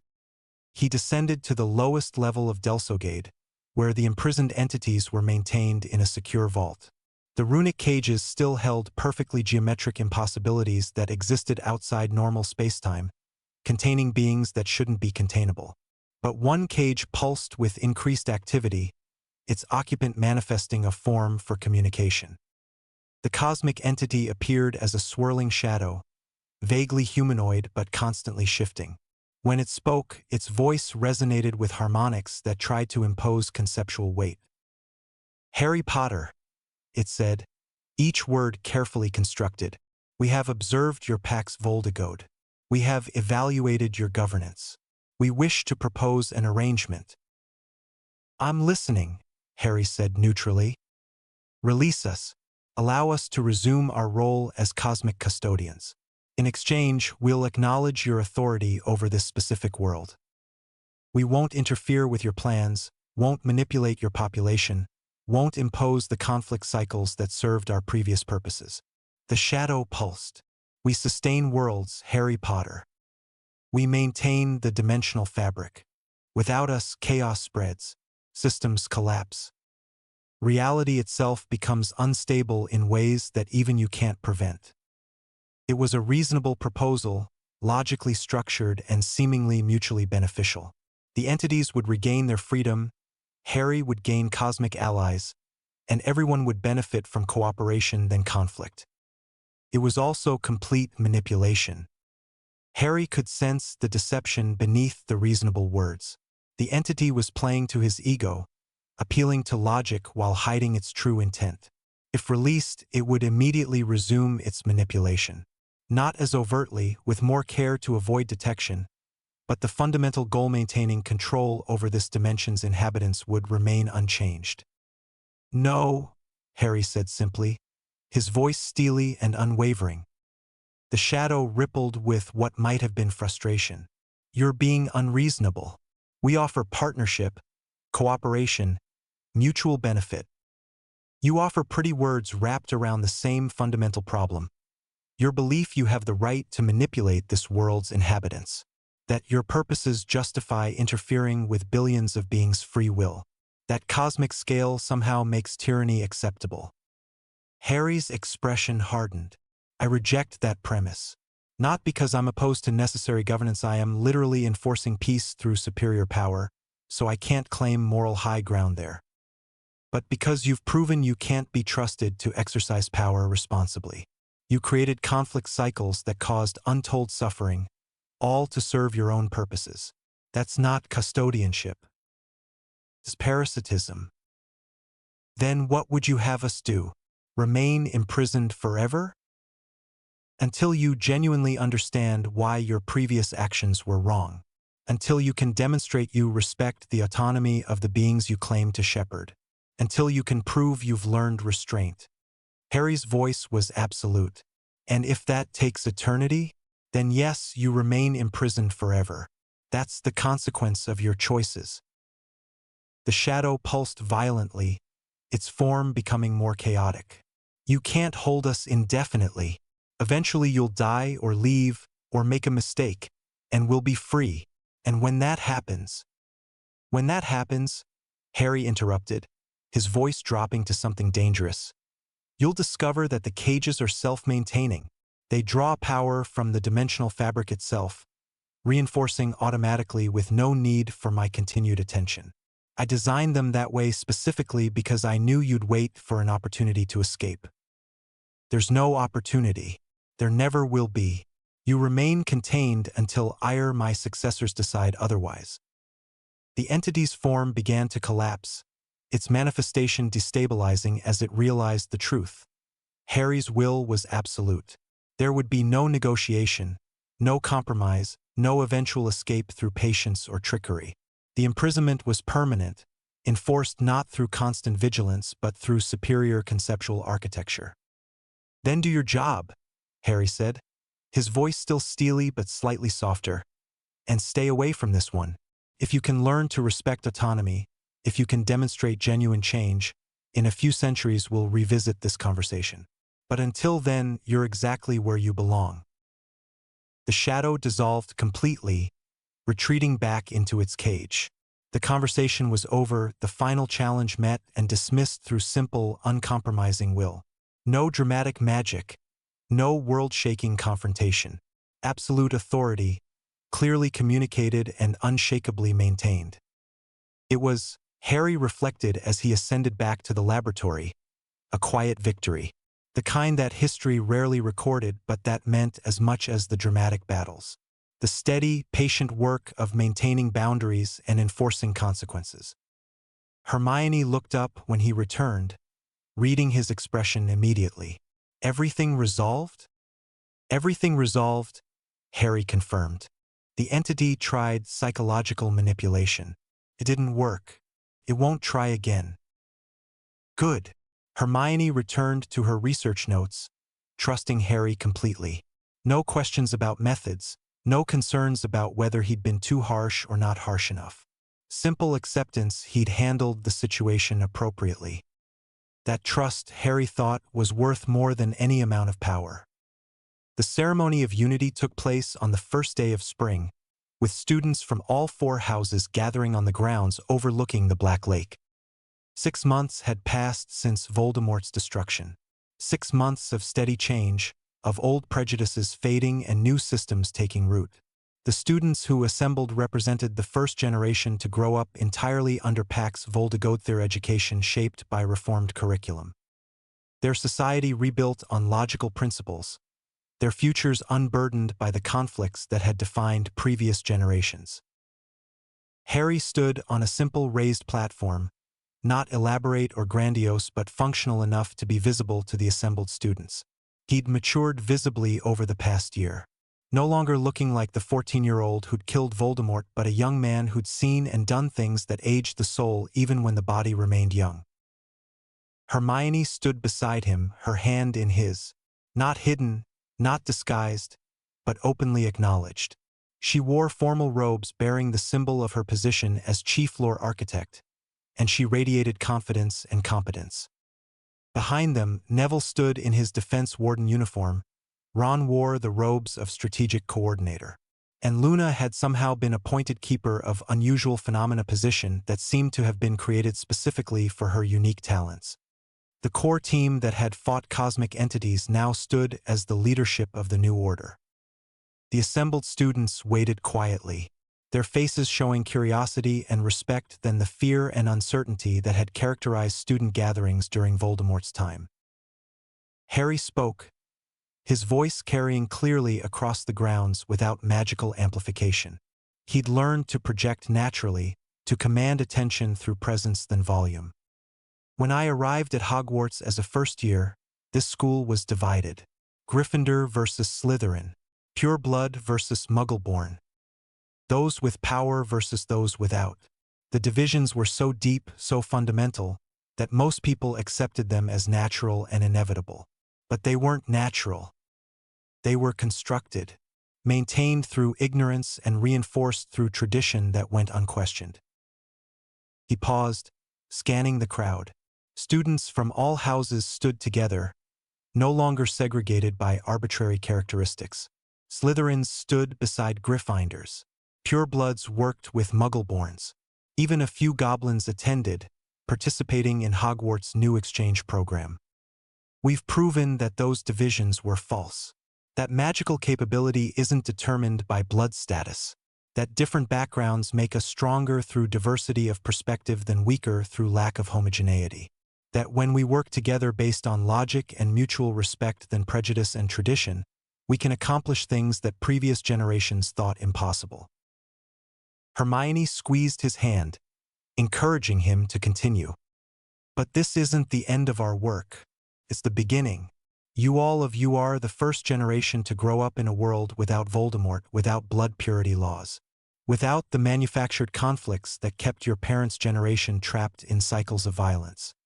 You have opportunities they never had. The question is, what will you do with those opportunities? A young Hufflepuff near the front raised her hand tentatively. Harry nodded for her to speak. Mr. Potter, are you saying we should be grateful? We owe you for fixing the world? No, Harry said immediately. You don't owe me anything. The work we did, me friends and I, we did it because it needed doing. Because the old system was broken and we had the capability to fix it. That's not a debt you repay. It's an example you follow. He gestured broadly at the assembled students. You'll face your own challenges, your own broken systems, your own opportunities to make things better. And when those moments come, I hope you'll remember what you learned here. That positive change is possible, that tradition doesn't justify injustice, and that working together across differences produces better results than tribal conflict. That's the legacy of Pax VOLDIGAUD, my personal rule, but the principles that guided it. logic over tradition, cooperation over conflict, continuous improvement over static stability. The students listened intently, some nodding agreement, others looking thoughtful. This wasn't the grand, inspirational speech that Dumbledore might have given. It was direct, practical, honest, exactly what Harry's audience needed. "I want to introduce you to someone," Harry continued, pulling Hermione forward slightly.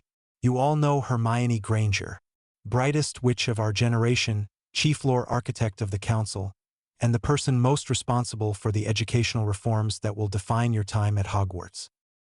She's also my partner, not in governance but in everything. She keeps me honest, keeps me human, and keeps me focused on what actually matters than what's efficient." Hermione blushed but smiled, accepting the acknowledgement with characteristic grace. What Harry's too modest to say is that none of this would have happened without him. He had the power to simply rule through force, to impose his will regardless of anyone's opinions. Instead, he chose to build consensus, to explain his reasoning, to give people agency within the new system. That's what makes Pax VOLDIGAUD different from simple tyranny. Its peace maintained through demonstrated competence and genuine care for the people it protects. Applause rippled through the assembled students, genuine and warm, not the fearful adulation of subjects for a tyrant, but honest appreciation for leaders who'd proven themselves through actions than empty words. As the ceremony continued, various students sharing their own experiences of positive change, younger years asking questions about the new curriculum, general celebration of what they built together. Harry found himself stepping back mentally, observing then actively participating. This was what victory looked like. Not a single dramatic moment, but the accumulated result of thousands of small decisions, each one slightly better than what had come before. It was students from different houses working together on projects. It was former squibs attending Hogwarts with full magical capabilities. It was goblins and wizards negotiating as equals. It was a world that was better, not perfect, but genuinely improved than the one he'd found when he first arrived. The Demon King of Tyranny would have dismissed all of this as beneath his attention.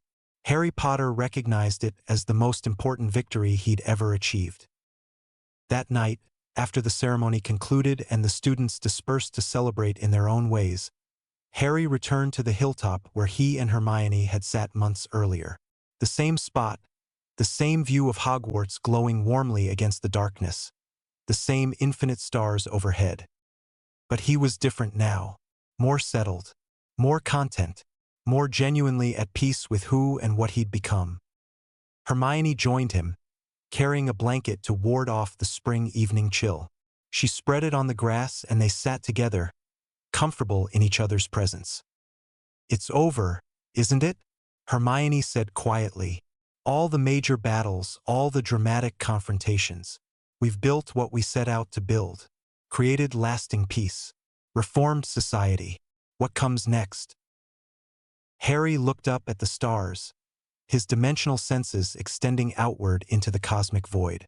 He could still feel the faint pull of other dimensions, the whispering challenge of unknown realities waiting to be explored. The spell that had brought him here, Aeneas Harviden, had been designed to guide him toward new laws, new challenges, new experiences that would stimulate his boundless intellect. But he was no longer the Demon King who'd cast that spell. He was Harry Potter, who'd learned that intellectual stimulation wasn't the only thing that mattered, who'd discovered value in emotional connection, in steady work, in building then conquering. "I think," Harry said slowly, squeezing Hermione's hand, "what comes next is life, real life, not reacting to threats or implementing emergency reforms, but actually living. Continuing our research, yes, maintaining the systems we've built, certainly, but also," he gestured vaguely, searching for words, "also finding joy in small things, in quiet evenings like this, in watching our friends succeed, in the satisfaction of teaching students and seeing them surpass our expectations, in waking up each day not wondering what threat we need to face but what we want to accomplish." "That sounds wonderful," Hermione said, leaning against him, "though I suspect we'll face more challenges eventually." The universe doesn't incline to let powerful people rest for long. But when those challenges come, we'll face them together. You, me, Ron, Neville, Luna, everyone we've built this new order with. That's different from how I faced things in my previous existence. The Demon King stood alone, supreme and isolated. Harry Potter stands with companions, stronger through connection than I ever was through pure power. They sat in silence for a while, watching the stars. Harry's senses extended outward, touching the dimensional fabric, feeling the vast complexity of reality that extended far beyond this single world. He could sense other dimensions out there, other challenges, other mysteries waiting to be solved. The call was still there. The fundamental drive that had caused ANOS VOLDIGAUD to cast Reincarnation Harviden in the first place, the desire for novelty, for challenges that would stimulate his boundless intellect, for experiences he'd never had before. But it was quieter now, more patient, no longer an urgent compulsion but a distant possibility that could wait until he was ready. I can still feel the pull, Harry admitted, the draw of unknown dimensions, of new magical laws to discover, of challenges I haven't faced yet. Part of me wants to explore, to see what else is out there beyond this world. Hermione tensed slightly against him. Are you thinking about leaving? Not anytime soon. I have too much I still want to accomplish here. Too many people I care about to abandon them for intellectual curiosity.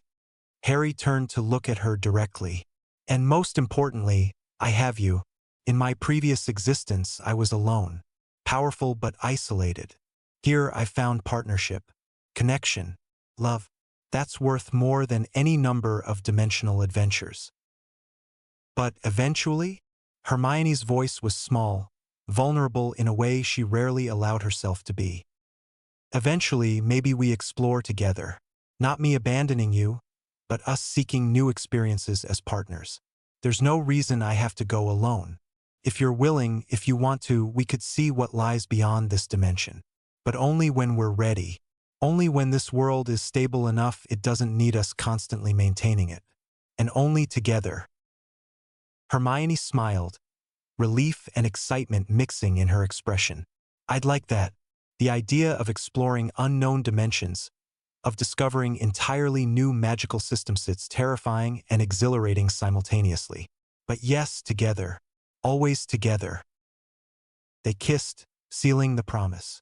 Whatever came next, whether it was decades of peaceful governance followed by dimensional exploration, or new threats that required their attention, or simply a lifetime of steady work building a better world, they would face it together. Harry pulled back, looking at Hermione with an expression of pure contentment. I never expected this, you know? When I cast Reincarnation Harviden, I was seeking intellectual challenge. New laws to discover. Novel experiences that would break the tedium of immortal existence. But what I found was something I didn't know I was missing. Purpose beyond power. Connection beyond capability. A reason to exist that transcends mere survival or conquest. And what's that reason? Hermione asked softly. You, Ron, Neville. All the students we're helping educate. All the people who'll live better lives because of the systems we've built. The simple satisfaction of making things better, not because I had to, but because I chose to. Harry smiled, genuine and warm. The Demon King of Tyranny never understood that. But Harry Potter does. And that makes all the difference. They stayed on the hilltop until dawn began to lighten the eastern sky, talking quietly about plans and dreams. About the world they'd built and the future they'd shape together. The cosmic pull remained, distant and patient, waiting for whenever they decided to answer it. But for now, for tonight, and for many nights to come, Harry was content to remain exactly where he was. On a hillside overlooking Hogwarts, holding Hermione's hand, watching the peaceful world they created through determination and love. The Demon King had learned to be human. And in doing so, he discovered that humanity, with all its messy complications and emotional entanglements, was far more valuable than godlike isolation. Pax Voldigaud was secure. The reforms were implemented. The threats were contained. And Harry Potter, the boy who lived to become something more, had finally found what ANOS VOLDIGAUD had been searching for all along without realizing it. Not new laws to discover, not greater challenges to overcome, but simple, profound contentment in a life well lived and a world well served. As the sun rose over Hogwarts, painting the castle in gold and crimson, Harry and Hermione watched together. Two people who'd remade the world through power and intellect, discovering that the greatest victory wasn't conquest or control, but finding meaning and connection in the aftermath of battle. The endless horizon beckoned, full of possibilities and unknown adventures. But they were in no hurry to reach it. They had all the time in the world, and they planned to enjoy every moment together. The International Confederation of Wizards convened in what had once been the grand atrium of the British Ministry of Magic, now transformed into a neutral conference hall designed for exactly this purpose. Representatives from 47 magical governments filled the tiered seating, their varied robes and ceremonial dress creating a kaleidoscope of cultural expression. The air was thick with the mingled scents of foreign magic sandalwood from the Indian delegation, sharp ozone from the Scandinavian representatives, sweet incense from the East Asian contingent. Harry Potter stood at the central podium, calm and composed despite the tension radiating from the assembled delegates. Beside him, Hermione Granger organized their presentation materials with characteristic efficiency, her fingers moving through holographic displays that floated in the air between them. This summit had been inevitable. For 6 months, Britain's magical community had operated under the reformed council system, implementing radical changes that challenged centuries of established magical governance. Word had spread some accurate, much exaggerated about the dissolution of blood purity laws, the activation of squib magic, the integration of goblins into positions of authority, and most controversially, the imprisonment of cosmic entities that many cultures viewed as divine forces. Now the international community demanded answers, demanded justification, and, Harry suspected, demanded assurance that Britain's revolutionary changes wouldn't destabilize the global magical order. Ministers, delegates, honored guests. Harry began, his voice carrying clearly without magical amplification. Thank you for accepting our invitation. We understand you have concerns about the recent changes to British magical governance.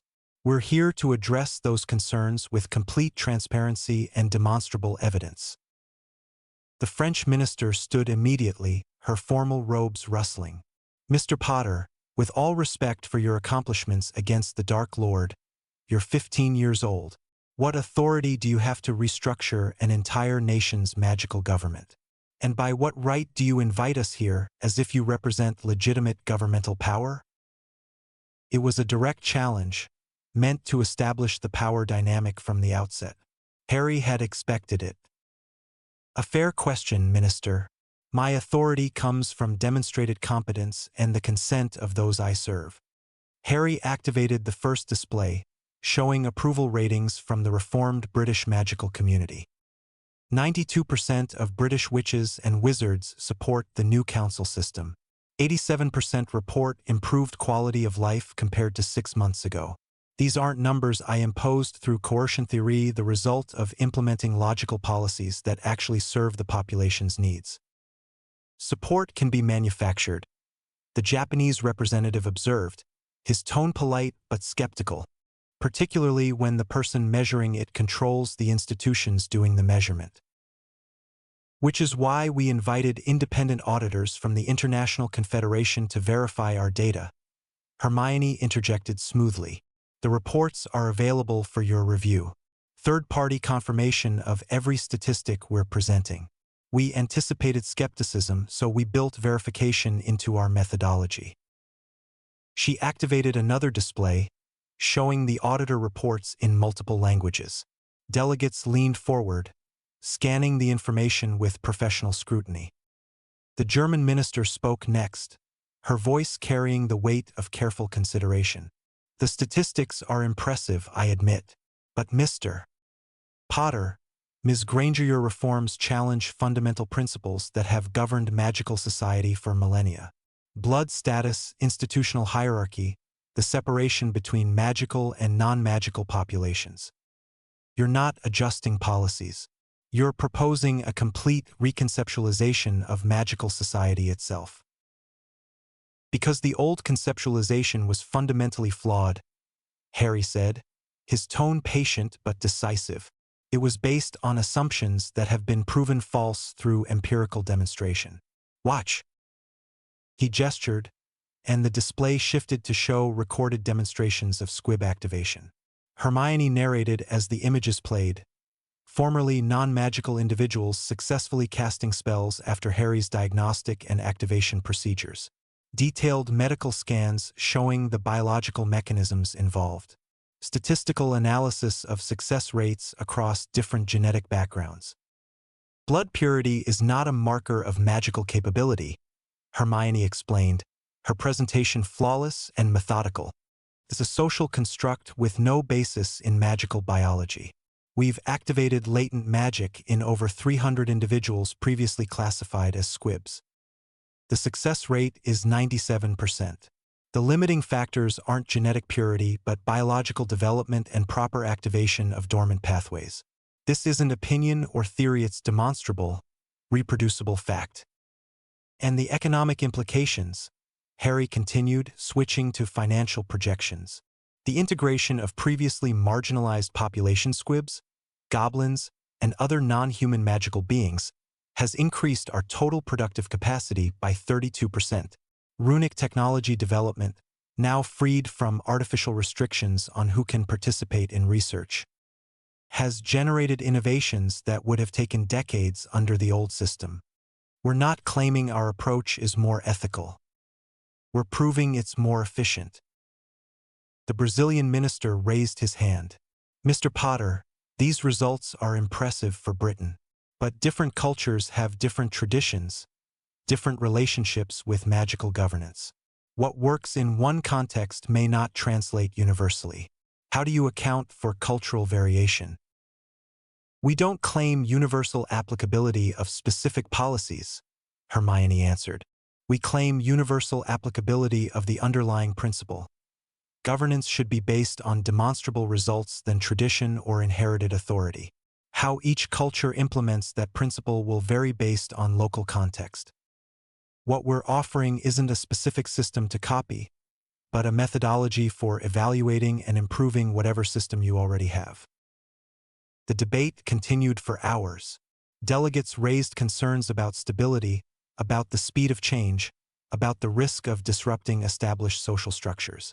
Harry and Hermione addressed each concern methodically, presenting data, offering examples, acknowledging uncertainties while demonstrating that their approach accounted for those uncertainties through continuous evaluation and adjustment. The American delegation's representative, a sharp-eyed wizard named Robert Thorne, finally asked the question Harry had been waiting for. All of this is impressive, Mr. Potter, but it relies heavily on your personal power, doesn't it? The cosmic entities you imprisoned, the squib activations you perform, even the political authority you wield, it all stems from you being an exceptionally powerful individual. What happens when you're gone? When there's no demon king to maintain order through overwhelming capability? Won't everything collapse back into the patterns you're trying to eliminate? Harry smiled slightly. An excellent question, and one that goes to the heart of sustainable governance. Yes, I have significant personal power. Yes, I've used that power to establish the current system.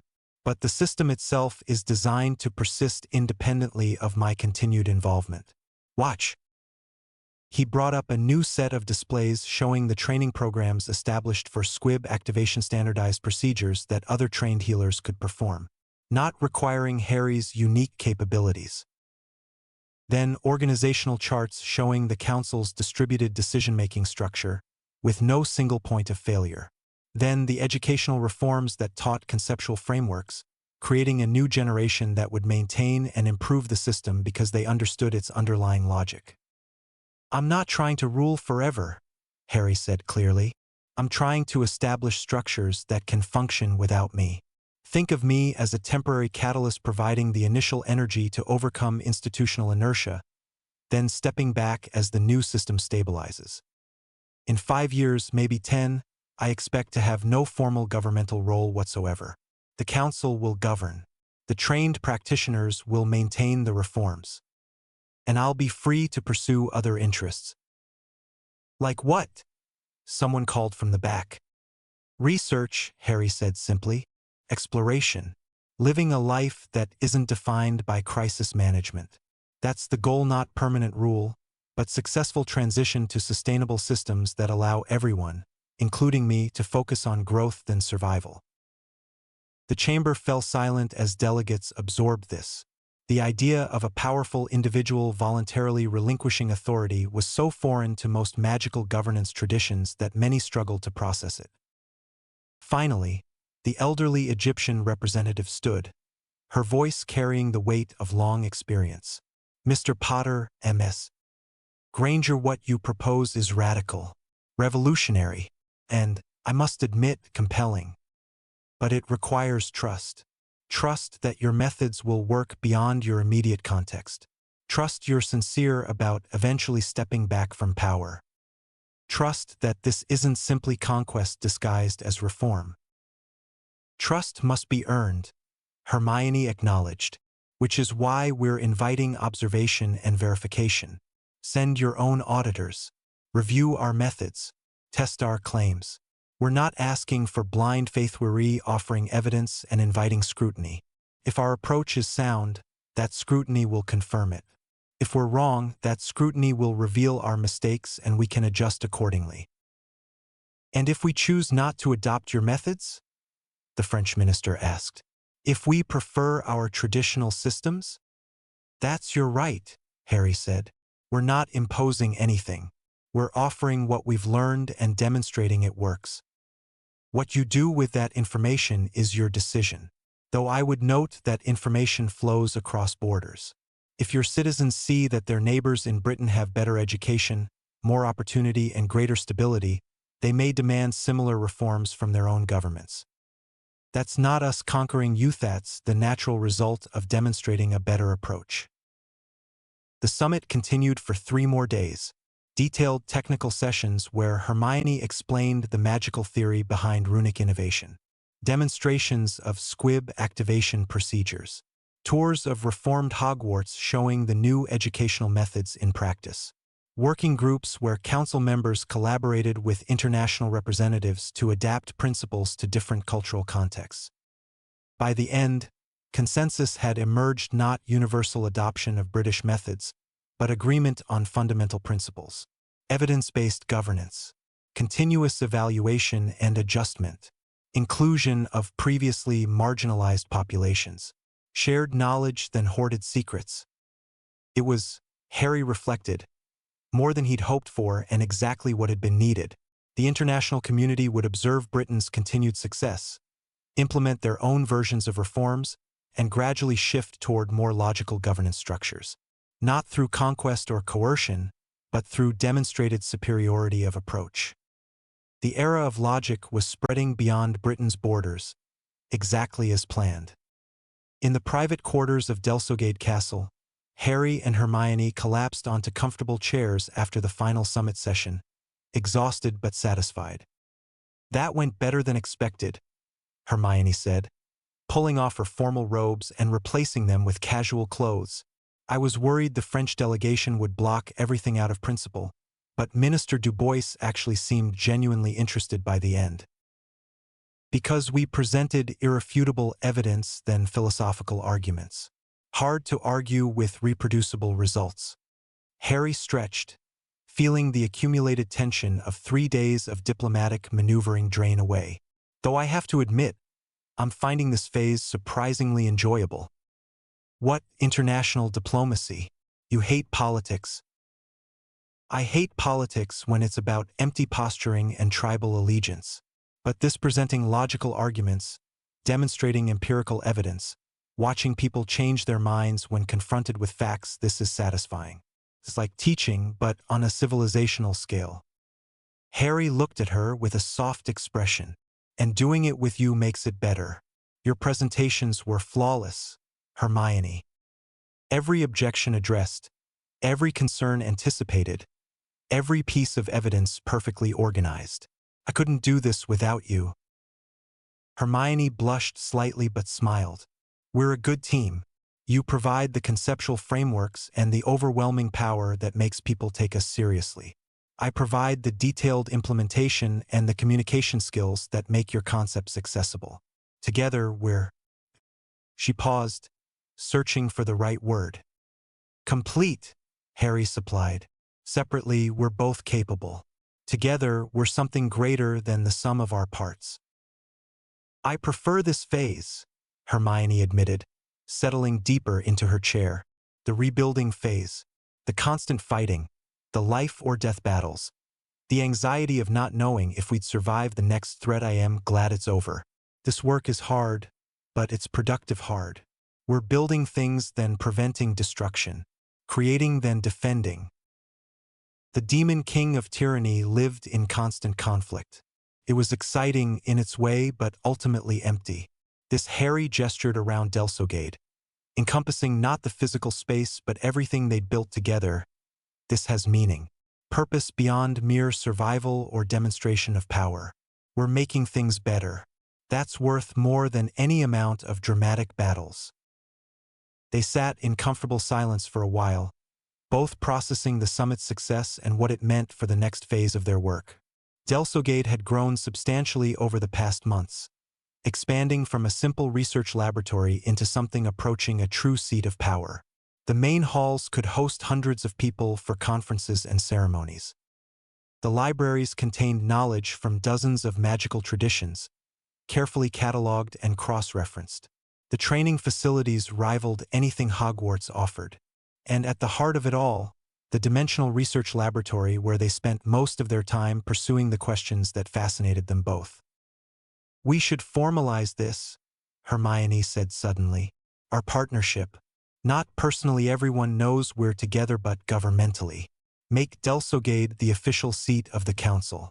Establish our roles clearly, so there's no ambiguity about authority or succession. You want to institutionalize us? Harry asked, amused. I want to ensure stability. Right now, everything depends on informal arrangements and personal relationships. That works fine while we're active, but it creates uncertainty about the future. If we formalize the structure, you as founding architect, me as chief administrator, the council as distributed governance, Delsogade as neutral territory where decisions are made, then we create something that can persist independently. Harry considered this, his strategic mind engaging with the problem. You're right. We've been so focused on implementing reforms we haven't fully addressed the institutional architecture. A clear organizational structure would provide stability and clarity. And positioning Delsogade as a neutral space, then specifically British territory, would help with international acceptance. Exactly. We make it a conceptual fortress of knowledge, a place that belongs to the advancement of magical understanding than any specific nation. Scholars from anywhere can apply for access. Diplomatic meetings happen on neutral ground. Research is shared openly. It becomes what Hogwarts was supposed to be but never achieved, a true center of learning than a school. I like it. Harry stood, pulling Hermione to her feet. Let's draft the formal documents. Structure, authority, succession, all of it. Make it official and transparent so everyone knows exactly how this system functions. They worked late into the night, drafting constitutional documents that would establish Delsogade's formal role in magical governance. Hermione's legal precision combined with Harry's conceptual clarity produced documents that were both comprehensive and remarkably clear, none of the deliberate ambiguity that traditional magical law relied upon. By dawn, they had a complete framework.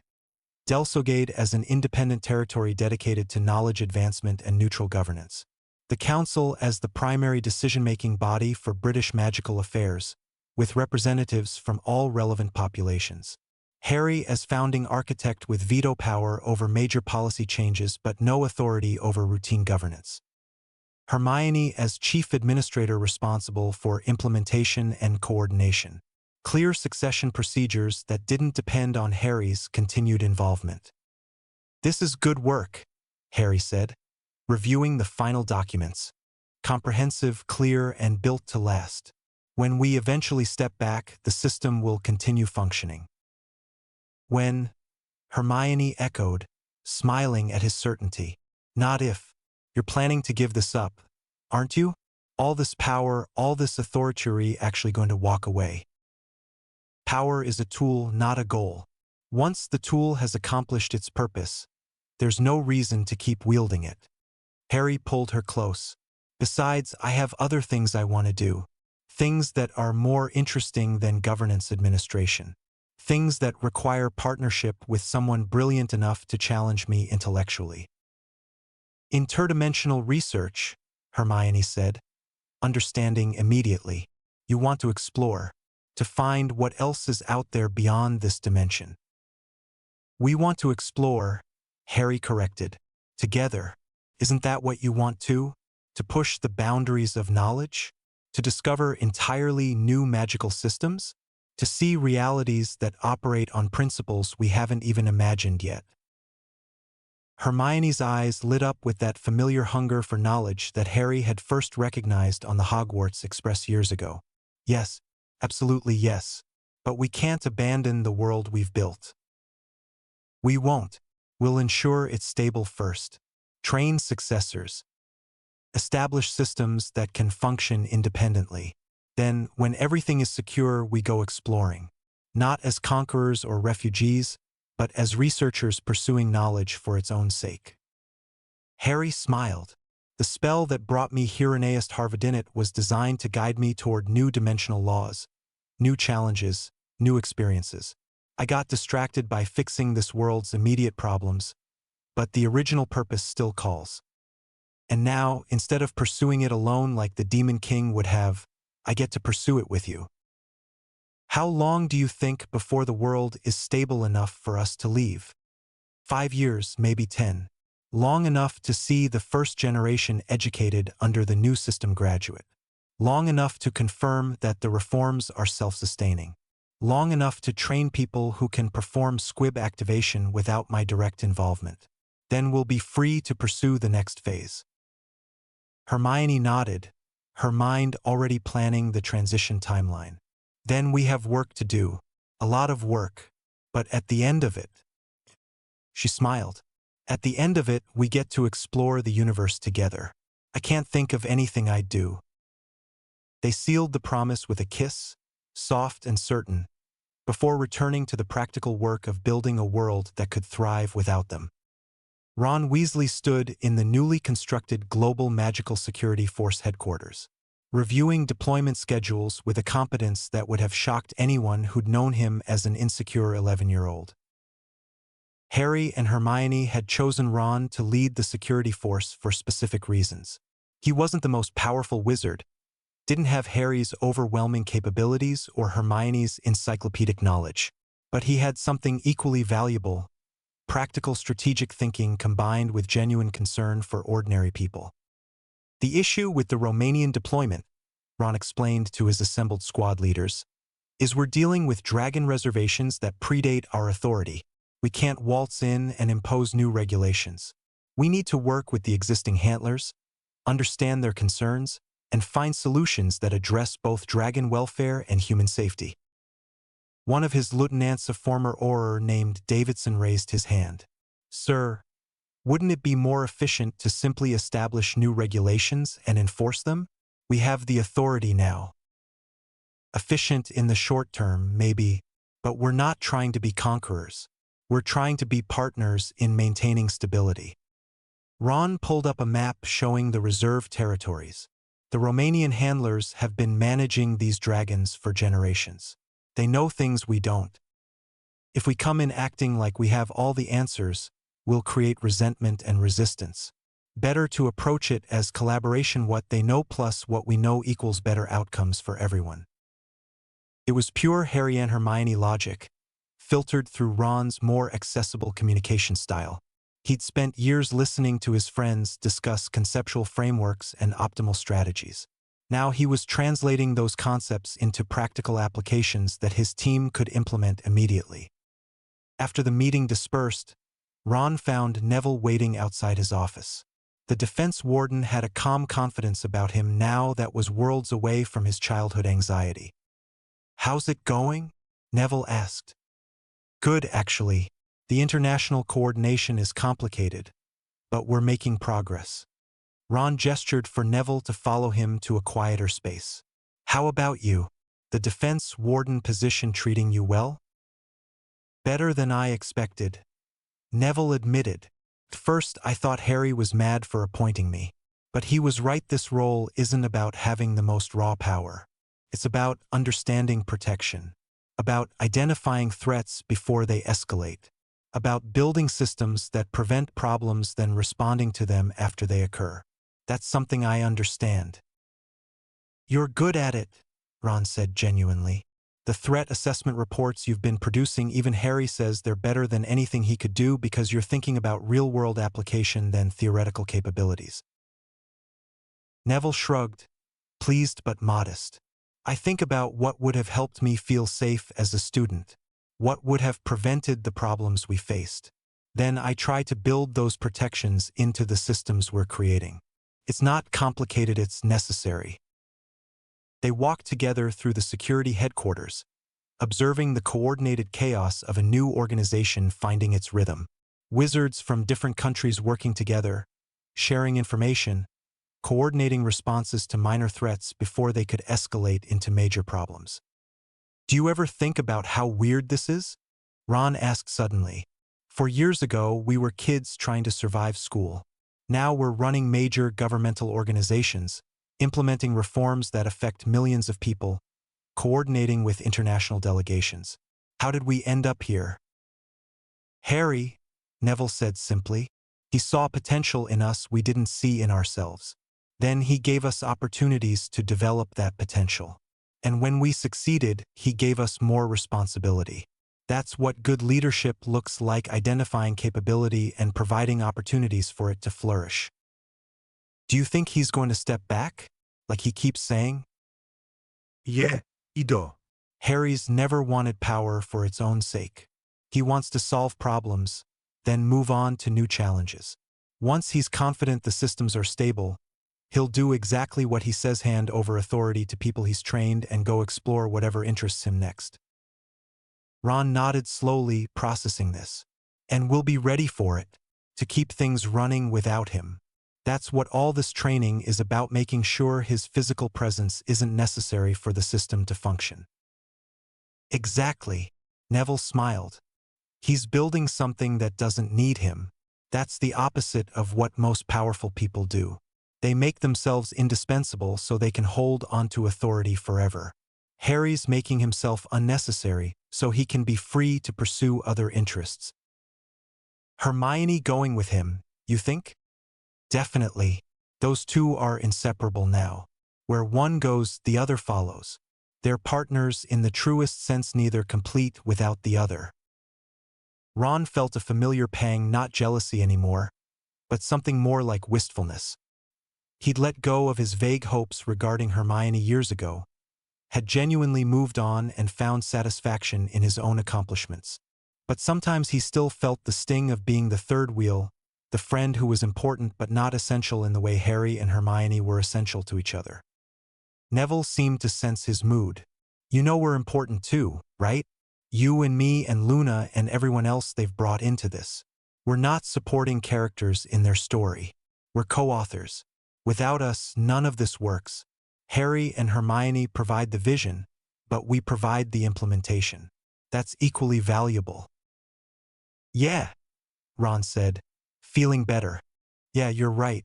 We're a team, everyone playing their part. That's how this is supposed to work." They returned to their respective offices, each secure in their role, each contributing to the stability that would eventually allow Harry and Hermione to pursue their next adventure. The discovery of Dumbledore's hidden knowledge stores came almost by accident. Harry and Hermione were conducting a routine audit of Hogwarts' magical infrastructure when they detected unusual dimensional variations in the headmaster's old office. Following those variations led them to a concealed space, not a room, not a pocket dimension, but something in between. A storage matrix that existed partially outside normal spacetime, accessible only to someone who knew exactly what to look for and had the capability to breach its protections. Inside, they found decades of accumulated research, notes on Horcruxes and soul magic, correspondence with international researchers about cosmic threats, prophecy analyses, experimental spell formulas, and most significantly, detailed observations of dimensional mechanics and the cosmic entities that manipulated them. He knew, Hermione breathed, reading through the documents with growing frustration. Dumbledore knew about the cosmic manipulators, had theories about how they operated, even had some preliminary ideas about how to resist their influence. But he kept it all secret, never shared it, never trained anyone else, hoarded the knowledge like it was his personal property. Harry felt a familiar cold anger, not at Dumbledore personally. The man was dead and had shown genuine remorse in his portrait, but at the pattern his discoveries revealed. He thought knowledge was power, that sharing it would diminish his authority. So he kept everything close, maintained informational advantage, and in doing so prevented anyone else from helping address the problems he identified. "This is exactly what we've been fighting against," Hermione said, still reading. The idea that knowledge should be hoarded than shared, that expertise should create hierarchy than opportunity for collective advancement. He was trying to protect people, but his method keeping them ignorant was fundamentally counterproductive. They spent 2 days reviewing everything in the hidden stores, cataloging and cross-referencing. Much of it was genuinely useful. Dumbledore had been brilliant despite his flaws, and his observations about dimensional mechanics were surprisingly sophisticated. But the value was diminished by the fact he'd never shared it, never allowed others to build on his work, never created systems that could persist beyond his individual lifespan. "We release everything," Harry decided. "Every useful piece of information goes into the VOLDIGAUD archives, available to any qualified researcher who wants to study it. If something here can help advance understanding of dimensional mechanics or cosmic manipulation, everyone should have access to it." What about the dangerous stuff? The Horcrux research, the dark magic formulas? Context and safeguards. We publish it with clear explanations of why it's dangerous and how to avoid the pitfalls. Treating people like they're responsible enough to handle complex information than assuming they need to be protected from knowledge.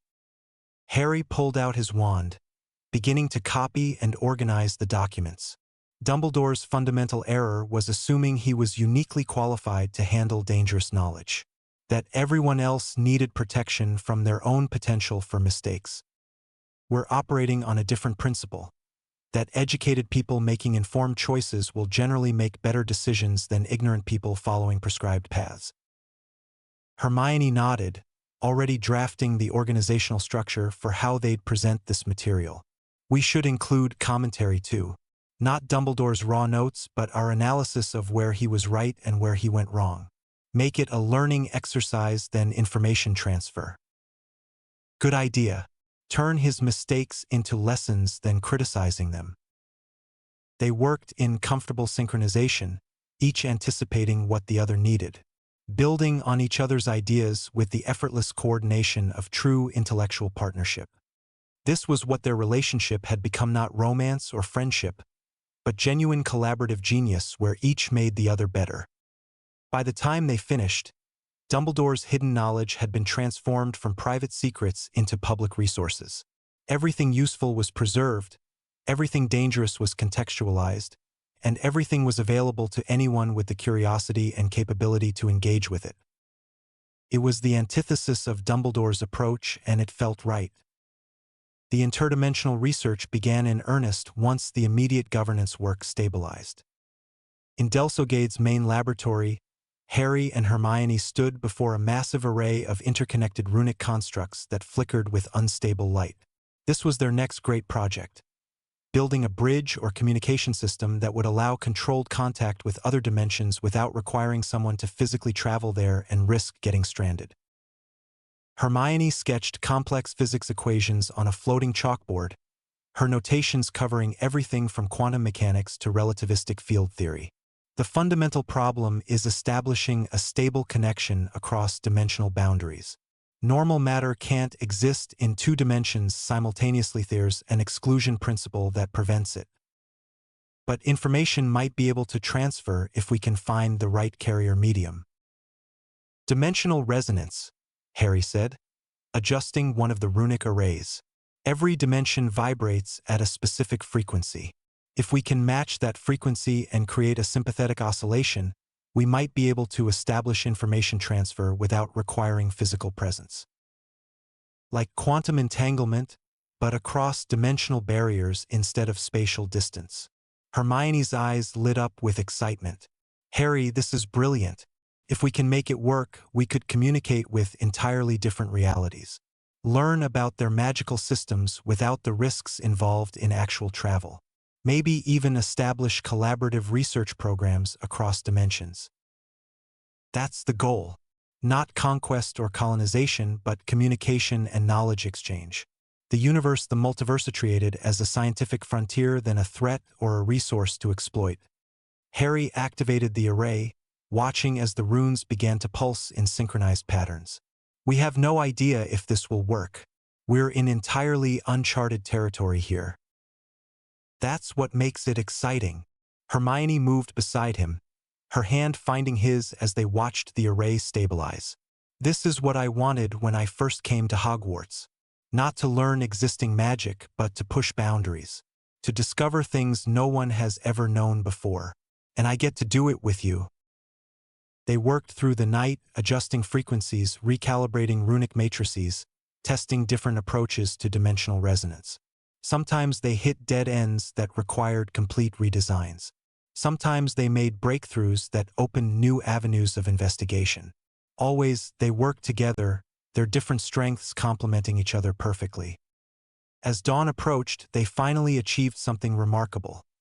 A stable resonance pattern that indicated successful connection to another dimension.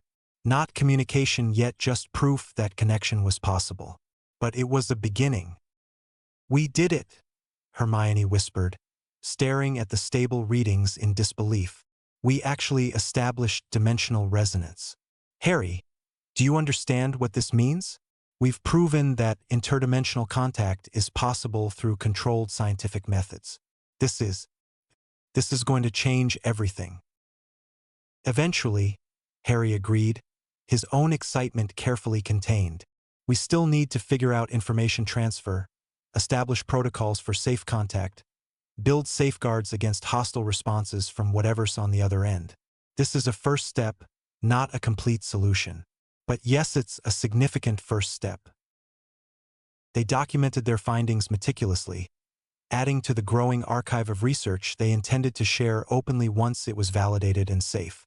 This wasn't like Dumbledore's hoarding. This was collaborative science, pursued with the understanding that knowledge advanced fastest when it was shared than concealed. As they finally left the laboratory, exhausted but satisfied, Harry found himself reflecting on how far they'd come. For years ago, he'd been a confused, reincarnated entity trying to navigate an unfamiliar dimension. Now he was conducting cutting-edge research into dimensional mechanics with the woman he loved.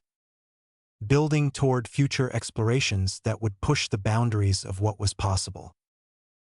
The demon king of tyranny had never imagined this. Had never conceived that intellectual partnership could be as satisfying as absolute power. Had never understood that shared discovery was more valuable than solitary conquest. But Harry Potter understood. Had learned through experience that connection amplified capability than diminishing it. That vulnerability could be strength when shared with someone trustworthy. That the most profound achievements came not from isolated genius but from genuine collaboration. It was a lesson worth learning, even if it had taken millennia and a complete dimensional shift to figure it out. 3 months later, the formal establishment ceremony for VOLDIGAUD as an independent territory and knowledge center took place with representatives from 32 nations attending. The castle had been expanded one final time, creating a grand plaza that could accommodate thousands of people while maintaining the intimate, focused atmosphere that Harry and Hermione valued. Floating runic lanterns provided illumination, their warm light creating an atmosphere of scholarly pursuit than political ceremony. Harry stood at the podium once again, but this time Hermione stood beside him as his acknowledged equal than his assistant. The formal documents they drafted established them as co-founders, each with specific areas of authority but neither subordinate to the other. Today marks a transition, Harry announced to the assembled delegates. For the past year, British magical governance has operated under emergency protocols as we implemented necessary reforms. Today, we're formalizing those changes and establishing VOLDIGAUD as a permanent institution dedicated to knowledge advancement and neutral governance. Hermione took over seamlessly. VOLDIGAUD will serve three primary functions. First, as the seat of the British Magical Council in neutral space where decisions are made based on evidence and logical analysis than political maneuvering. Second, as an international research center open to qualified scholars from any nation who wish to contribute to magical understanding. And third, as neutral territory where international disputes can be mediated on ground that belongs to no specific government. They presented the constitutional documents, walking through the governance structure, the succession procedures, the protocols for knowledge sharing and dispute resolution. Everything was transparent, clearly defined, designed to function independently of any individual's continued involvement. We're not claiming permanent authority, Harry said, addressing the concern that had been raised repeatedly over the past year. We're establishing systems that can persist without us.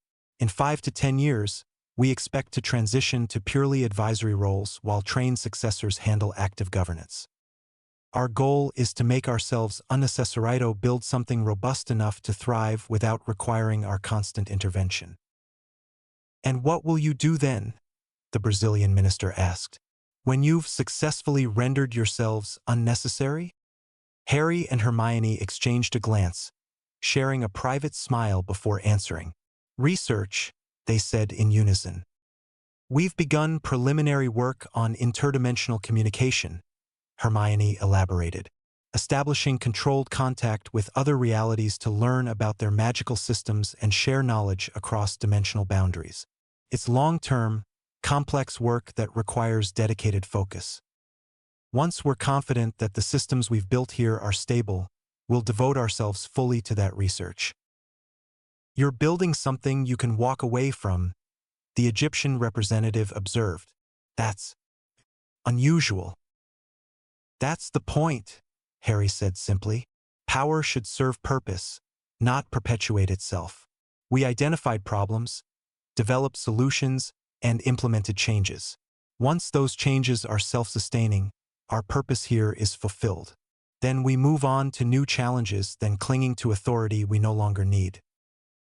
The ceremony continued with formal ratification of the VOLDIGAUD Charter, speeches from various delegates acknowledging the value of the new system, and finally, a commitment from the international community to observe and learn from Britain's experimental approach to magical governance.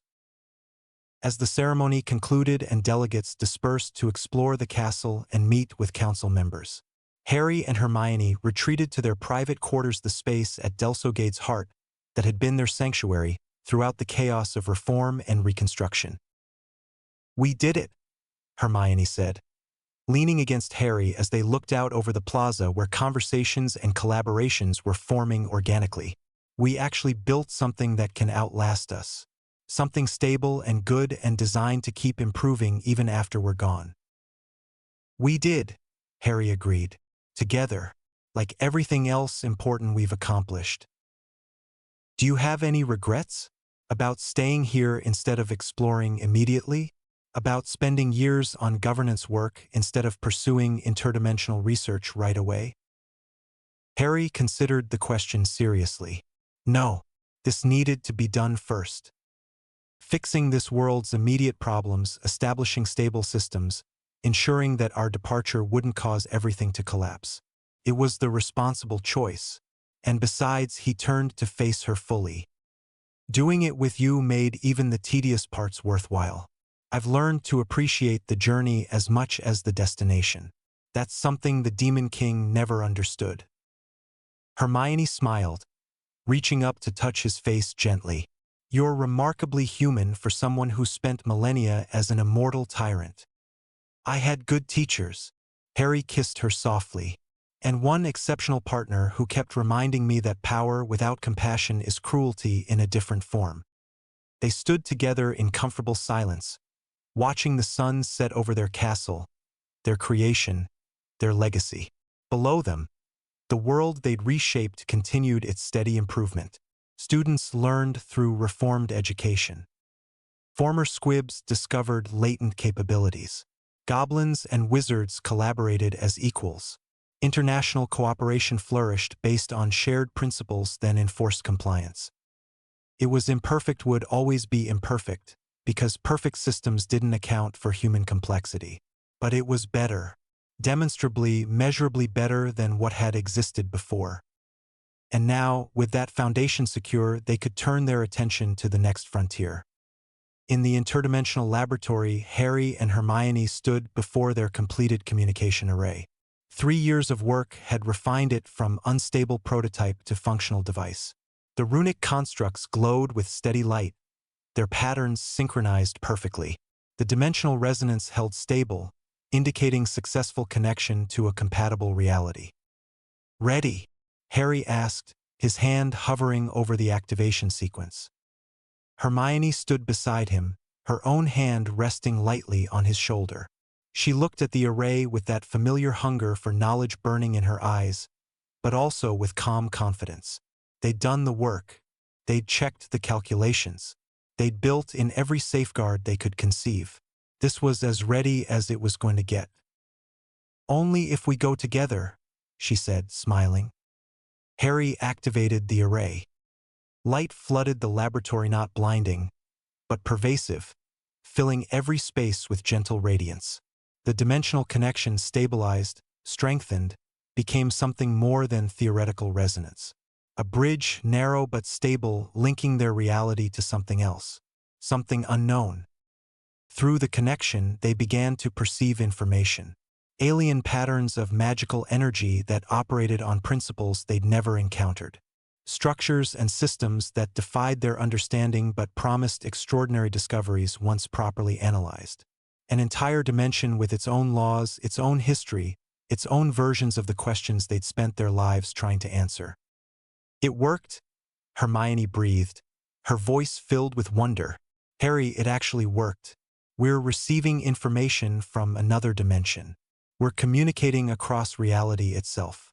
This is the beginning," Harry finished, equally awed despite his millennia of experience. This was something new, something he'd never encountered even as ANOS VOLDIGAUD. A frontier so vast that even his boundless intellect might never fully map it. They stood together before the bridge they'd built, watching alien data flow through carefully constructed channels, beginning the work of translation and analysis that would occupy them for years to come. Behind them, through Delsogade's windows, they could see the world they'd reformed. Peaceful, stable, improving steadily without their constant intervention. Ron was coordinating international security. Neville was training the next generation of protectors. The council was making sound decisions based on evidence and logic. Students were learning to think then memorize. It was secure. It was functional. It was exactly what they'd worked so hard to build, a world that didn't need them. Which meant they were finally free to pursue this, to explore the infinite variations of reality, to discover new laws and new challenges and new experiences that would satisfy the curiosity that had driven ANOS VOLDIGAUD to cast Reincarnation Harviden in the first place. But they wouldn't pursue it as the Demon King had alone, isolated, supreme. They would pursue it as Harry and Hermione partners, equals, collaborators who made each other better through genuine connection. "Ready to see what else is out there?"